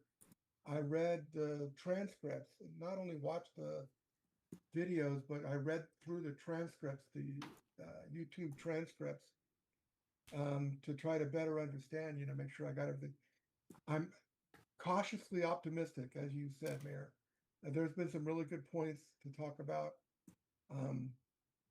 And I think city attorney and the city manager, but especially the committee, put a lot of time into this, and the staff as well, and the council. And I would urge you to authorize, to at least put on the ballot, and then go and make a vigorous outreach to the public. Thank you. Thank you. Edward, go ahead, Edward. Yeah, is this something that has to be done for the November election, or can it wait for another 2.5 years in order to make sure that the public understands what's going on with this and are more educated, and they're people going in and having meetings with the public and explaining it to give us more time. Because you're going to be spending a lot of money to put it on the ballot, and you want to make sure that the citizens understand it completely. Because if they don't, they're probably going to vote it down. That's all I want to say. Thank you. Thank you. Do we have any other member of the public that would like to speak? All right, council? Oh, did we have questions? We had some questions. City attorney, questions.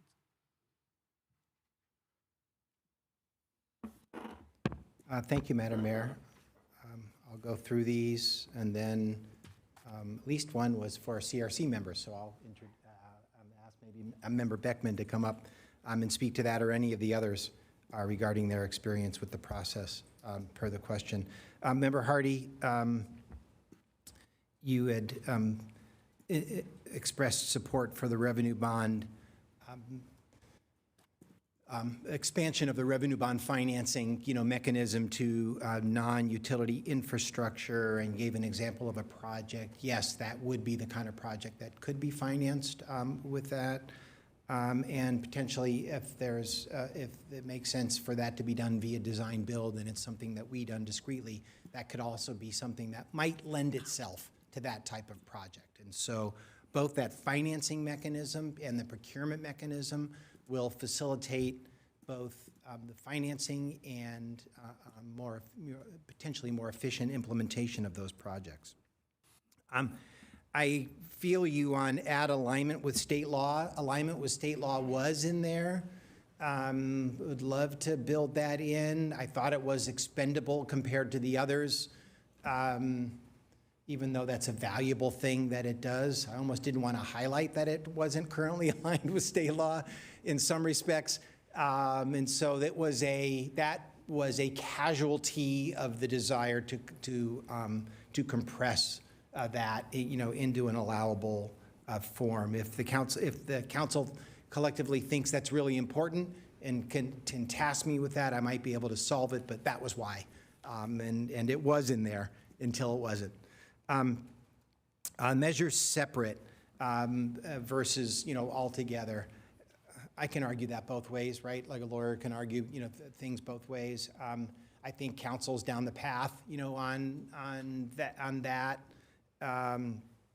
It could be done either way.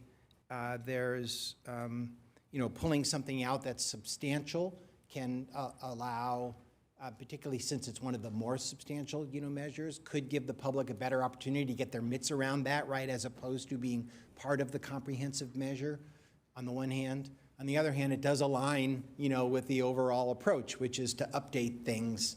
And you can view it as a dramatic thing, or you could view it as something that clearly is necessary, requires the alignment. So I think the decision's been made to go down the path to have them be separate. And if we stand by to professionally support whatever the council decides to do with that. Certainly unanimity would be beneficial. I think that was important in the Measure I project. And yes, as much council support and ideally unanimous support for what's brought forward, I think from a political standpoint,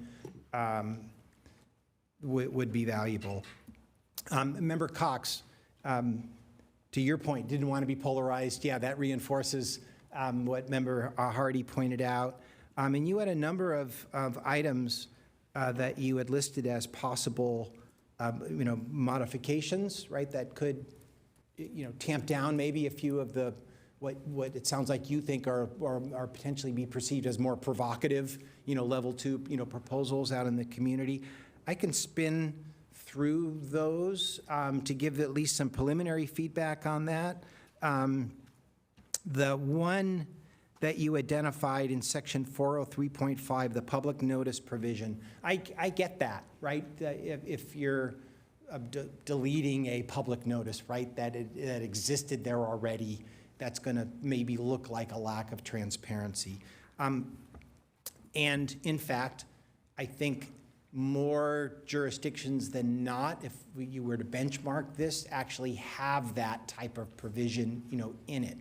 The thought was that since the actions that the city council take on, because this related to, I think, a publication of a notice regarding an ordinance adoption, right, already require, and this is maintained, 2 council meetings in order to take that action, and already require noticing.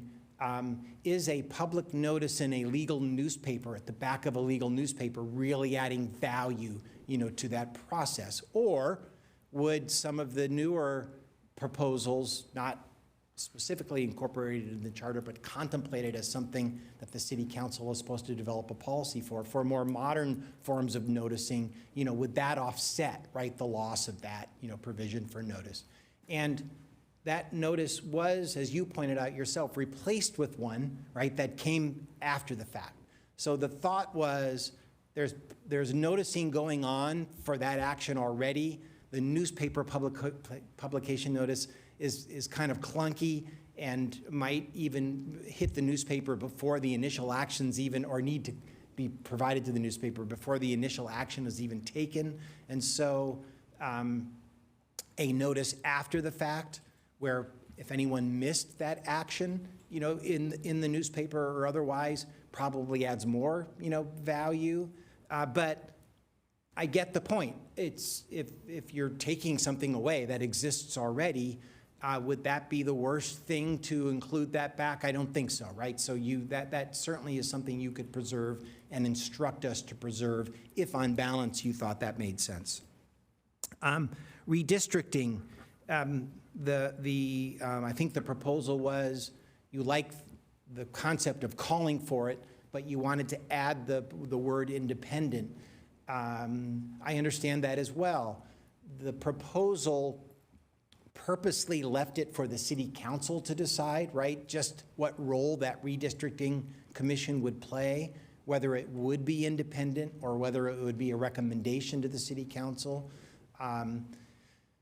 That was done on purpose so as not to be overly restrictive. But if this council thought that it was important and you thought the public would value creating a redistricting commission that was independent, that is a common mechanism to have the redistricting commission do that work.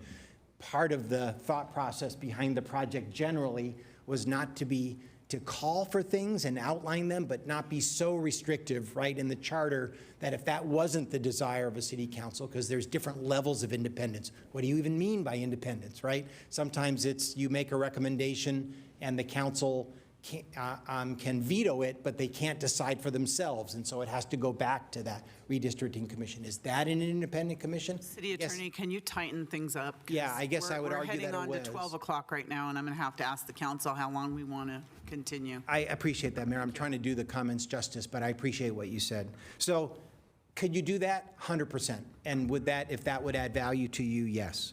The 801.5 Budget Authority, create a threshold. I may want the city manager, to speak to that.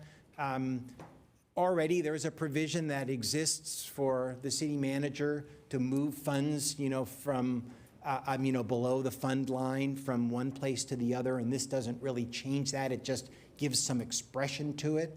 I maybe ask the city manager to say if you wanted to add a limit on the city manager's ability to do that with council approval, you could, but this measure wasn't intended to change what the city manager can do already. So I'll let the city manager maybe think about that and look at that language, come back to that point. The Stadium Authority, I think you're referring to a reference in the, that was added to the city managers and the city attorney's roles and function, that we would also serve those functions with respect to authorities.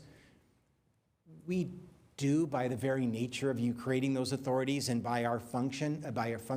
If the charter doesn't say that we do that, would we do that anyway? Yes, we would. And the council would decide, right, and have it work that way. If you think deleting that, because it might be a provocative of expression that looks like you're giving more authority, to us, that's unrestricted, then that could be deleted as well. I just wanted it was done because we're trying to align the charter with how things work, and that's how things work. It wasn't anything trying to power grab. You talked about the couple measures regarding taking away people's votes. I think we've talked about that generally. The procurement, Public Works, I don't understand your point on that, actually. And I don't think it would work that way. The way it's proposed is the city council would define what a major and minor contract is, right? So you would make that policy, and you would factor in things that you thought were important. But dollar value threshold would certainly be one of them, but other unique projects could be characterized as a major project as well. For example, any design build project, right, could be viewed as a major project, and so that no matter what, the city council would have to approve any design build project. I think given the nature of design build projects and where that threshold's set, it would operate that way anyway. But it's not the city manager who would decide that, or the public works director. It would be you and how you made that policy. So I'm not sure I understand what the proposed change might be. City manager, are you wanting to comment on that? Before we go to that, I'm going to ask the council, it's 12 o'clock. We want to finish this item, set a time period. Remember, it's 12 o'clock. People have jobs. Councilmember Hardy. Thank you. We also have a few other items that need to be handled. So I would say I'd make a motion that we need to finish by 1 o'clock. Is there a second? All right, motion second for 1 o'clock. City manager? Just to clarify, there are a number of items that do need action tonight. And so if 1 o'clock comes up, I would like there to be another council discussion before the meeting automatically ends. I'm going to say that 1 o'clock is reasonable. If you're intending that we're staying till 2, 3, 4, that's not going to happen. Not my intention, but there are a I'm number just of saying, important because business your reports have gone on very long tonight, okay? So you knew that there are some things that may not go tonight, just letting you know. All right, motion second for 1 o'clock.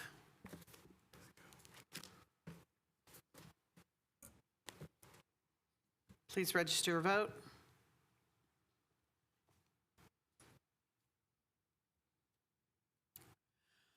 And that passes 6-1. Thank you. Go ahead, City Attorney. Thank you, Madam Mayor. Try to 17 speed things things to up. do in the next hour. Yeah, if I can. I think I'm on to Member Jane's questions with respect to revenue bonds. There is a workaround. You identified it from, our report. If you don't have, revenue bond finance capacity with respect to non-electric utility, infrastructure, and we have worked around that before with issuance of certificates of participation. I'm not an expert, on that, but in effect, it's in effect, you're creating a saleable security based on an artificial income stream you create through either the lease of property or an infrastructure or a sale of city property from one city-related entity to another. So it's really a kind of a fiction, legal fiction that you create for financing purposes that allows you not to violate the debt limit because the payments are annual as opposed to, commitment over a long period of time. And the problem with those is they take longer to put together. We're told they may not be as saleable because they're not as easy to align, with what the revenue streams are, and they can be more costly. So is it workable and can it be solved? Yeah, we've done it. That's how we've had to finance those types of things. And that's essentially what they are. Ken, did I do that enough rough justice? And sorry, we have outside bond counsel wasn't available tonight to give you more detail on that. Quickly, Sunnyvale, as you know. Clarification to that. So we can already do it. Yes. But revenue bond would be just more efficient, we'd get a better price. It's more efficient.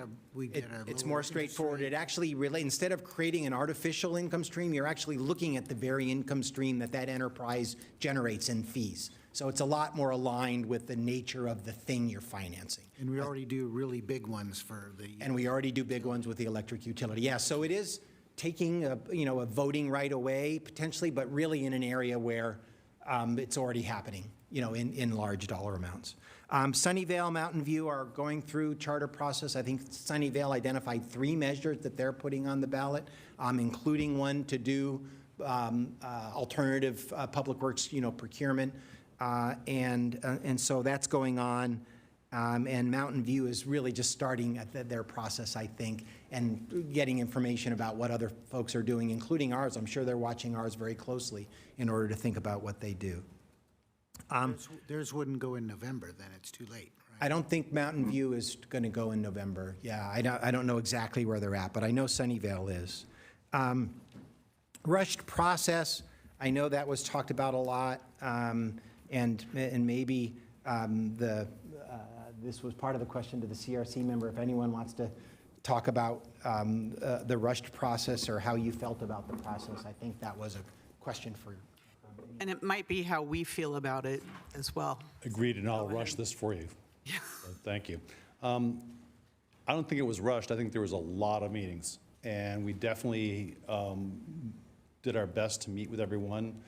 Part of the subcommittee purpose was to be more efficient, effective, because rather than staff coming to us and saying, this is what we think you should do, this is the problem that we have, what do you think we should do about it? Because that was the whole purpose.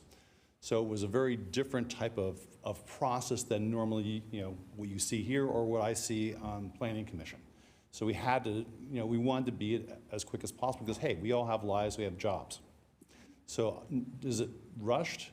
Well, we did it in 9 months, and I still think that was not rushed. I think we had a lot of meetings, but at the same time, everybody knew we were having those meetings, and if somebody thought, okay, we're being late, can I participate in this?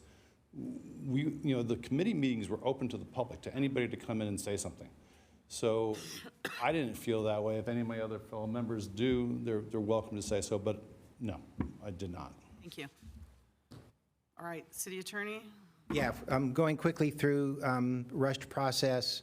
It really was the process that was laid out in the beginning in the bylaws, and so it was a tight time frame. There's no doubt about it for a project of this size, but I do think there was a lot of deliberation and a very solid, high-quality effort, that went into it.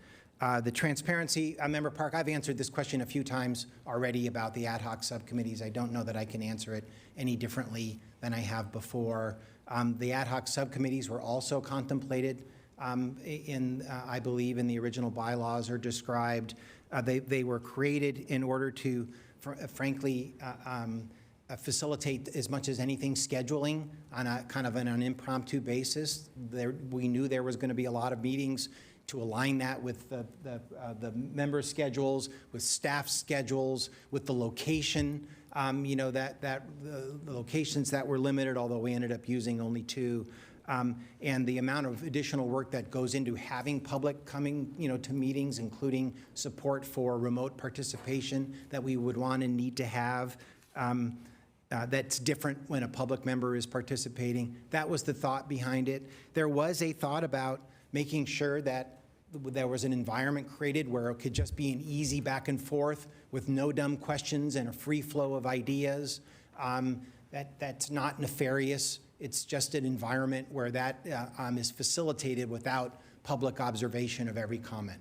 And so I think that the meetings that went on and how they were reported out to the public made all that ultimately public.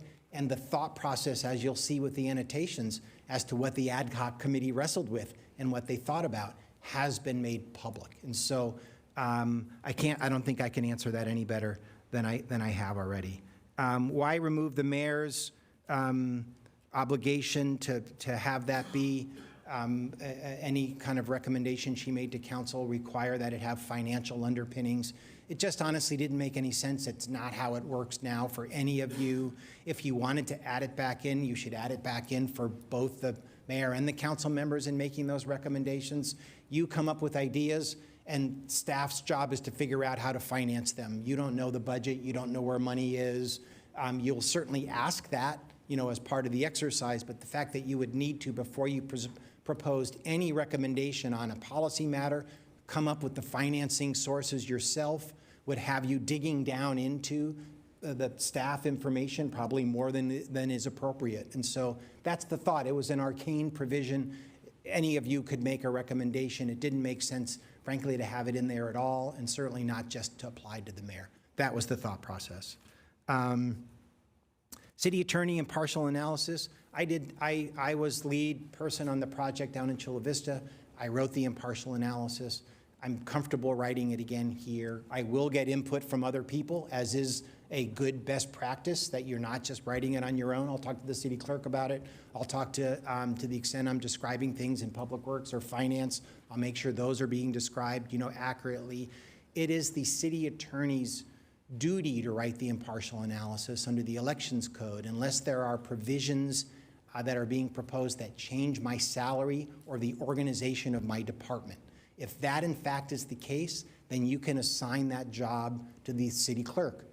But those aren't changes that are proposed in that. I'm confident I can prepare the impartial analysis appropriately. I have my own legal and ethical standards I need to apply to that, and that's what's called for under the state law.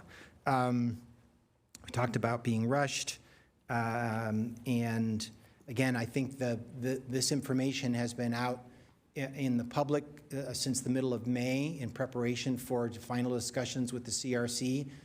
More than that, since the middle of May, but the actual full drafts of the documents, including the underlying strikeout, has been out in the public since the middle of May. You've had it, and you've had the report, since early June. This is your fourth meeting.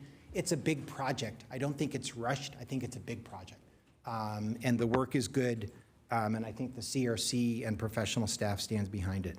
Mayor, I think you reserved for comments. There was a comment that was made by a member of the public that I wanted to respond to, saying how this measure would restrict your authority with a reference to the councilmanic interference provision. I don't think that's a fair characterization of that. The member of the public was reading language that already exists in the charter. It's inherent in our structure of government, which is a council manager form of government. Council's not supposed to be involved, except through the city manager, in the actual administration of the city operations. You are policymakers. You can hire and fire the city manager. You can hire and fire me, but that's really just inherent in the structure of government that we chose. I think those are all the questions, Madam Mayor. Thank you. City Manager, your light's on. Sure. I was going to address three things, one of them being the councilmanic interference question, but I think the city attorney has taken that one and answered it sufficiently. The second item is in regard to a question from Council Member Cox, Section 801.5, budget implementation, and I think the council member referenced a section that provides authority for the city manager to move funds in between various line items and funds. At a high level, this is intended to align with the common principle that the city council rests authority or charges the city manager with administering the budget at the fund level. The city manager puts department heads in charge, and they're responsible for their department level or any funds beneath that. It's also important to note that this is the budgeting threshold. It is not our procurement thresholds. And so, for example, any contracts over $250,000 would still have to come to the city council. And it is not allowing the city manager to move money among funds, really just money between funds. Common occurrence is if a department has money in their supply line item and their professional services, and they may need additional money in professional services, but they have a surplus in supplies. This allows the city manager to authorize that adjustment. Also, there was a question about the section of the charter that places responsibility or adjusts the responsibility from the city council to the city manager and the public works director to define minor versus major. Couple clarifications there. The definition of minor and major would actually be done through an ordinance that the city council adopts. Those thresholds and any criteria will be defined in that ordinance. Also, it's important to note that all of our procurement rules will still apply, similar to budgeting versus procurement. So we will still need to follow the city's procurement process, the public contracting code, also align with competitive bidding, which would be the standard in general principle. And all public works contracts would generally still go to the lowest bidder. Their bid periods, their advertisements, their sealed bids, and all those various requirements. Also important to note, because there was a reference that potentially the city manager and the director of public works could collude. There are multiple people involved in a procurement at frankly all levels, but staff from the public works department, finance department, as well as their procurement division, the city attorney's office, staff in the city manager's office. Oftentimes, it's actually the assistant city manager that's assigned to a department that would have that direct decision-making authority as delegated by the city manager, as well as if it's involving engineering or technical staff, they have a role in the review. And the city's independent auditor could have a role too, depending upon the contract and the process as part of their review of city finances. And in the interest of time, I'll just stop there, but there are also various additional checks and balances and safeguards with regarding to how the bids are advertised, rejecting any contracts, and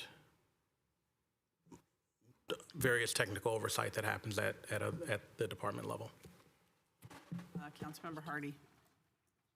Thank you. I was just thinking about the comment about leaving something open and needing an ordinance. If I remember right, you have an election, you have to wait for the certification, and then I think it's 30 days unless specifically called out as to when something goes into effect. I think it's 30 days after the certification of the, if I'm right. Actually, a little different than that. Yeah, Okay. the charter doesn't go into effect, actually, the update until the election is certified, and then it's filed with the Secretary of State.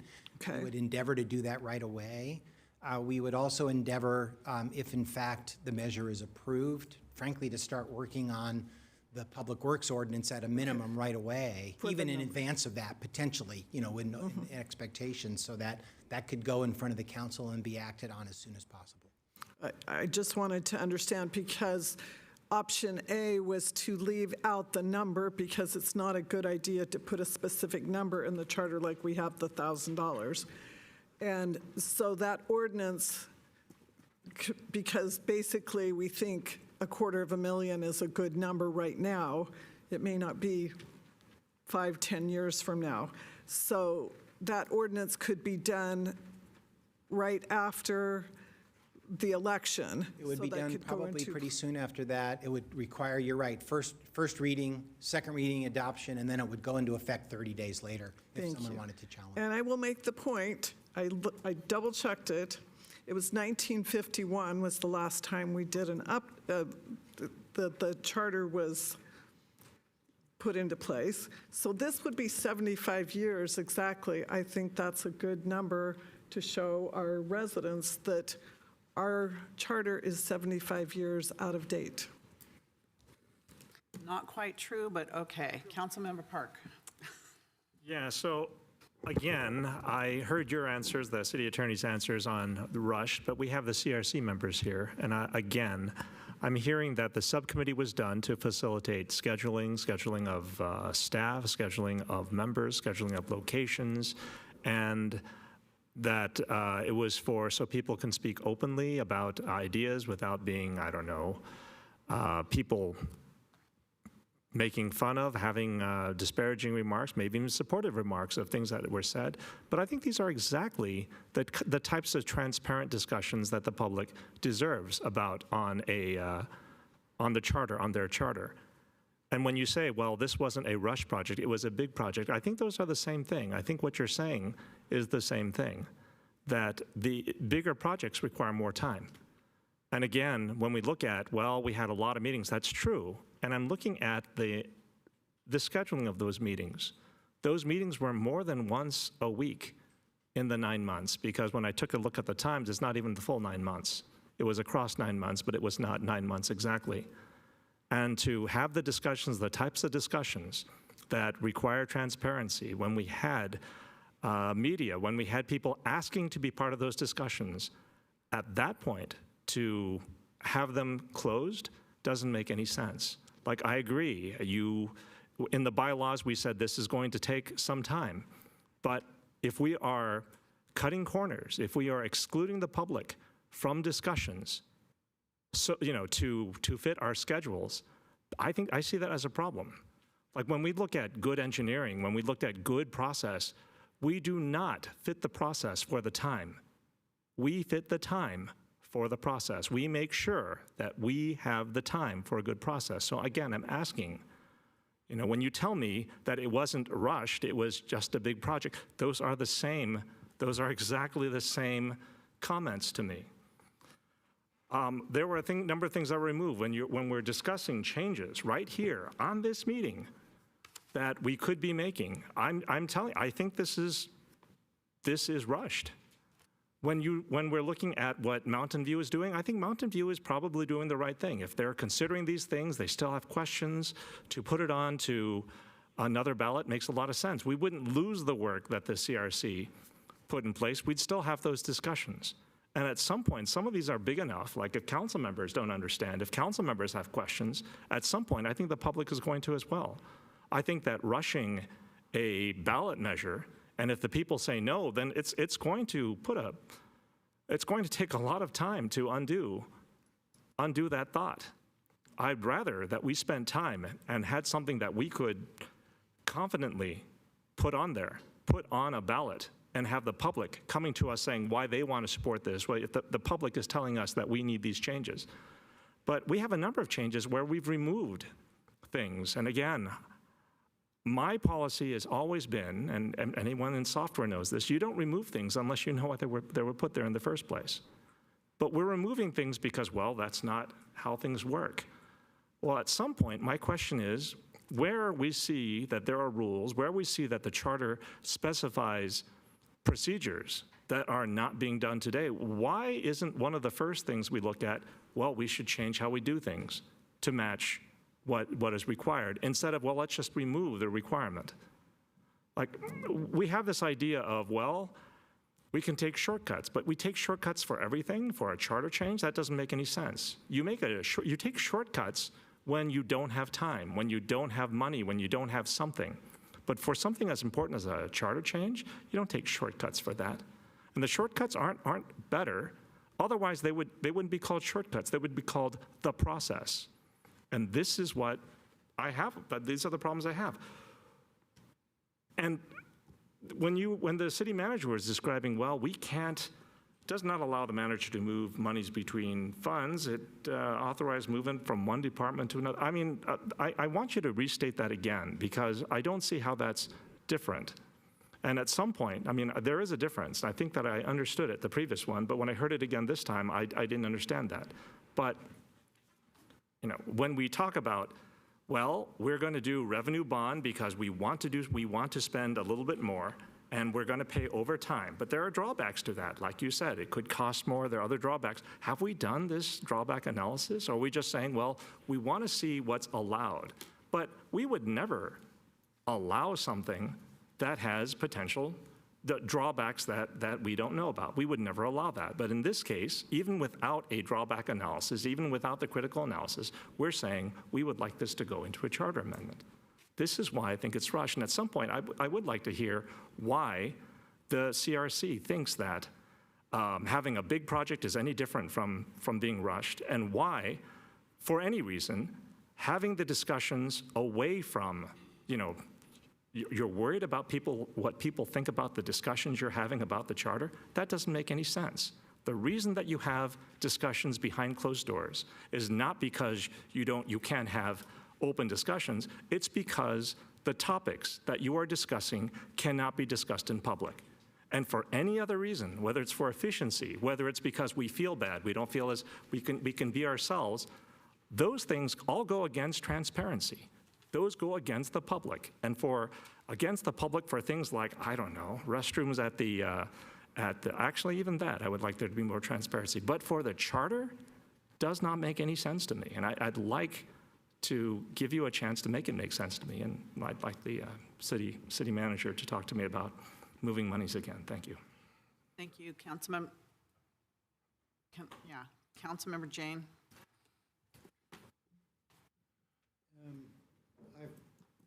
I've worked for a number of engineering companies, and when we had a deadline, we would just drop features.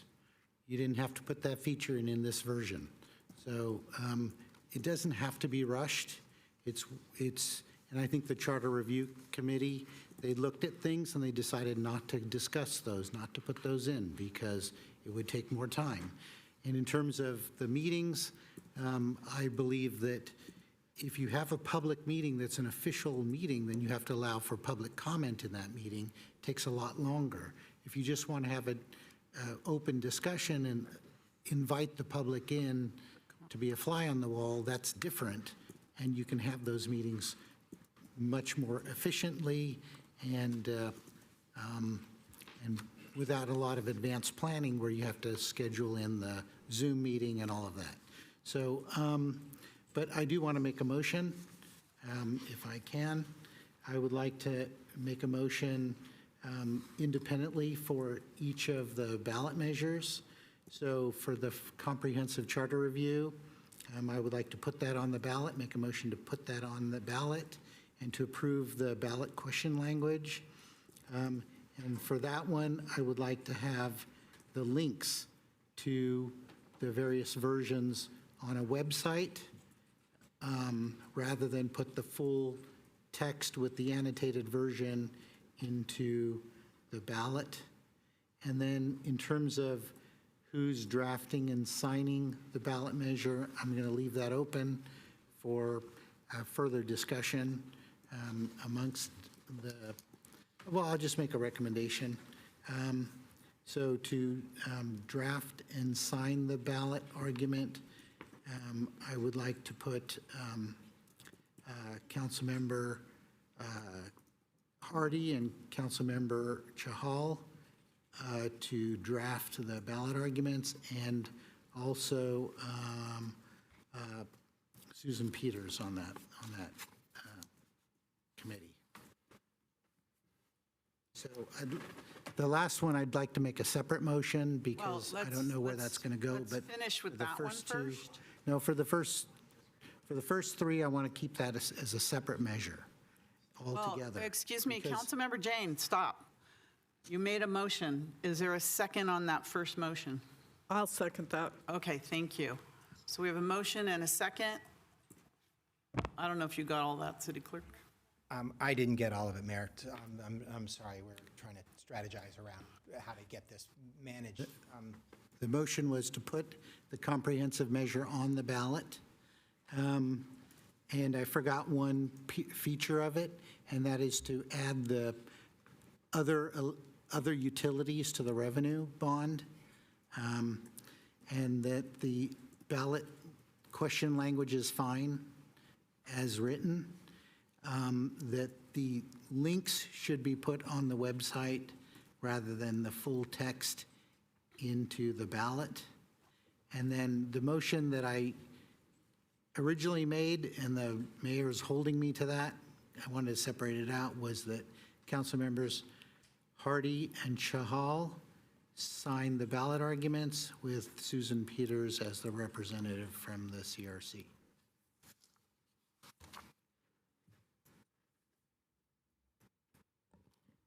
May I ask that last part after you say draft and sign ballot arguments, Councilmember Hardy and Chahal, and then what did you say?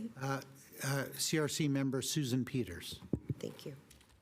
I don't know if she agrees to that. So I don't think you can have a member of the public, we can't vote to have a member of the public was in- sign unless they actually agree. And, yeah. Madam Mayor, if I could, the way, the recommendation was for the two council people that were designated to designate who they wanted. You can do it the way you described, Member Jane, but to Madam Mayor's point, that puts them in a little bit of an awkward position I'll to just designate them now. I'll just put council members Hardy and Chahal. With their ability to designate up to some number Three of other- CRC members? If someone's writing the pro argument, they would be able to select who they want to sign the. Up to 3 members would be the maximum to have it be 5. And adding the other utilities to the revenue bond.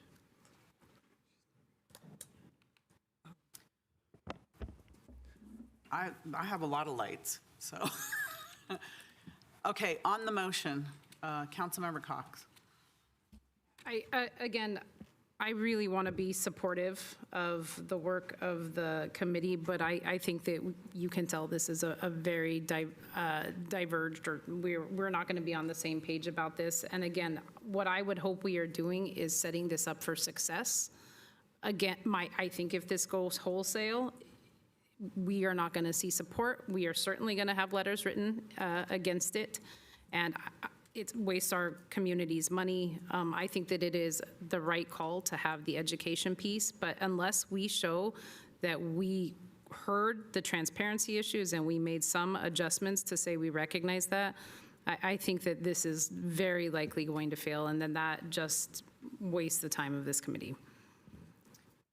Thank you. Councilmember Chahal. Thank you, Mayor. Thank you, Councilmember Jane, for proposing my name. Because of the family emergencies, I might have to travel, so I may not be available to sign the. Yeah, you can pick some other council member. I'm not sure about my travel plans and others. Thank you, Vice Mayor Gonzalez. Thank you, Madam Mayor. As far as what Councilmember Cox mentioned, hopefully, if there's other questions you have, I would say that I know that from what I've heard is, and maybe I was already comfortable with the sections that you've outlined, but if there's something that you want to see changed in one of those sections, let's get that addressed. As far as the signing of this, I would say that we have folks who are not going to appear on the ballot sign this, and I'd like to see the mayor be one of those signatories.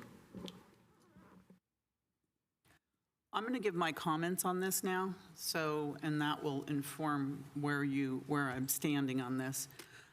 First of all, any charter amendment that goes out there, I want to be successful. And any ballot measure that the city puts forward, I have to believe in it, and I want it to be successful, and I want it to win. When we put Measure I out, I thought it was fantastic. I got behind it. I campaigned. I wrote the ballot arguments. I did a lot to make sure that that passed because I truly believed in it.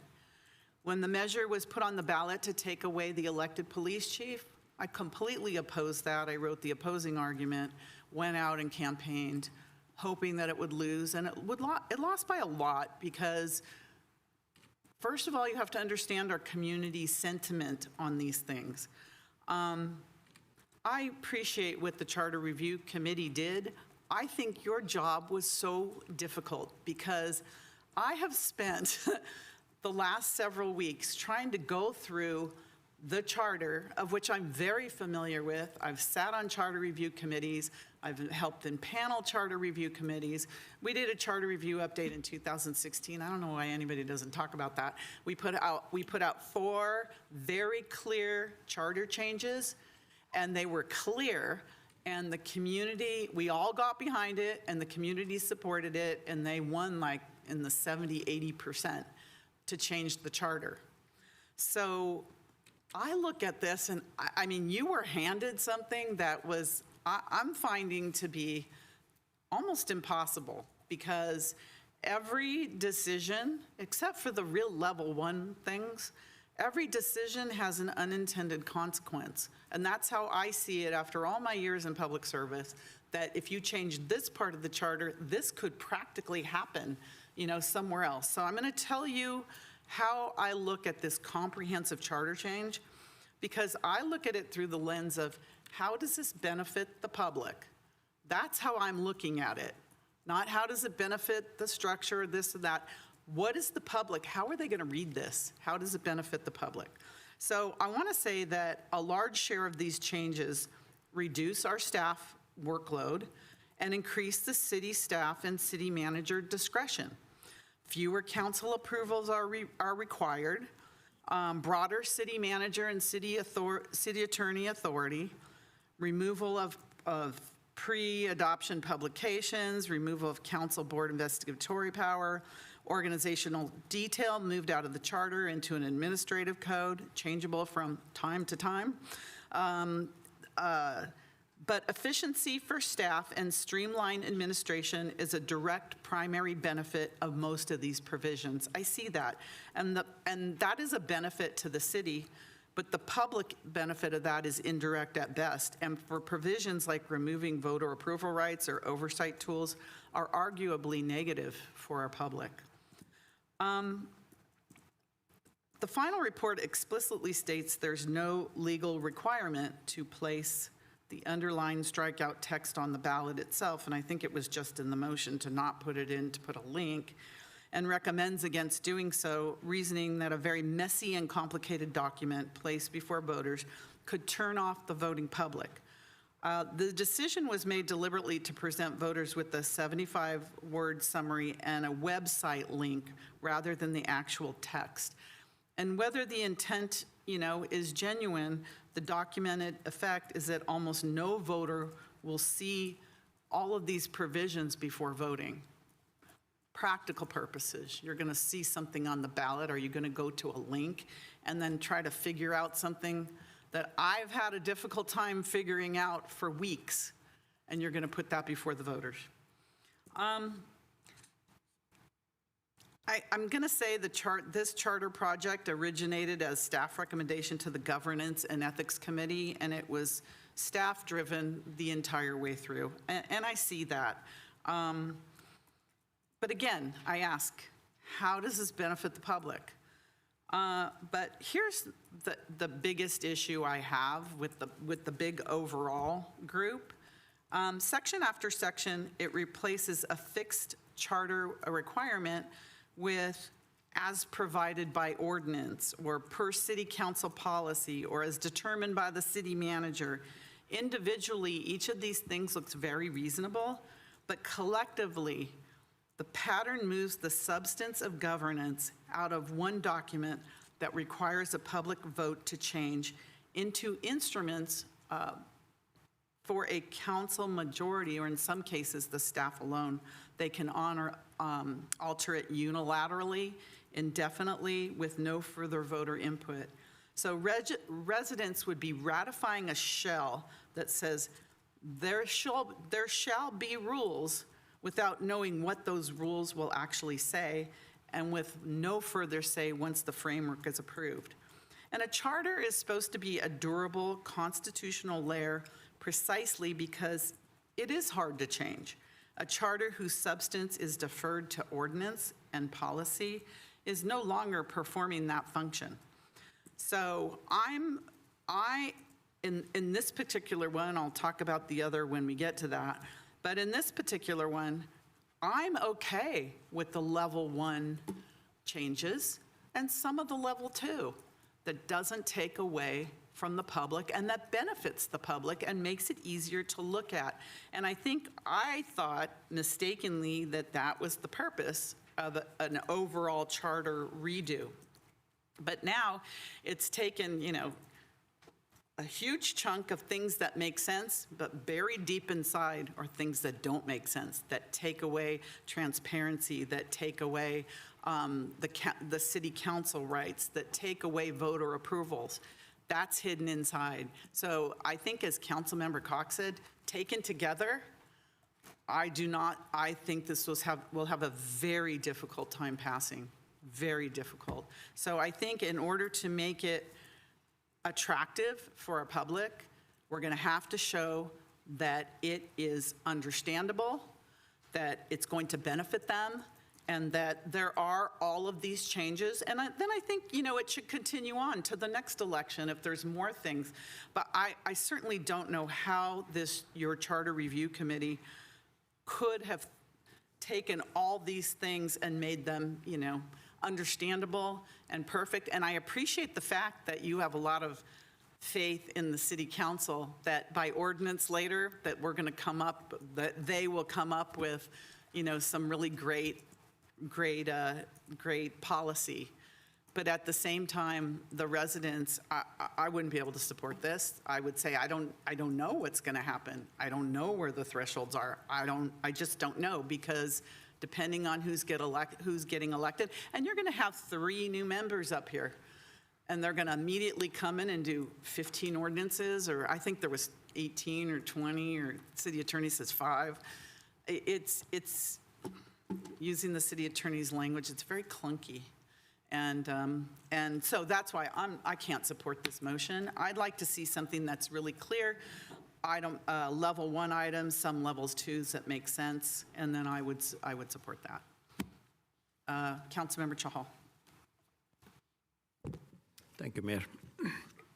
First of all, thank you, the committee members who put in so much time and efforts into this thing. And looks like the council is really divided. And we did decide when we were going for Measure I, anything which is citywide importance, the council at least should be able to support it in totality. And if we have a divided council, not to undermine all the work you all did, it will not serve the purpose of the city, and it will boomerang, because if 3 or 4 or whatever the numbers are, it will not do justice to the city as such. And if we put it, the ballot measure, and we don't pass it and create more confusion for the residents, it will have really bad repercussions for even going second time. Let's say we go in the second time in the next election cycle. The residents will be more apprehensive what happened, what's going on, basically. So I can propose an option, like if level 1, level 2 needs some refining, we can bring it back. But if the council is okay, we can have a Public Works Charter amendment on the ballot, only if the council decide that it makes financial sense to put one ballot measure right now and then the comprehensive one later on.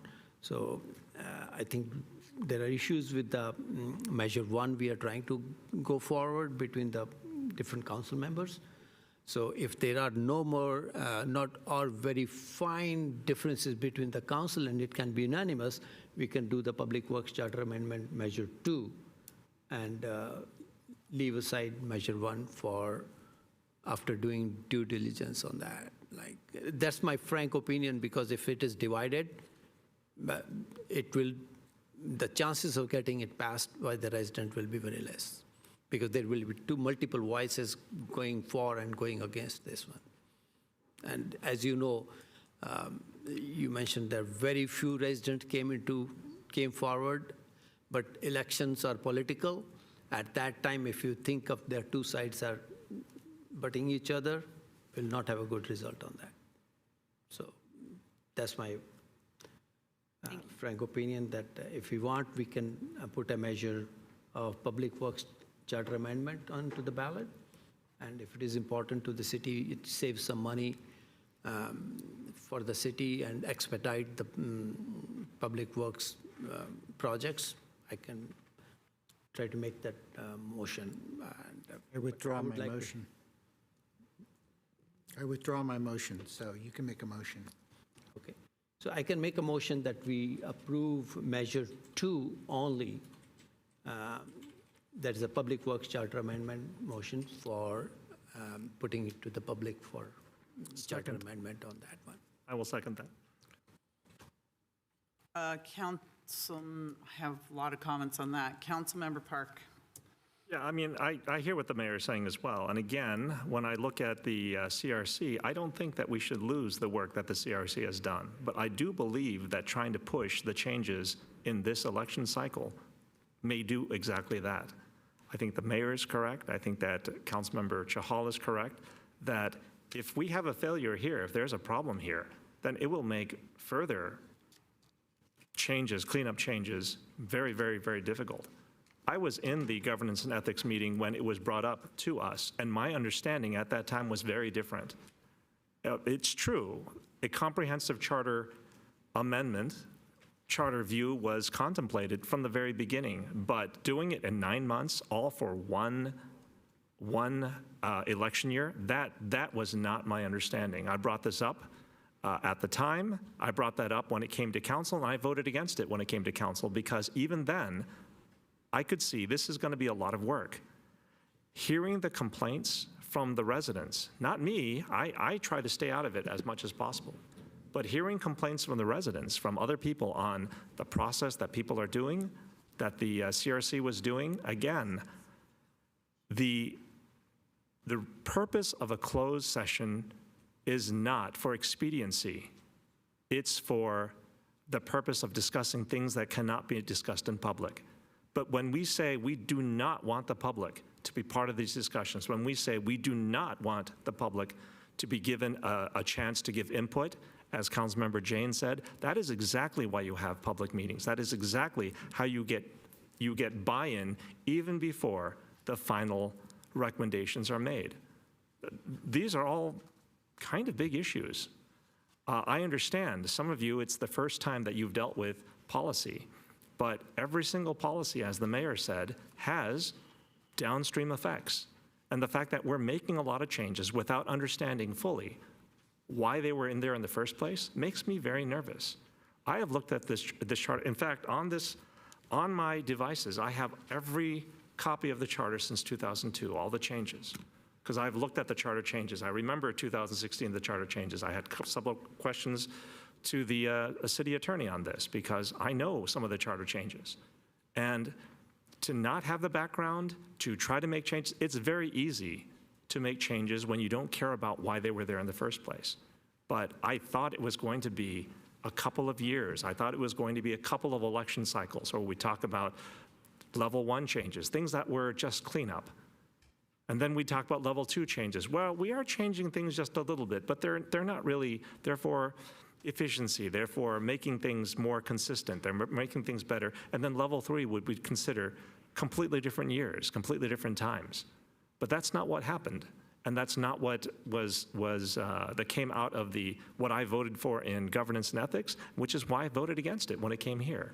And now all of the concerns that we are hearing make me very worried that if we have a problem with the ballot amendments that we put, the charter amendments that we put on the ballot, that it will make future charter amendments difficult as well. So I'm supportive of the procurement, the Public Works update measure, because I understand that. I understand what it is. I've actually followed it on VTA as well. I think that Councilmember Jane is one of the people that knows what the effects could be. It's funny to me that we can't just do this, that we have to explicitly put it out. But here we are. We can put this explicitly on there, and I understand it, and I think that we could all support this. Thank you. Councilmember Hardy.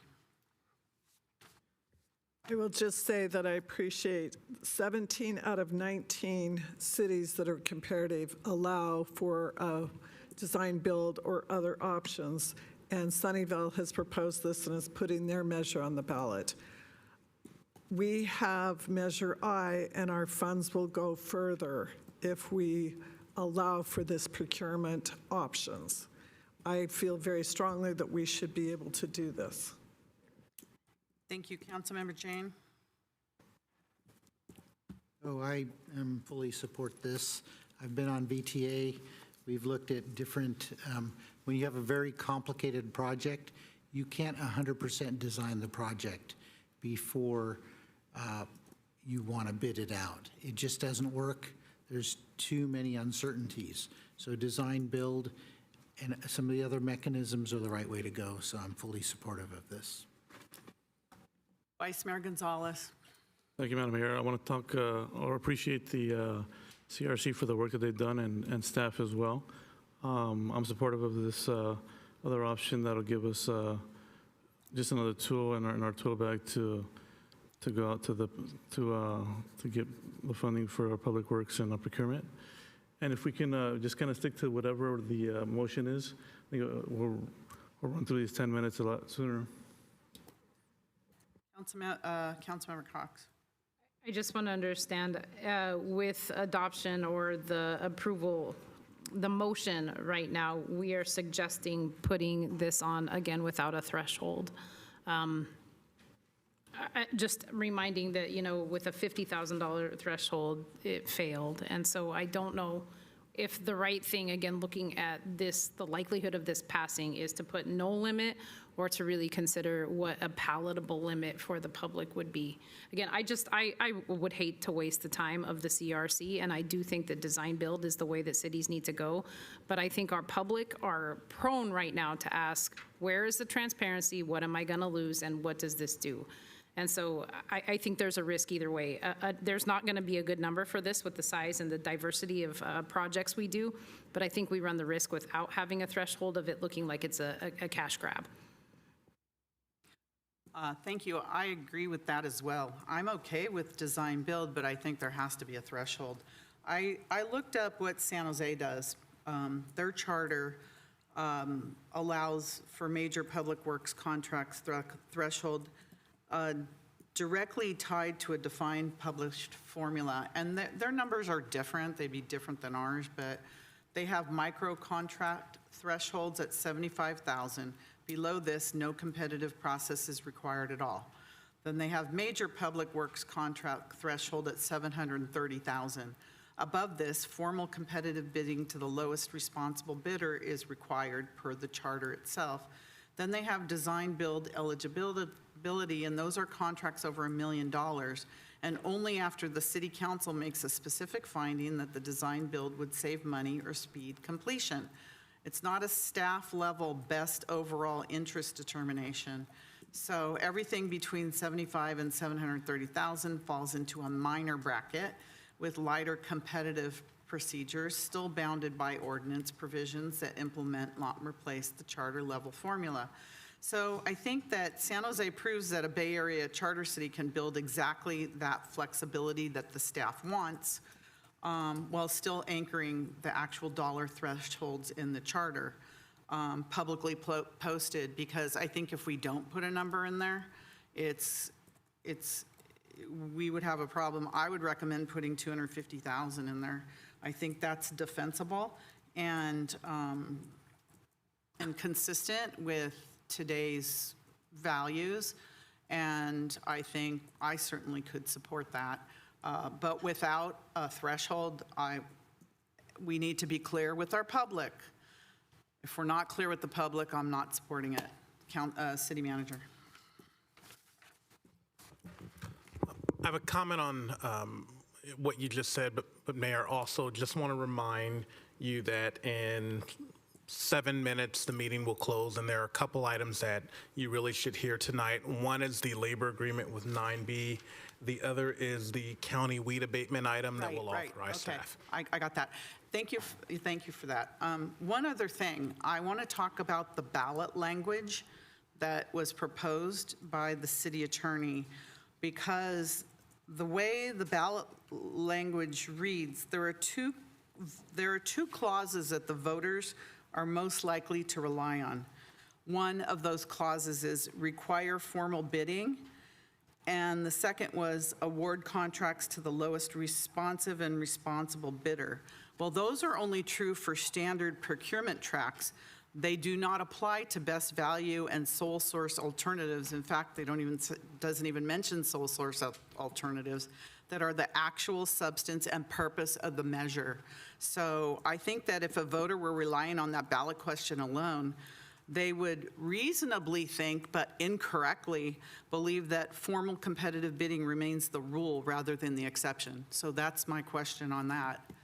Because that's, first of all, it's the way I read it. When I read it, I thought, oh, okay, no sole source. And then, but that's not what that says. It does remain the rule, Mayor. That's why it's drafted that way. That is the general rule. So there's no sole source. No, there could be sole source. It's the city council retains the authority to require formal bidding. Remember, this has an implementing ordinance in it. Yeah, again, not clear. So, yeah, Would you look at that and think that there would be anything but competitive lowest bidding, best value, competitive Authority to low approve major bidding, contracts and require formal to the bidding. lowest responsive? Award contracts to the lower responsible. Ah. I'm open to suggestions to revise it, Madam Mayor. It's hard to do on the fly. No, I'm saying that best value is not awarding to the lowest responsible bidder. It's not, but that says, I would read that to think It that's it. allows for it, but the city council retains the authority to approve major contracts and to require formal bidding. So I get what you're saying, but I think it accurately reflects what the measure does. I look at it, and I'm, just a reasonable Santa Clara person. To look at that, I would not think that. And I do think there needs to be a threshold in there for major and minor projects. I hear that. That would, Yeah. would need to be revised. to That's a add revision. threshold. Yeah. Councilmember Jane. So, Madam Mayor, if I may, if I might even just try to channel what you're saying, if that last sentence was revised to say, and I don't want to get out front of the council, but if in fact there's support for a dollar amount, retaining city council authority to approve major contracts, to approve contracts of 200, city council authority for contracts of $250,000 or greater, to approve them, require formal bidding and award contracts to the lowest responsible. Would that get at what you're talking about? So would that then define what a major contract would be above 250? That's how that it would build into the question, the $250,000 So then, limit. would it be clear that the under 250,000 could be approved without the bidding? Not without added more language, but I think that with the limited words that we have, that's how you would build in the limit into that, is to add, instead of saying city council authority to approve major contracts, city council authority to approve contracts valued at $250,000 or more. And above. Yeah. I think that would be a lot more clear to the voter than this. I think I could support that.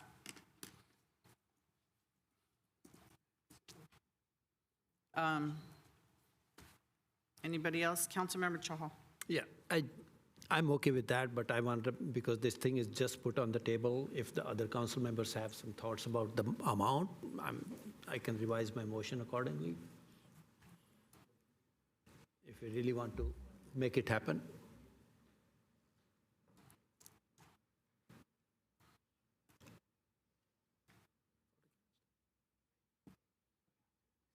And I would like to take opinion from the city manager as well. The public works director is here, like, is that? Sure. My opinion is you have 2 minutes before your vote to extend the meeting. City manager, you're worried I'm going to say meeting's adjourned? Well, if you don't take an action, you can't take another item. I know. We will take action. Yes, okay. We will take an action. It's 12:58, so Councilmember Hardy.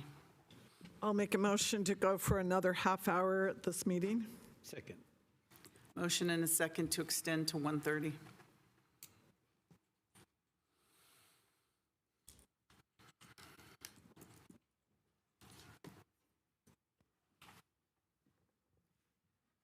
Please register your vote. Passes unanimously, thank you. Who was on? Who was talking? I was asking, like, 250K threshold we were talking about, I'm asking city managers and public works director, is that a good limit, or you have any suggestion for council to discuss? I believe we're okay with that, but I'm going to restate what it means and ask for concurrence, both from the city attorney and the council members, essentially adding the language that the city attorney recommends would still allow for design build on a contract above $250,000. However, it would just require city council approval. I think that that's fine. That's my understanding. I through the nods. Design build with city council approval. With city council Yes. approval, right. That is fine. That, I think that accomplishes the major goal of having alternative procurement options allowed via the charter, and it sets the threshold of they need to at least be 250,000 before we consider them. And in the other details, we can put a, like whatever index, inflation index you want to put, we can put that index in the other details. No? No, that would need to be in the ballot language, and the city attorney will likely say you don't have the words for that. Okay. But Okay, that's fine. If you want to put a hard number, that's fine. So I amend my motion to include the wording of instead of major contract, it should be approved contracts above 250K. If rest of it is good. I hope, I know city attorney mentioned you have 2 words. Councilmember Park has his light on. I will accept. If council members have anything to say, say it now, but I will accept the changing of major contracts to contracts above 250,000. Councilmember Jane. Yeah, I wasn't clear. People were talking about design build, but we were talking about competitive best value, which leaves the door open for other methods. So we're not putting in design build in. Right. It's other Okay, I just want to make alternatives. sure that that was the case, and I just feel like I'm being put in the same position I was for Measure I. It's like, approve this, or you don't get anything approved. I really feel like I'm put in a corner. That's what happened with Measure I. I had to approve the 400 million. Thank you. Councilmember Jane, you have free will. Nobody's making you vote for this. Nobody says you have to vote for this. That's your free will. Councilmember Park. Yeah, I mean, I think Councilmember Jane, rather than say that you're being pushed and you're being put in a corner, tell us what corner that you're being put into, and tell us what you'd rather see. I just want to make a comment. I'm done.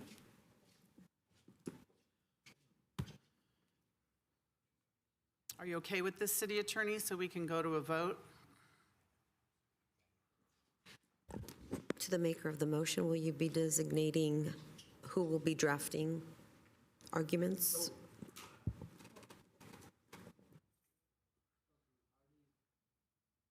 Councilmember Hardy is the one, and Councilmember Jane, you're okay? Draft, I'll do the argument for it. okay. Okay, Councilmember Hardy and Jane.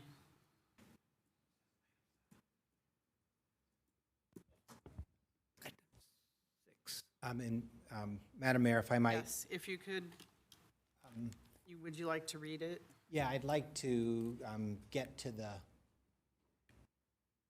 this is not working anymore. Michael, is it frozen for you? Did you put it up there, or? Sabotage. You swipe the screen? Oh, I want to get to this, just to be clear. So the motion is to approve placing a standalone measure for Public Works, right, on the November 2026 ballot. The ballot question language with a $250,000 threshold, with the rest of it, remaining the same, as proposed. With the ballot question language to be revised to reflect that. I'd like a little bit of council discretion to wordsmith that, a little bit in order to make sure it meets the dollar limits and reflects it. Can you send it to us when you wordsmith it, so we can just send it to all of us? I'll send it to all you, make sure you're comfortable with Our it. eyeballs are on it. Yep. Thank you. And, but I do need your authority to make, the modifications to reflect that. And then this will include the full text because it's a, relatively straightforward measure. I may need to modify things because it references a different section heading. And then who drafts and signs the ballot arguments? I didn't hear that. Councilmember Hardy. Councilmember Hardy and Councilmember Jane. With the ability to choose to engage with CRC members to add up to 3 CRC members to assist you? Agreed. Yep. Or anybody else. It's up to them to choose who Let they them want. choose. It's up to you to choose who you could add, certainly. Okay? I do understand that measure, that action. Thank you, Madam Mayor. Thank you, Councilmember Jane. Your light's back on. Yes, and that both versions, the old and the new text, will be in the ballot. Is that correct? That was is the correct. original. Yep. Yeah. Very clear. City Clerk? And of course, you've authorized me to revise the resolution calling for the election and all of that consistent with this action. This action, right. Whole resolution will change. And I'd like to just note for the record, as the city attorney had asked me, the Registrar of Voters Office final printing deadline is August 28, which brings me to letting you know, as the report states, after calling the election today, you will have 14 days to submit the argument, following 10 days for rebuttals, and the city attorney to submit impartial analysis. All these dates are in alignment with election code, so just wanted to note that for the record. Thank you. Thank you for that, City Clerk. 14 days from tonight. From tonight, which brings you to July 28th. And then the 10 days following would be August 7th. Thank you. All right. And Madam Mayor, just to be clear too, the $250,000 limit, as I'm hearing you, would also apply as the threshold for staff to use city resources in order to do public works. Is that the intent of that threshold? So in other words, if staff's proposing to use city employees or something for a public works project that costs less than $250,000, that can be done on a staff level, but it's going to cost, if it's going to cost more than $250,000, it comes back to you. I'm trying to make sure I understand how the threshold applies. How does that apply now with the $1,000? 1,000 is the number that applies now too.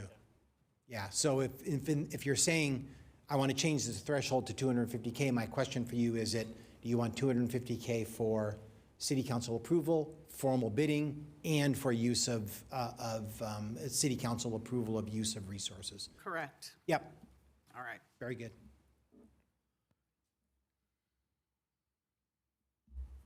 Please register your vote.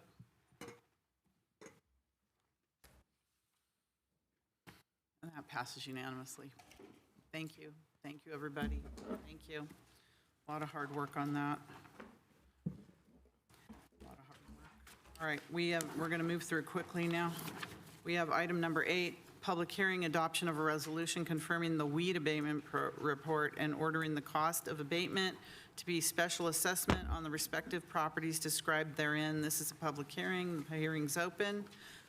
City Manager, I'll Very direct quick this item directly to Mike Tomlin, our fire marshal. Good evening, Mayor, Council, City staff. Jake Tomlin, Fire Marshal with your fire department. For the agenda, whoops, let me get it up here real quick. Oh, it's, oh.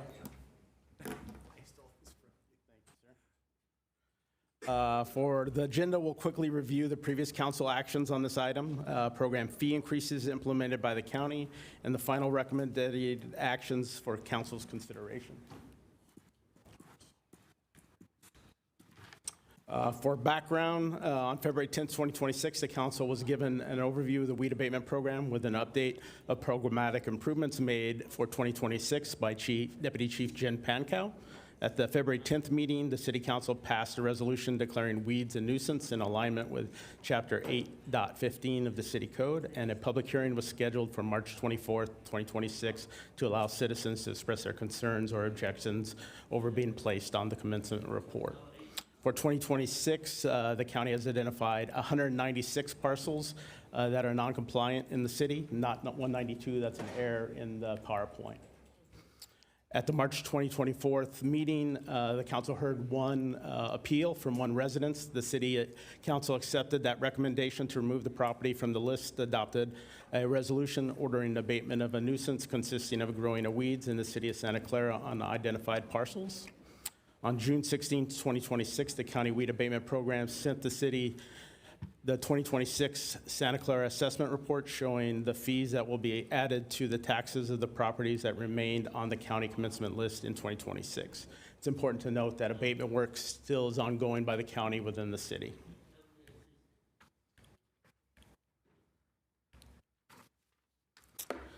We did want to note that the county fees for abatement services have increased as referenced in the table above.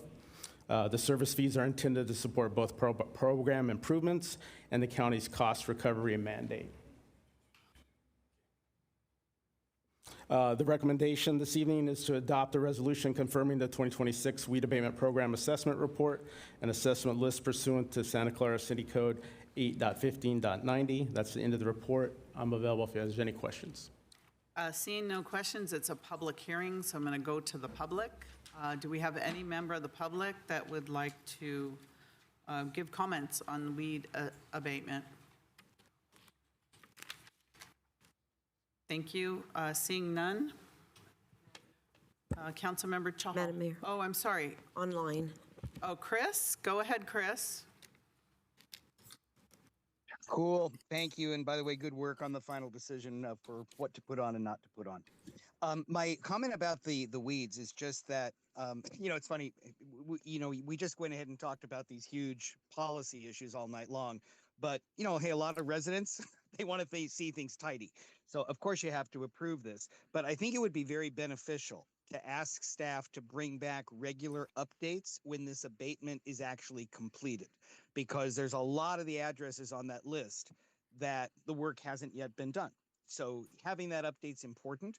And then also I would like council to consider asking staff as part of the approval to have an agenda item sometime soon to specifically deal with the railroad, because there are numerous items. And we all know, it's not just years, it's decades where we've had these problems with Southern Pacific owning. But, you look at the list, it's really out of control. I think there needs to be a discussion at some point, bring somebody in so that we're not constantly chasing this from the backside, but can try to work out in a collegial way to have this dealt with, proactively. So thanks very much, guys. Thank you, Chris. Councilmember Chahal. Oh, Garrick? Garrick? Go ahead, Garrick. Yes, hello. This is Garrick Yoselewski with the Santa Clara County Weed Abatement Program. I'm not here to make a comment, but I'm here to answer questions if needed. Oh, thank you so much, and thank you for being up at the wee hours of the morning with us, Garrick. All right, thank you. Councilmember Chahal, do you have a motion? I have a question, Mayor, before I make a motion. I see the enhanced fees, current fees. Can I know what was the previous? Can we close the public hearing first before your motion question? to close public hearing? Thank you. Second. We have a motion to close the public hearing and a second by Councilmember Hardy. Close the public hearing. Could you repeat the question, Councilmember? Just a second. Sorry. Please register your vote.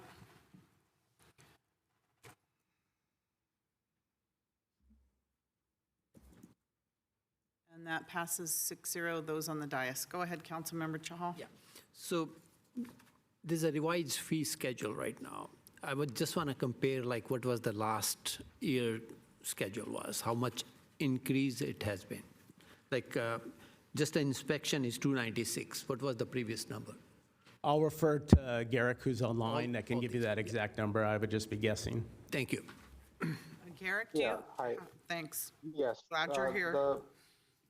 No problem. The inspection fee last year was $105. And this year? Is $296. And what about the other ones, work order processing and other ones, please? All the 5 of those? Okay. Keep in mind, Council, we have 15 minutes, so Okay. Oh, there they are. Are they up there? Is that them? This is the current one, Mayor. So last year's inspection fee was 105. The work order fee was 597. The administrative fee was 961, and the warrant fee was 1,323. Thank you. Do I have a motion? This is a huge, I don't know how I can justify this fee hike, basically. Like more than almost 300% for the inspection, almost double for, not double, at least 40% for the work order processing, and 40% for administrative fee, and more than double on the warrant fee, more than 100%. I don't know how I can justify that. What is the justification of these fees? Councilmember Park? Yeah, it's my same question, which is when I look at the comparison, I don't recall that the fees have gone up this much ever. And now we're more than doubling down the line. What is the reason? What is the reason for this? And these aren't our fees. Oh, these No, these are These fees are not our adopted by the fees. county. Understood. And there's a lot of things that when you say 100% cost recovery, we've learned that occasionally you will send notices and there's no recovery for some of the fees that you're, for some of the costs that you are incurring. And I think that this is another thing, which is we seem to be passing on these fees to other people, and that's a concern to me. But seeing the amounts, again, more than double in many cases, in fact. Do we have control over these fees? No, they're adopted by the county based on their actual costs. If the county does not recover their costs, those costs are shared by the jurisdictions that participate in the program. I guess the question to Garrick would be, why are the county fees going up so much this year? Are you still with us, Garrett? Yes, I'm still with you. There were a number of reasons that the fees had to be increased to that level. One major reason was that a large number of properties ended up dropping off of the weed abatement program list from last year to this year. The fees are calculated based on the number of parcels that we have to inspect, the number of parcels that we anticipate charging work order fees to, as well as the other fees, and our overall program cost. So with many fewer parcels on the list as compared to last year, we had to increase the fees to be able to recover our costs for the entire year. Another reason for that is that the budget shortfall that we experienced last year made us have to rethink how we are charging our fees to ensure that we do recover our costs. So we had to set them to a level where we would feel more confident that we would not have another budget shortfall happen this year. The fees were reviewed by our county council and were also approved by the County Board of Supervisors. I will admit it was not my first choice to raise them to this level, but working with our county, working with my department's fiscal officer, we had to bring them to this level in order to be able to recover our program costs for the year. So less weeds, more fees. Wow. All right, I'm still waiting for a motion from somebody.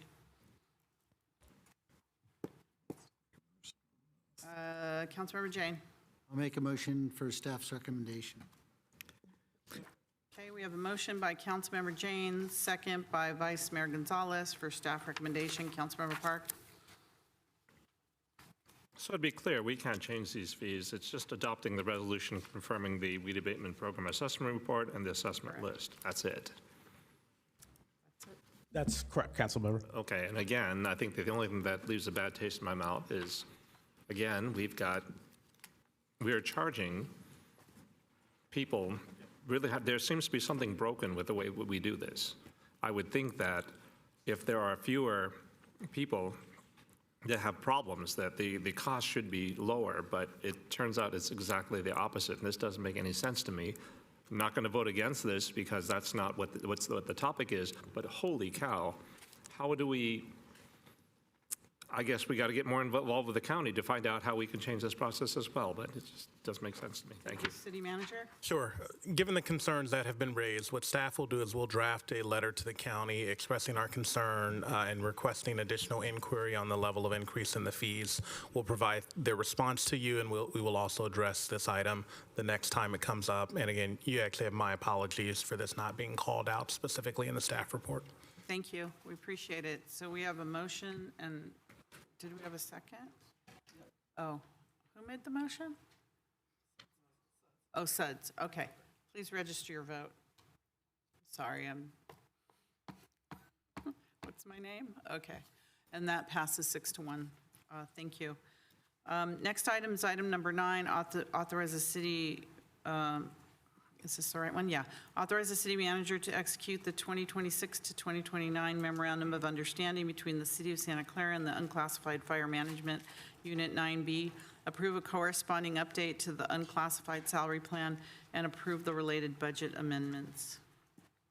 Thank you. We'll turn this over to our acting Human Resources Director. We're going to skip the presentation and just go straight to reading the item as this aligns with prior council direction. Hi, good evening. This is to approve the agreement on a successor agreement with our unclassified fire management. Typically, these agreements go into consent calendar for your consideration. However, a new law, SB 707, requires that effective July 1, 2026, we have to make an oral report on any salary changes or benefits changes involving heads of departments. Unit 9B represents multiple fire management classifications, including the fire chief. So that is why we're presenting this to you in this setting. Our recommendation is to approve the recommendation in the report to council as provided to you. Thank you. Councilmember Hardy? I'll make a motion for staff recommendation. Okay, we have a motion by Councilmember Hardy, second by Vice Mayor Gonzalez. I had a question. Can I just finish my sentence for staff recommendation? Right. Councilmember Jane. Yeah. So we had a discussion recently about the 2% for the city manager's salary. And I see what we're doing here is we're actually keeping the chief of police salary at $417,000, but we're adding a $10,000 non-pensionable discretionary cash payment. And so when you actually add the non-pensionable, the city manager's salary is $439,382.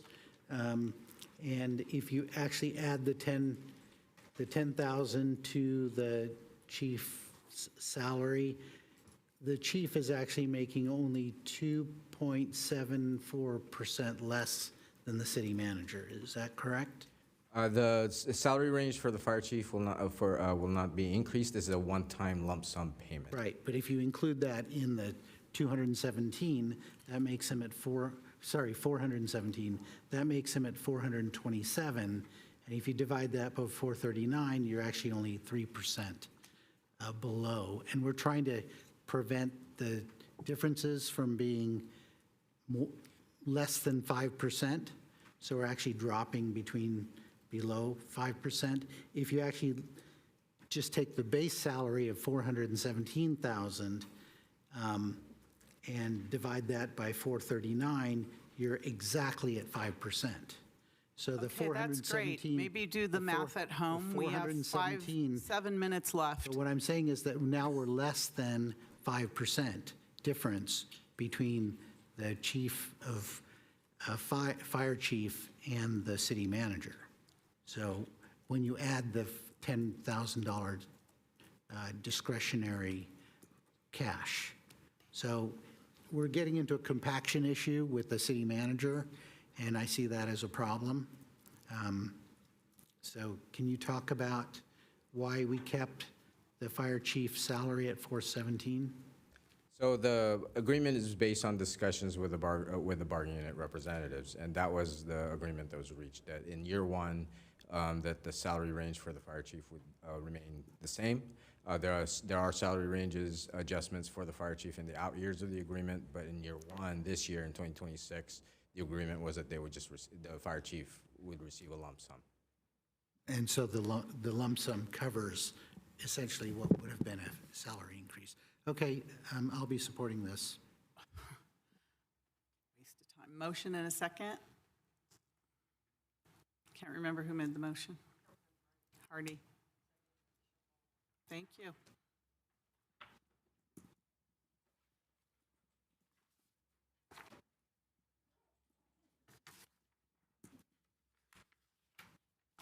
Please register your vote. And that passes unanimously. The last item on the agenda is public hearing rezoning to remove the historic combining district from 1341 Homestead Road, 906 Monroe Street to remain in historic combining district in connection with the tentative parcel map application to subdivide the property into 2 parcels, each containing one of the existing residences, CEQA status, determination of consistency with the downtown precise plan, final EIR continued from the June 23rd City Council meeting. My office is fairly close to this property, so I will be recusing myself from this. I'm going to turn it over to Vice Mayor Gonzalez, and I will not be returning tonight. Thank you.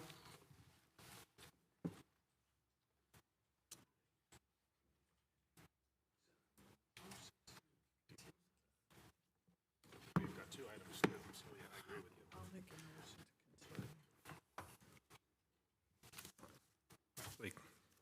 Wait till the mayor exits here.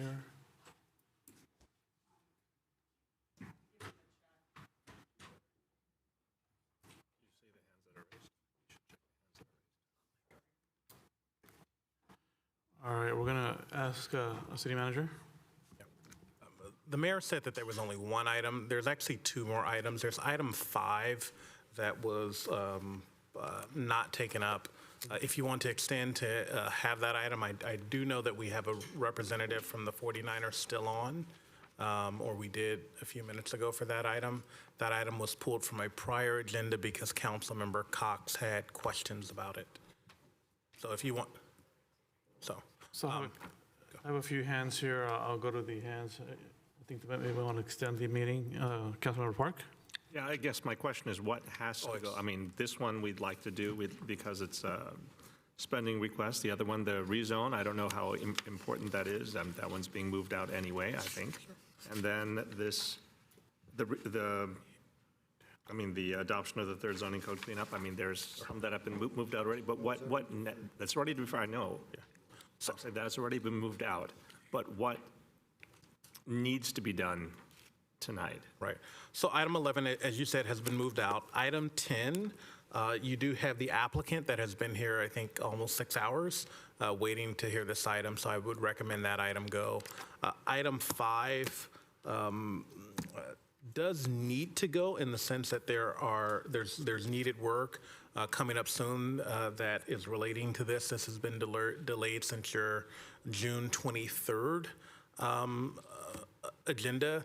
That said, the ability for the city manager to authorize this contract was included in the recess appointments. However, I would like to know if there are significant concerns with this. I know Councilmember Cox brought it up and had some questions, but yes.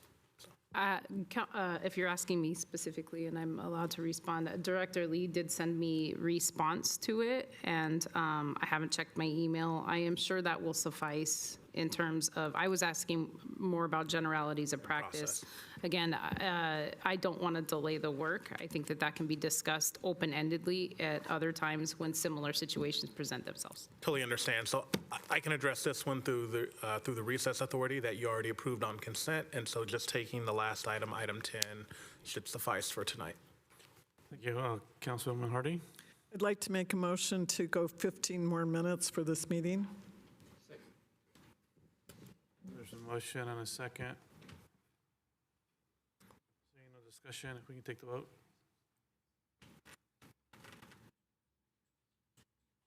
Actually, I have a comment on that. Which is, I understand the request, 15 minutes, because we want to set a time, but I mean, I think at some point we just say until this item is done, yeah. We'll finish it. Yeah, if we start, we finish it, yeah. Understood, but we have been voting on, that's the way that I've always understood it, but we've been voting to extend based on time, even though we're in the middle of an item, so that's why I'm making this clarification. It's in your discretion to design the extension. I agree. Yep. But we just haven't been doing it that way. All right, thank you. So if everybody can vote, please so vote.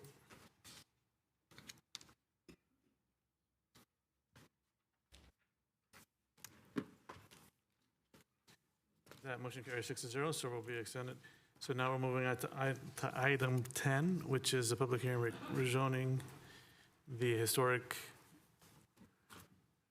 combining district from 1341 Homestead Road, 906 Monroe Street to remain in historic combining district in connection with a tentative parcel map application to subdivide the property into 2 parcels, each containing one of the existing residences. Seeker status determination of consistency with the downtown precise plan. Final EIR continued from the June 23rd, 2026 City Council meeting. Sure. Thank you, Vice Mayor. And it is a public hearing, so you declared the public hearing open. Public meeting, hearing is open. Public hearing, yep. Very good, thank you. Thank you, Vice Mayor Gonzalez. In the interest of time, I will toss this over to our Assistant Community Development Director, Lakshmi Rajagopalan, and I will also say that we have a PowerPoint. It is short, and we will truncate it to make sure we hit the most salient items tonight. Good morning, Vice Mayor, members of the council. Lakshmi Rajagopalan, Assistant Director, Community Development. So the staff are requesting that the council approve the rezoning and subdivision of the property located at 1341 Homestead Road and 906 Monroe Street. Approval of this request would allow both these existing single-family residences to be on their individual parcels. So moving quickly, the project site is located at the intersection of Monroe and Homestead, and this site includes 2 existing single-family residences, which is 1341 Homestead Road and 906 Monroe Street. And the current application before you is to remove the HT zoning designation from 1341 Homestead and subdivide the site to create 2 parcels. The residence that's at 906 Monroe Street is currently on the city's historical resource inventory and is also subject to a Mills Act contract and will continue to be on the Mills Act contract. So as you can see on the slide, this entire property is currently zoned DT with a historical, DT is downtown, with a historical combining overlay zone.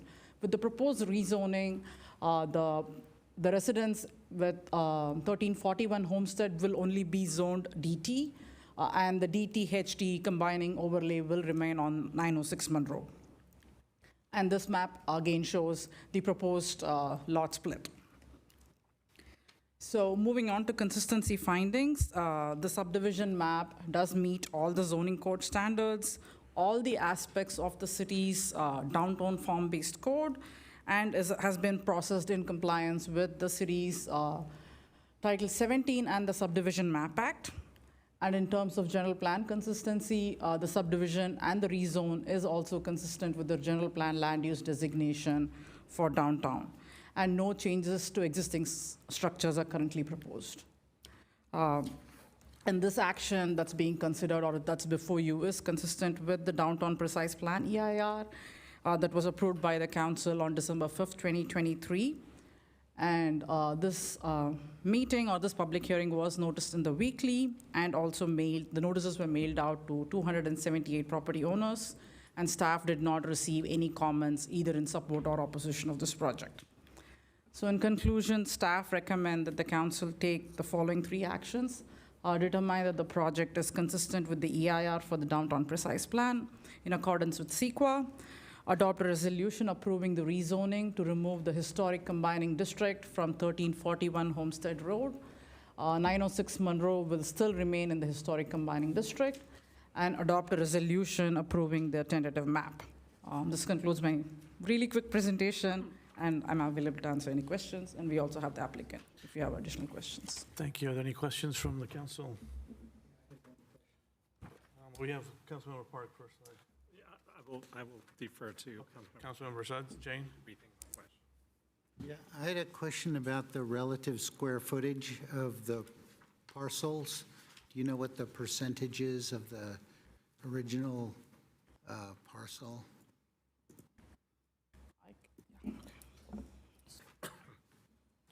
Any other questions? Seeing none, we'll go to the public. Councilwoman Hardy? I was just wondering, I was trying to find the number of how large is the smaller lot then with this breakdown? I was trying to find the square footage.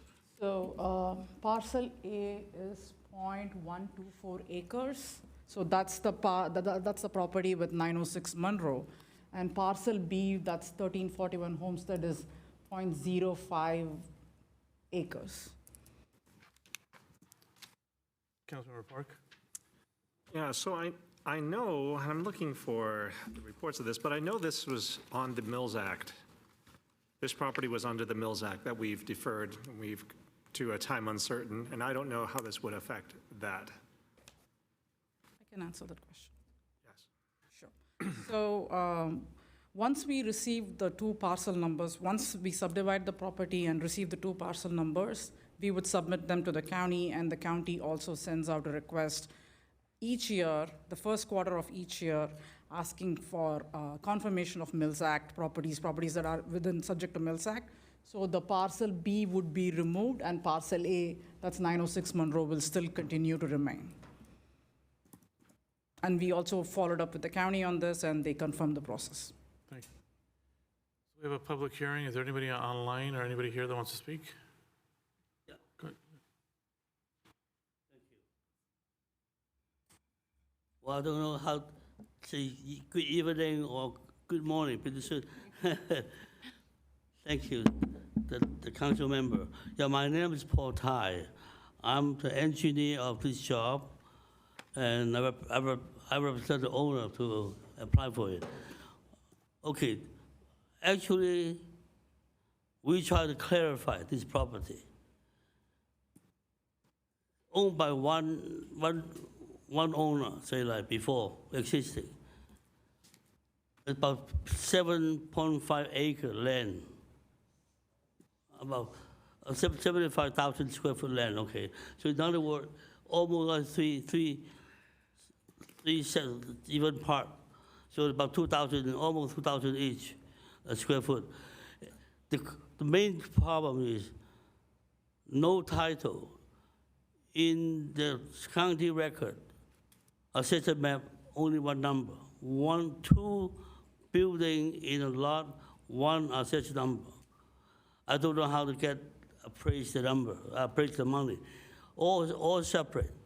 Two separate address, separate meter, separate water meter, everything, and separate street too. But the problem is, if they try to sell, say like, the future owner, we don't know how to call this. Lot, it's a single family home? No, it's not. Based on general plan, it's only one lot. Is it duplex? No. Is it ADU? No. So two single family home in one lot. Actually, the owner spent almost 20,000 city hall fee, just paid the city hall the fee to try to clarify the type of property. Now, after you approve it, then the title company can individually set up the title insurance for the lot. Right now, the title very crowded. One APN, no title insurance cover two buildings. When they sell it, they don't know how to name this. If name it wrong, the future owner can sue and find out from the California Real Estate Board. The title, we don't know what title. Can sue the seller. Can also come to have problem with City Hall. How come you approve like this? Two houses in one lot. So actually, that's how we want to spend some time to clarify. This two buildings on here, more than 50 years, like that. Thank you. So we want to clarify this and solve the problem so everybody happy in the future. I worked for city before, more than 10 years. This is the smallest subdivision I ever did in my life. I did 7, 6, 8 projects in Santa Clara right here. 1980, 87, I have 35 lot in Homestead Road, 35 lot, right by St. Thomas and the church. Thank you. On the upper side, Yeah, also if we could just 12 talk lot. about this one, that'll be great. Huh? If we could just talk about this, is there anything else that you want to address this, on this parcel here? My Anything hearing else- not that good. Any other information you want us to know about this parcel? He's asking if you have any other information about this parcel. Okay. Very simple thing right here. That's all I can tell you. To clarify the title, that's it. Thank you. To keep the right name for the building. The reason why I mention other things because I've been doing that for a long time. I have 6 projects in this city right here. Also work for city, also consultant engineer for city, for Santa Clara, for San Jose before too. So I try to help. Yeah, no, we understand, and we thank you for being here at Sure. this hour. Right. Thank you. You're welcome. Okay. Thank you. So we're going to go to the public. I think we have Myron von Racefield. Myron is one of the co-applicants. With Oh, okay. I think she has her hand up, correct? Yeah. Can you hear me now? Yes. Yeah, hi. Thank you guys for staying up so late. I represent the current owners of the property, and Paul kind of touched on it. We're really just trying to clarify a cloud that we have with this property. We have a newer home in the back that's technically currently part of part of the Mills Act, which it should not be. The front house should be. We want to maintain that front house. And I think the benefit here for the city and the win-win is we get 2 residents in there that live and actually will own homes as opposed to a current rental type property that would otherwise most likely be rental. This home, as some of you may know, was Michael Cole's old photography studio, and he rented out the back unit in the back. Our goal would be to turn that front home back into, and then it was later used as a student housing project. And so now we're going to get rid of that. It's going to become a nice single family old Victorian home that can be part of the Mills Act, be maintained, and the unit behind can also be a nice home for a family in the downtown area. That's our goal. Thank you. Thank you. All right. Councilwoman Hardy, we're going to close public hearing. My only question to staff is that makes this lot, because that's why I was asking for the acreage, that makes this only about 2,200 square feet for the entire plot, which the house is not that big. Usually a lot in Santa Clara is 6,000.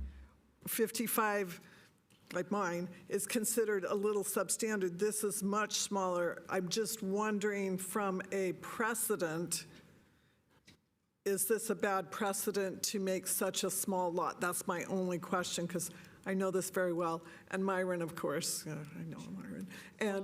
And Michael Cole, I was over there when he, yes. Thank you for your question, Councilmember Hardy. So this property is zoned DT downtown, and downtown zone does not have any minimum lot size, so they will not have any issues with it. Thank you, Councilmember Park. Yeah, I think my question was largely answered. I mean, the reason that we do the lot split is we're trying to make things easy for the title company because we don't know how to define this project otherwise. The reason that you're not doing both DT, HT is that you don't want to do historic on the newer house that's in the back. That I think would be the smaller lot that Councilmember Hardy is talking about. I do know in San Jose there's something called zero lot houses, or zero lot properties, where the house basically sits on the property and it's zero lot because the house could even have more square footage than the lot itself. I don't know that that's what we'd like to do here, but again, I feel that for what the applicant is trying to accomplish, I don't see a problem with this. I think that the small house exists very well by itself. Anyone that buys it and wants to redevelop it knows the constraints under which they are working, and no one else is here to complain about it. And if somebody else were here to complain about it, I would listen to their complaint, but it's not my job to complain for people who are not here. Thank you. Thank you, Councilmember Park. Can I get a motion to close the public hearing? So a motion and a second to close the public hearing. I don't know if they want to rebut anything.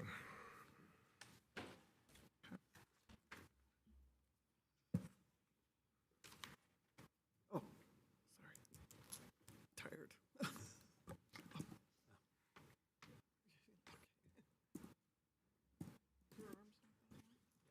All right, that motion carries with Mayor Gilmore reclusing herself.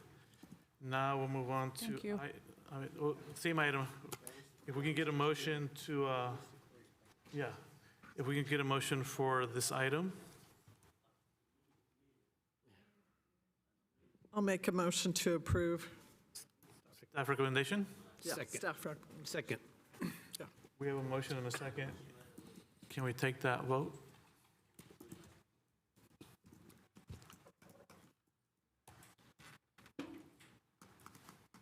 Yes.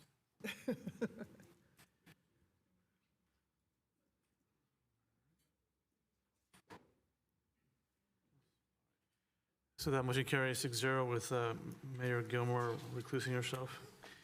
And with that, we'll jump on to item 5. Are we okay with? I don't think we need to. We didn't, yeah, we. We're okay. We've solved 5. He has authority to take care of that. Okay. Give him authority. Okay. Okay. So with that, you have, City Manager, item 5, you have authority to move forward? Yes. With that, we will adjourn at 1:46. Thank you all.